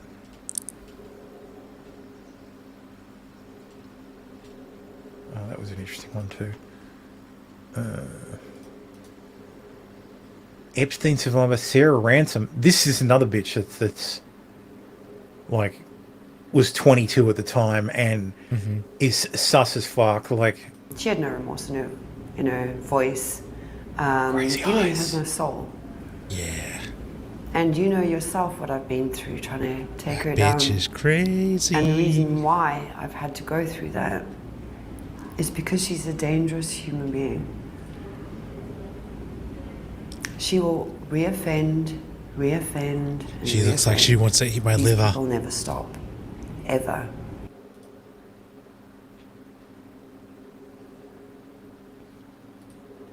I know it's apparently seen as quite gauche to point out facts, but Sarah Ransom was 22 years old when she met Epstein. She said she had tapes of many famous figures raping underage women, then admitted she made it all up. Yeah, the ones who make the fucking insane claims have the least credibility possible. Yeah. Virginia Giuffre is the source of so many of these fucking bullshit lies, and Sarah Ransom is an additional source for so many of these insane fucking lies, and they have both had to fucking recant. Yep.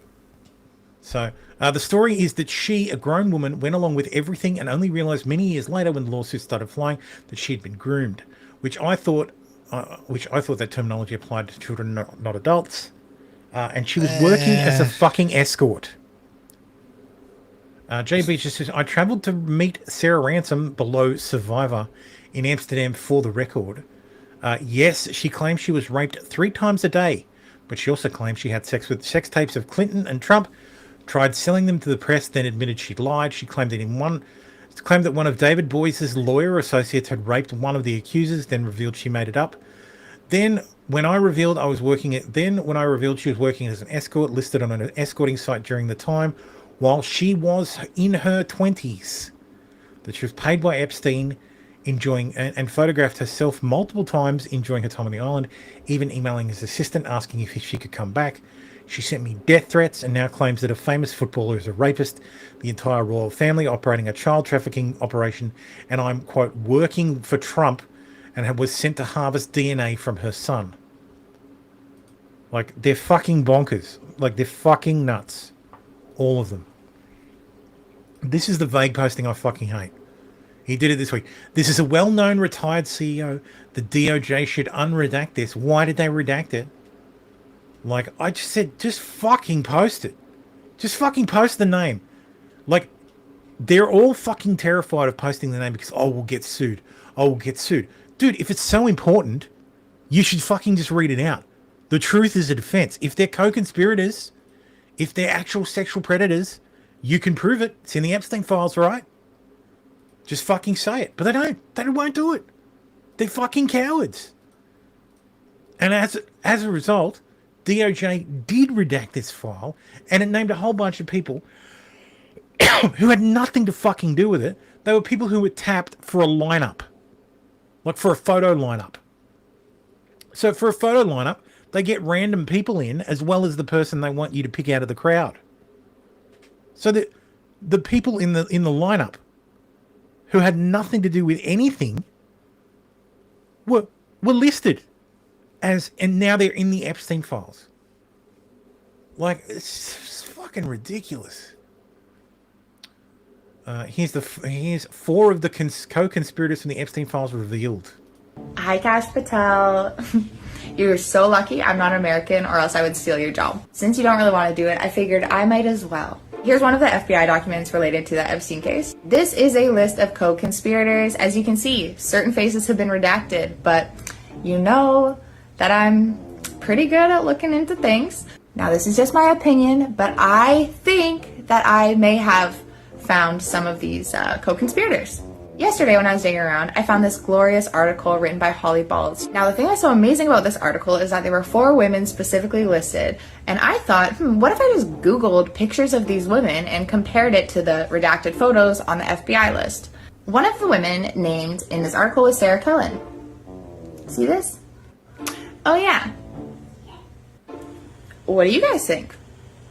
Adriana Ross was another woman named in the article written by Holly. Now, I might be crazy, but I think I've seen this same jacket collared shirt combo before. I think I actually saw it on the FBI document. Obviously, we have Nadia, one of the pilots that Jeffrey used. Here's her IMDb picture. If you look at the same photo with less of the background cropped, you can see the black shirt, the white from the floor of the plane, the arch, the glow, and the red exit sign. And here's the redacted photo on the FBI document. Now we have the black at the bottom, white, we have the same arch from the plane, the red. This would be the perfect time for Kash Patel to chime in. Yeah. But yes, Pam Bondi was called to testify before Congress. It went about as well as you can expect. Of course. Jesus Christ, she needs to get out. Auto-tune the news version of her testimony. How many of Epstein's co-conspirators have you indicted? How many perpetrators are you even? The Dow right now is over 50,000. I don't know why you're laughing. That's what we should be talking about. The Dow right now. S&P at almost 7,000. The American people need to know this. Need to know how is the Dow. Let me address the survivors because that's how is the Dow.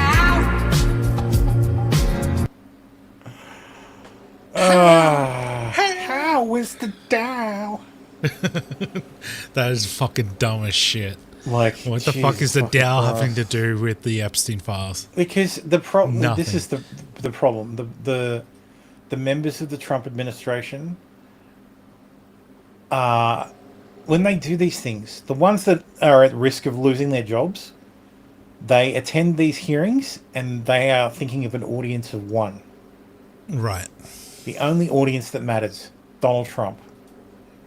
So they say things to placate and to appease the president so that they keep their job. So and there is no escaping this. So I'm just going to disappear for a second because I need to refresh the page. Right. Because I think the chat stopped working.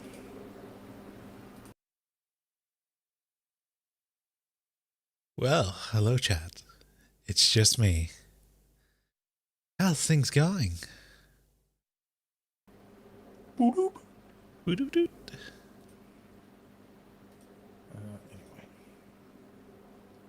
What does it say? Like I'm disconnected from Rumble. Access expired. Reconnect. I have to do this every fucking week. The Rumble, like reconnect to Rumble. But YouTube Really? is fine for months. Wow. Like just terrible. Rumble, no. Rumble, terrible. Rumble's terrible. You know, I own some Rumble, but it's crap. Tombolo, just pick another platform. We'll stream there. 3 months, that wasn't real communism. This time it'll be different edition. They're already advocating not allowing people to leave like it's East Germany. What do you say to this folks who say, well, if you tax millionaires, they're going to leave the city, and the top 1% pays 40% of the taxes in the city, so what happens if they leave? What's your response? Well, that's what I would say. It's like we should take their business, and we run it like for the city ourselves. So if they take their business to Florida, you feel like you can keep it here? I mean, they can't leave the building. They can't just bring their whole entire workforce to Florida, right? They can't bring all of the resources that they have to build the business here to Florida, right? That's a whole thing, and that's where you would even say if we're building a real movement, right, to stop that. We'd also make it illegal for them to actually leave, right? We would find. Yes, we should definitely make it illegal for them to leave. Fine them to hell if they're going to try to abandon their property here, right? Because clearly people do need to work, right? People do need to make a living. So. Commie's gonna calm. Yeah.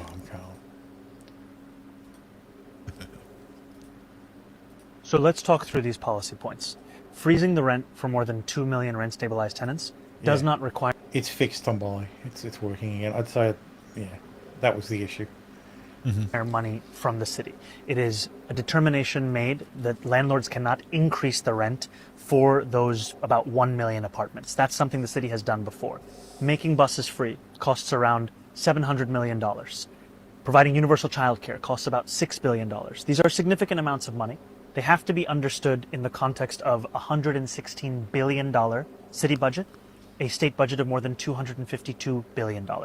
The money that we would raise to fund the city of New York has a budget of $162 billion.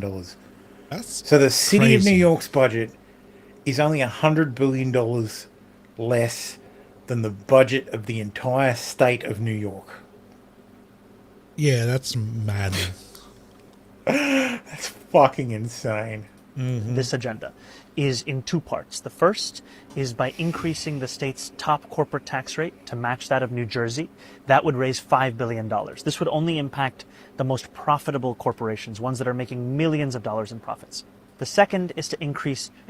Please. You're sure they're not going to leave it? Y esas compañías no se van a ir de Nueva York. They're not going to leave New York. So the way that this tax works is it applies to any business doing business here. They could be located in Miami, but if they're doing business in New York, it applies to them. And the reason I believe everyone will keep doing business here is our economy is so large that if it was a country, it would rival the top countries in the world. That's because Wall Street exists. Yeah. You will see companies just not dealing with, like, you'll have companies move their headquarters out of state, and then, or their New York business will be completely separated out, like a separate company. The second is personal income taxes. You try to take I it think over, that you the only top take it over 1% of New Yorkers company, who make $1 million or more a and year just collapse. should pay 2% more in personal income taxes. That would raise $4 billion. These are the two major revenue points. But as you've also said, I want to make sure that every dollar we have today is also a dollar that we are spending in the fullest way possible. And what I mean by that is today I'll look at our Department of Education. It's the agency where we spend the most amount of money of any department in City Hall. And what we find is that we're spending $10 billion a year on contracts. There is money that can be saved in the way in which we spend on those contracts, the way in which we procure those contracts, the standardization or lack thereof. We have to make sure, as you said, that every dollar is going to the benefit of the classroom, the kids in the classroom, the teachers who are teaching them. It's insane that this can even be said out loud by an elected official without being disqualified from office. The moment a politician argues for punishing people for leaving, taxing without jurisdiction, or seizing a business by force, crossed from policy into authoritarianism. Exit is a basic basic American right. If you can't leave, you aren't free. Exactly. True. But that's what communism is all about. Dejay Baker, a school board member for the Shales Area School District in PA, is begging for money so she can go to Cuba to learn progressive ways to dress. I want to go to Cuba to learn the ways of the progressive.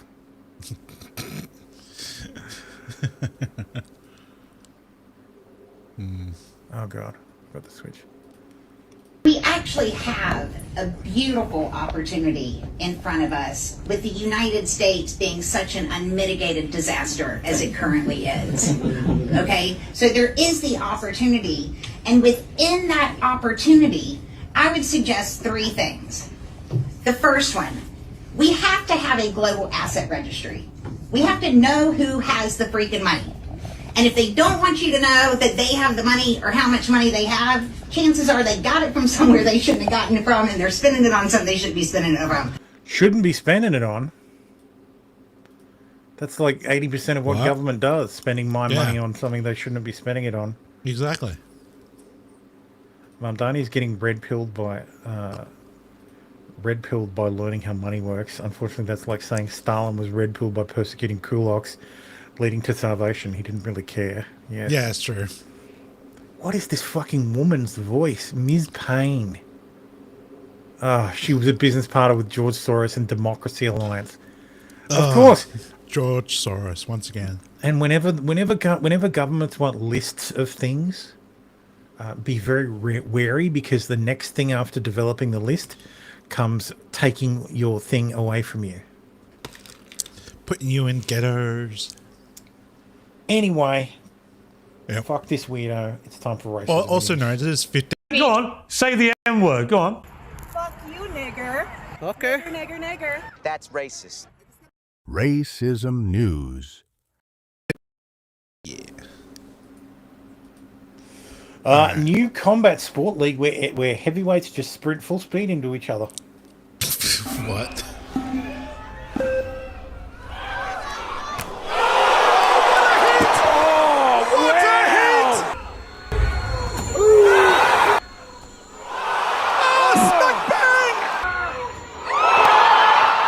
There's going to be so many fencing positions. Oh my god! This is so dumb. So dumb. Look at this. That is textbook. Dude, fucking rugby players are going to fucking destroy at this sport. Oh, 100%. 100%.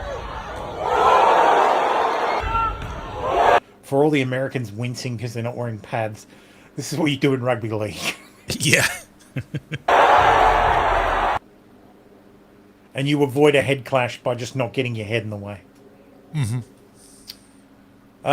So we have a subway queen now. Yes. Bro, next time somebody hit your nigga, you supposed to beat their ass. Bye, bitch! Bye, bitch! Oh, they packed on. Go to the next call.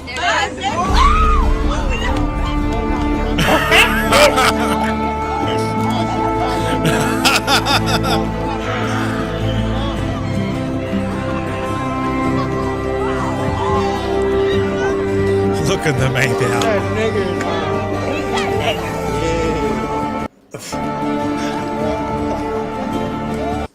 This girl looks like my daughter, except fatter. But yes, she's the subway queen to go with the what is it fucking the Burger King. The Burger King. Eric says wood. Yes, yeah, of course. Bit chunky, but yeah, wood. So she used to be on OnlyFans as well.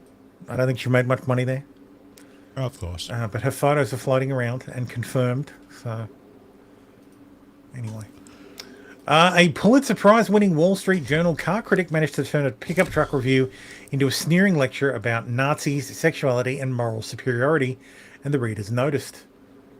The Godzilla of Ford pickups as thirsty as ever. By Dan Neal. Russell Crowe's portrayal of Nazi leader Hermann Goering in the film Nuremberg is brilliant but incomplete. Little is made of Goering's outrageous personal style, the powder blue Reichsmarschall uniform, the fur-lined capes, the diamond-encrusted badges and batons, the face makeup. Goering's sartorial choices raised suspicion among the Allies and Nazi high command that he was a homosexual. He wasn't, apparently.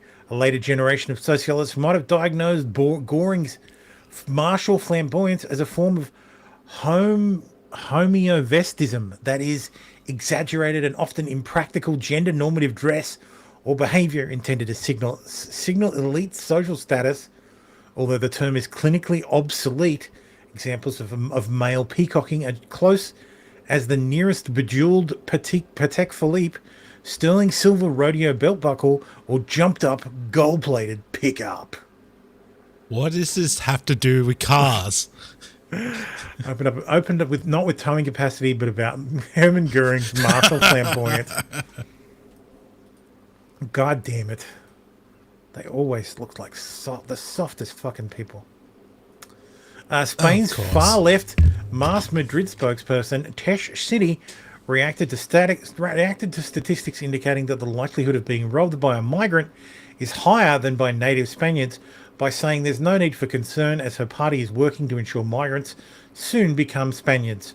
We'll make sure only Spaniards rob you, she said. Oh, yes, that's it's a big gay truck. It's a big gay truck for a only a Reichsmarschall could love. Medicaid fraud has got this young autistic woman evicted out of her home and lived. This made me so fucking mad. Minnesota's fraud crisis came knocking. We're here for the eviction. Janelle Hansen, she goes by Sky, lived in a Minnetonka apartment What? when sheriff's deputies arrived, I'm scared. armed with an eviction order for Jane or John Doe. I'm not Jane or John Doe. That's what's confusing. Sky lived here as part of a Medicaid program called Integrated Community Supports, or ICS. It's designed to help adults with disabilities live independently in their own apartment with one-to-one daily assistance. She was ordered to pack up what she could carry. Grab what you've just packed because we need to exit the apartment now. and get out. No, we need to go. Come on. Okay. We need to go. Let's go. How are you? Go. Okay, sorry. Set out to the hallway. And like that, a vulnerable young woman put on the street. I'm sorry, I thought we were worried about vulnerable women. Isn't that what the moral panic over Epstein is, about protecting the women's? Yeah. Buy house. Buy house. Like, fucking sheriffs, man. This girl is clearly mentally retarded. Mm-hmm. And they're like, oh no, oh, no, you got to take it. That's enough. They just want to move on to the next fucking ticket. How could this have happened? Our investigation finds. I'll give you two guesses, chat. It's tied to the allegations of Medicaid fraud now rocking Minnesota. We've documented Sky's life of homelessness for the past 8 months, living out of her car, tents, shelters, and cheap hotels. I think I just got kicked out of the hotels for being too autistic. Her former caregivers, American Home Healthcare LLC, are under investigation for fraud. They were billing Sky's Medicaid $421 per day, claiming they always provided 12 hours of service. Most days was like 2 hours, maybe 1 or 2 hours. Under investigation, the company and its owner, does chat understand now? Jawad Mohammed, stopped paying rent. Okay, let's go. Come on. Here, go. Push this. So Sky got evicted. Just one of the vulnerable people paying the price through no fault of their own for Minnesota's fraud crisis. Thrown onto the street, homeless. They say that your home is in your heart. Yeah, lovely. Yeah. God damn it. Every fucking time. Yeah. Especially in Minnesota. Yeah. Cricket fans around the world visiting India for the ICC T20 World Cup, being given drinks mixed with leftover drinks from the used cups. आइए देखो Arun Jaitley stadium अभी जो Thums up बच गई है ना ये सारी ये बोतल में डाल रहे हैं वापस और अगला जो भी मैच होगा उसमें चली जाएगी ये सारी देख रहे हो स्कैम ये एक बिना गैस वाली थम्स अप पीते हो तुम सब. Yeah, scam is a word that's pretty distinctive in pretty much any language. Yeah. ये देखो भाई ये 70 रुपये ग्लास दिया है वो भी आधा मिलता है वो भी आधा. ये देखो भाई अब ये बोतल पैक होके अगले मैच में यूज होगी. They're recycling. You legit couldn't pay me. Not wasting anything. You could not pay me enough to visit fucking India. Like India. Yeah. Like the only way I would visit India if you paid me a shit ton of money and then also like put me up at like a 5-star fucking hotel. And only in the rich part of India. Yeah, the rich part of India. Yeah. These are the rat people of Pakistan, results of mass inbreeding on a national scale involving tens of millions of people. Pakistan has the highest rate of consanguineous marriages in the world at 65%. So consanguineous marriages are first cousin marriages. Of course.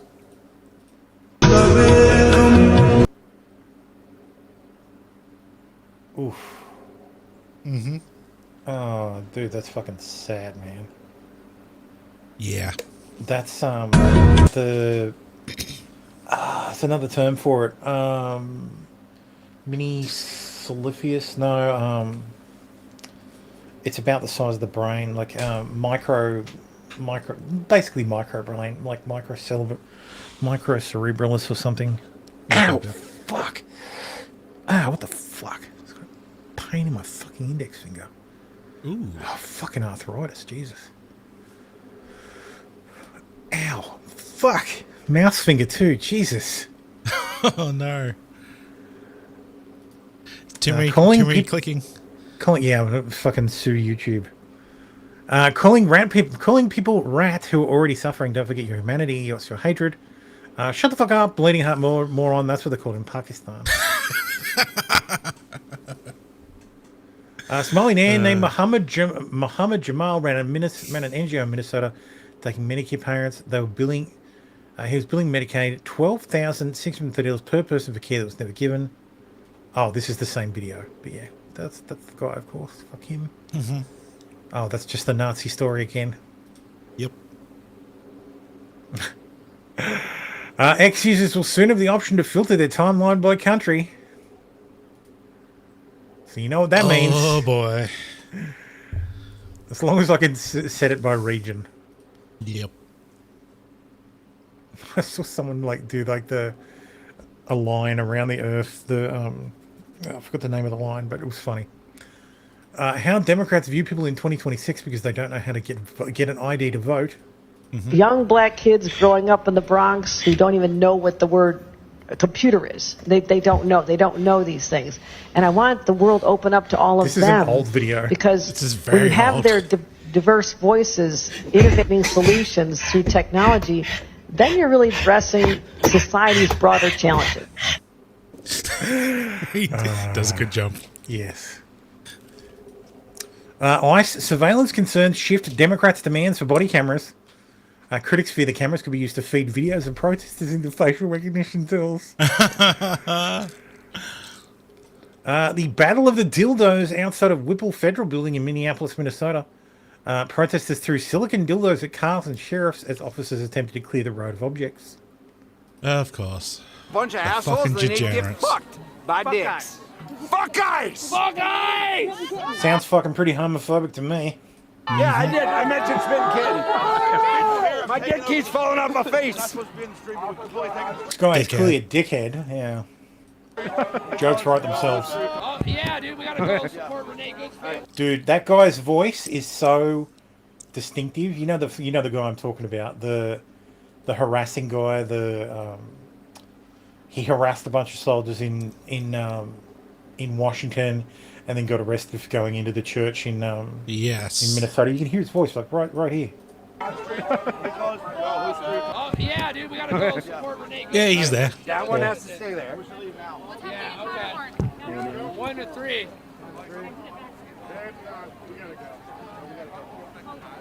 That one. See, they're putting them on their head, but you know they want to deep throat them. This guy's got Jack Murphy beard.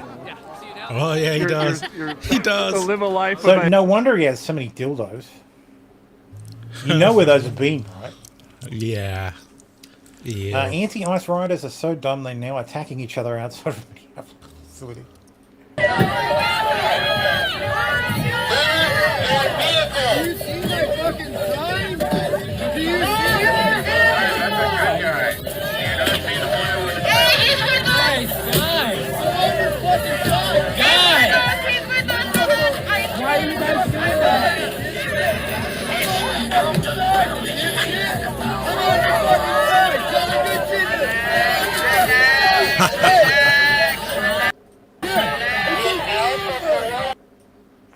I love it when they attack their own. They're chimps. They're just chimping out. They're monkeys.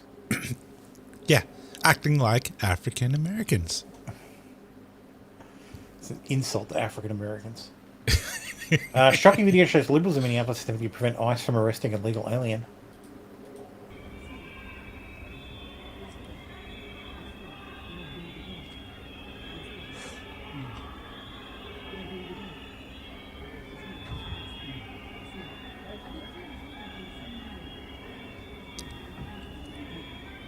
That whistle will tell them.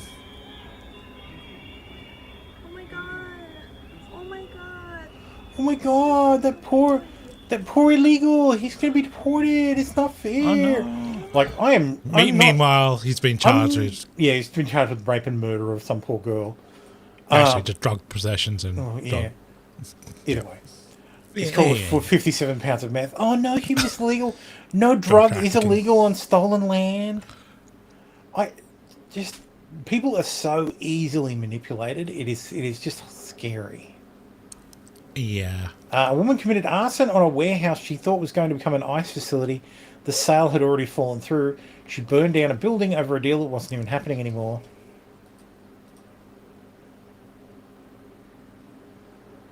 Kansas City warehouse that had been rumored as a possible ICE detention center. See, what someone needs to do is start spreading rumors about these things, but that target leftists. Like, you need to find like a list of leftist homes and say this person is an ICE agent. Right. And just have like incite violence on those fucking places, because that's the only way this stops. Until these guys can't trust the information they have. And we're making some progress with people infiltrating their signal group. Yeah. But the issue is that it's to kind of demolish that one and start up a new one. But each time they do that, they get more and more restrictive. Yeah. This isn't where I live.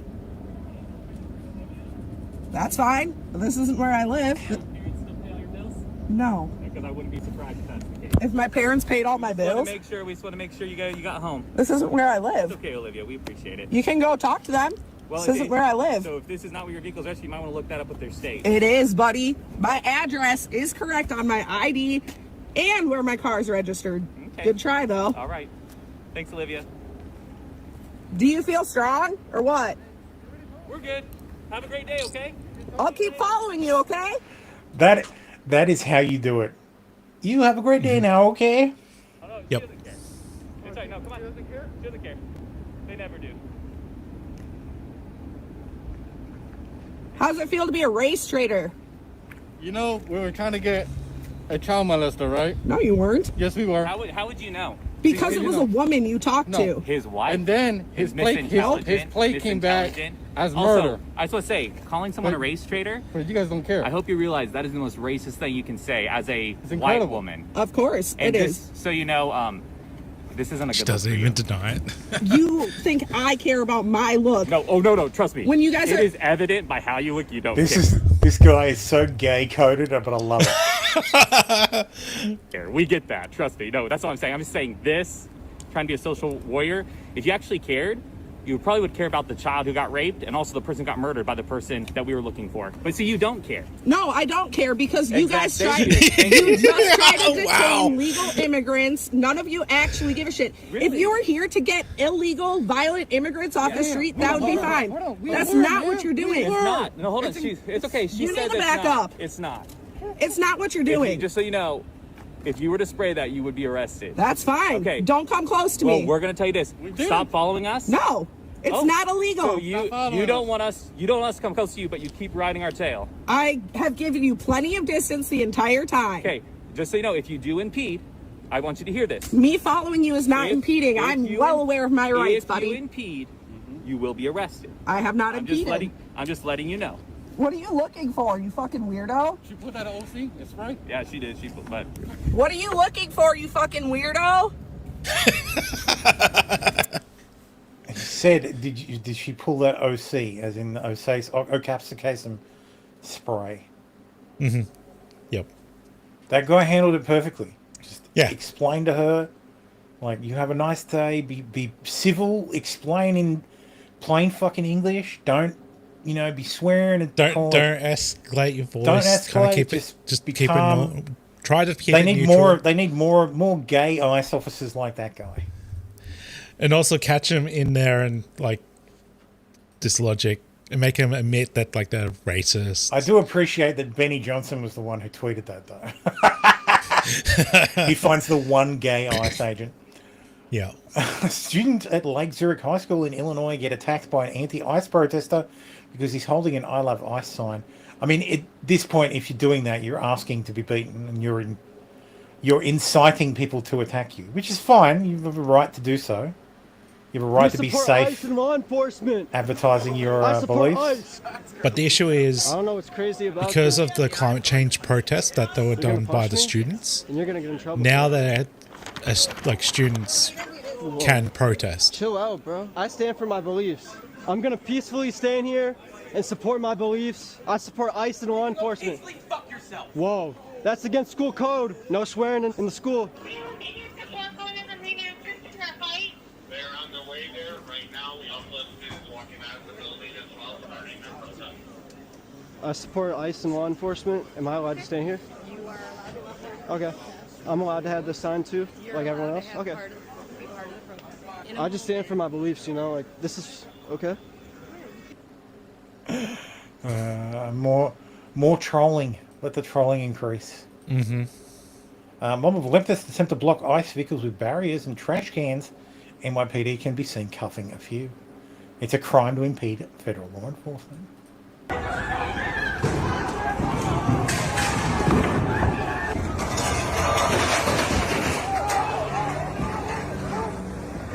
Yeah, they're doing a prisoner transfer, and it's a safe bet.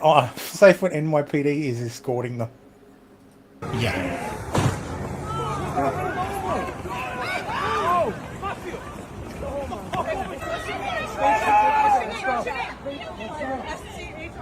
Now we know. I'm gonna send that next to guys. Oh, you guys come this way. This whole group has to get on the sidewalk. We're all under arrest.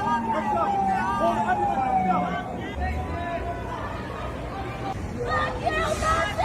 Sorry, just come back a bit.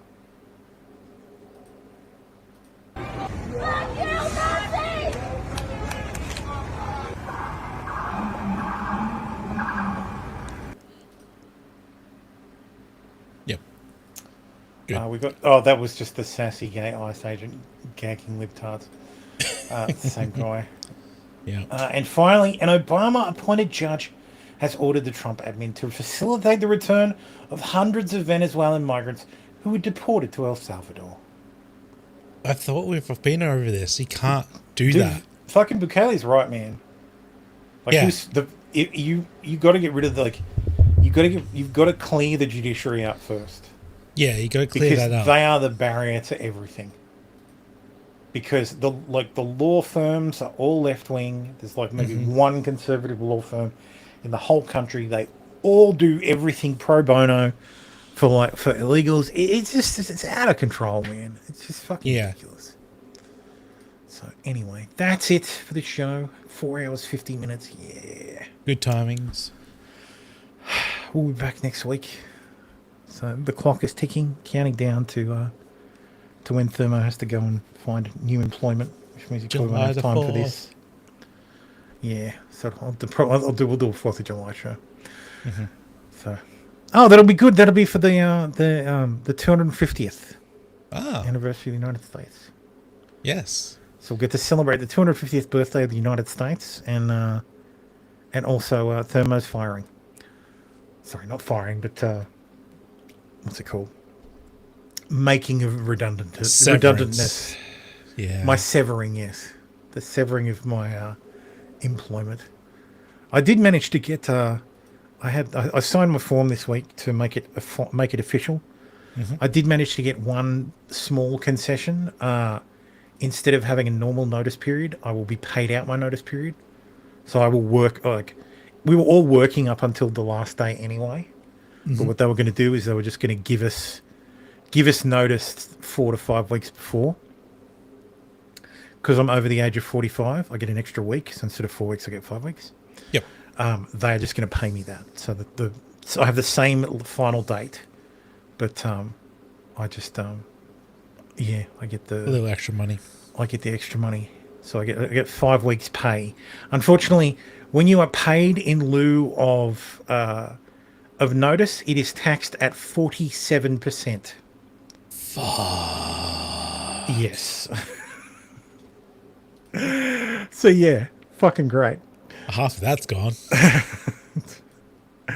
So, well, if I don't get a job quickly, or I get a job that pays less, at the very least I'll have a decent tax return the following year. So yeah. Anyway, I'll see you guys next week. Have a great week, and bye. Bye, everyone.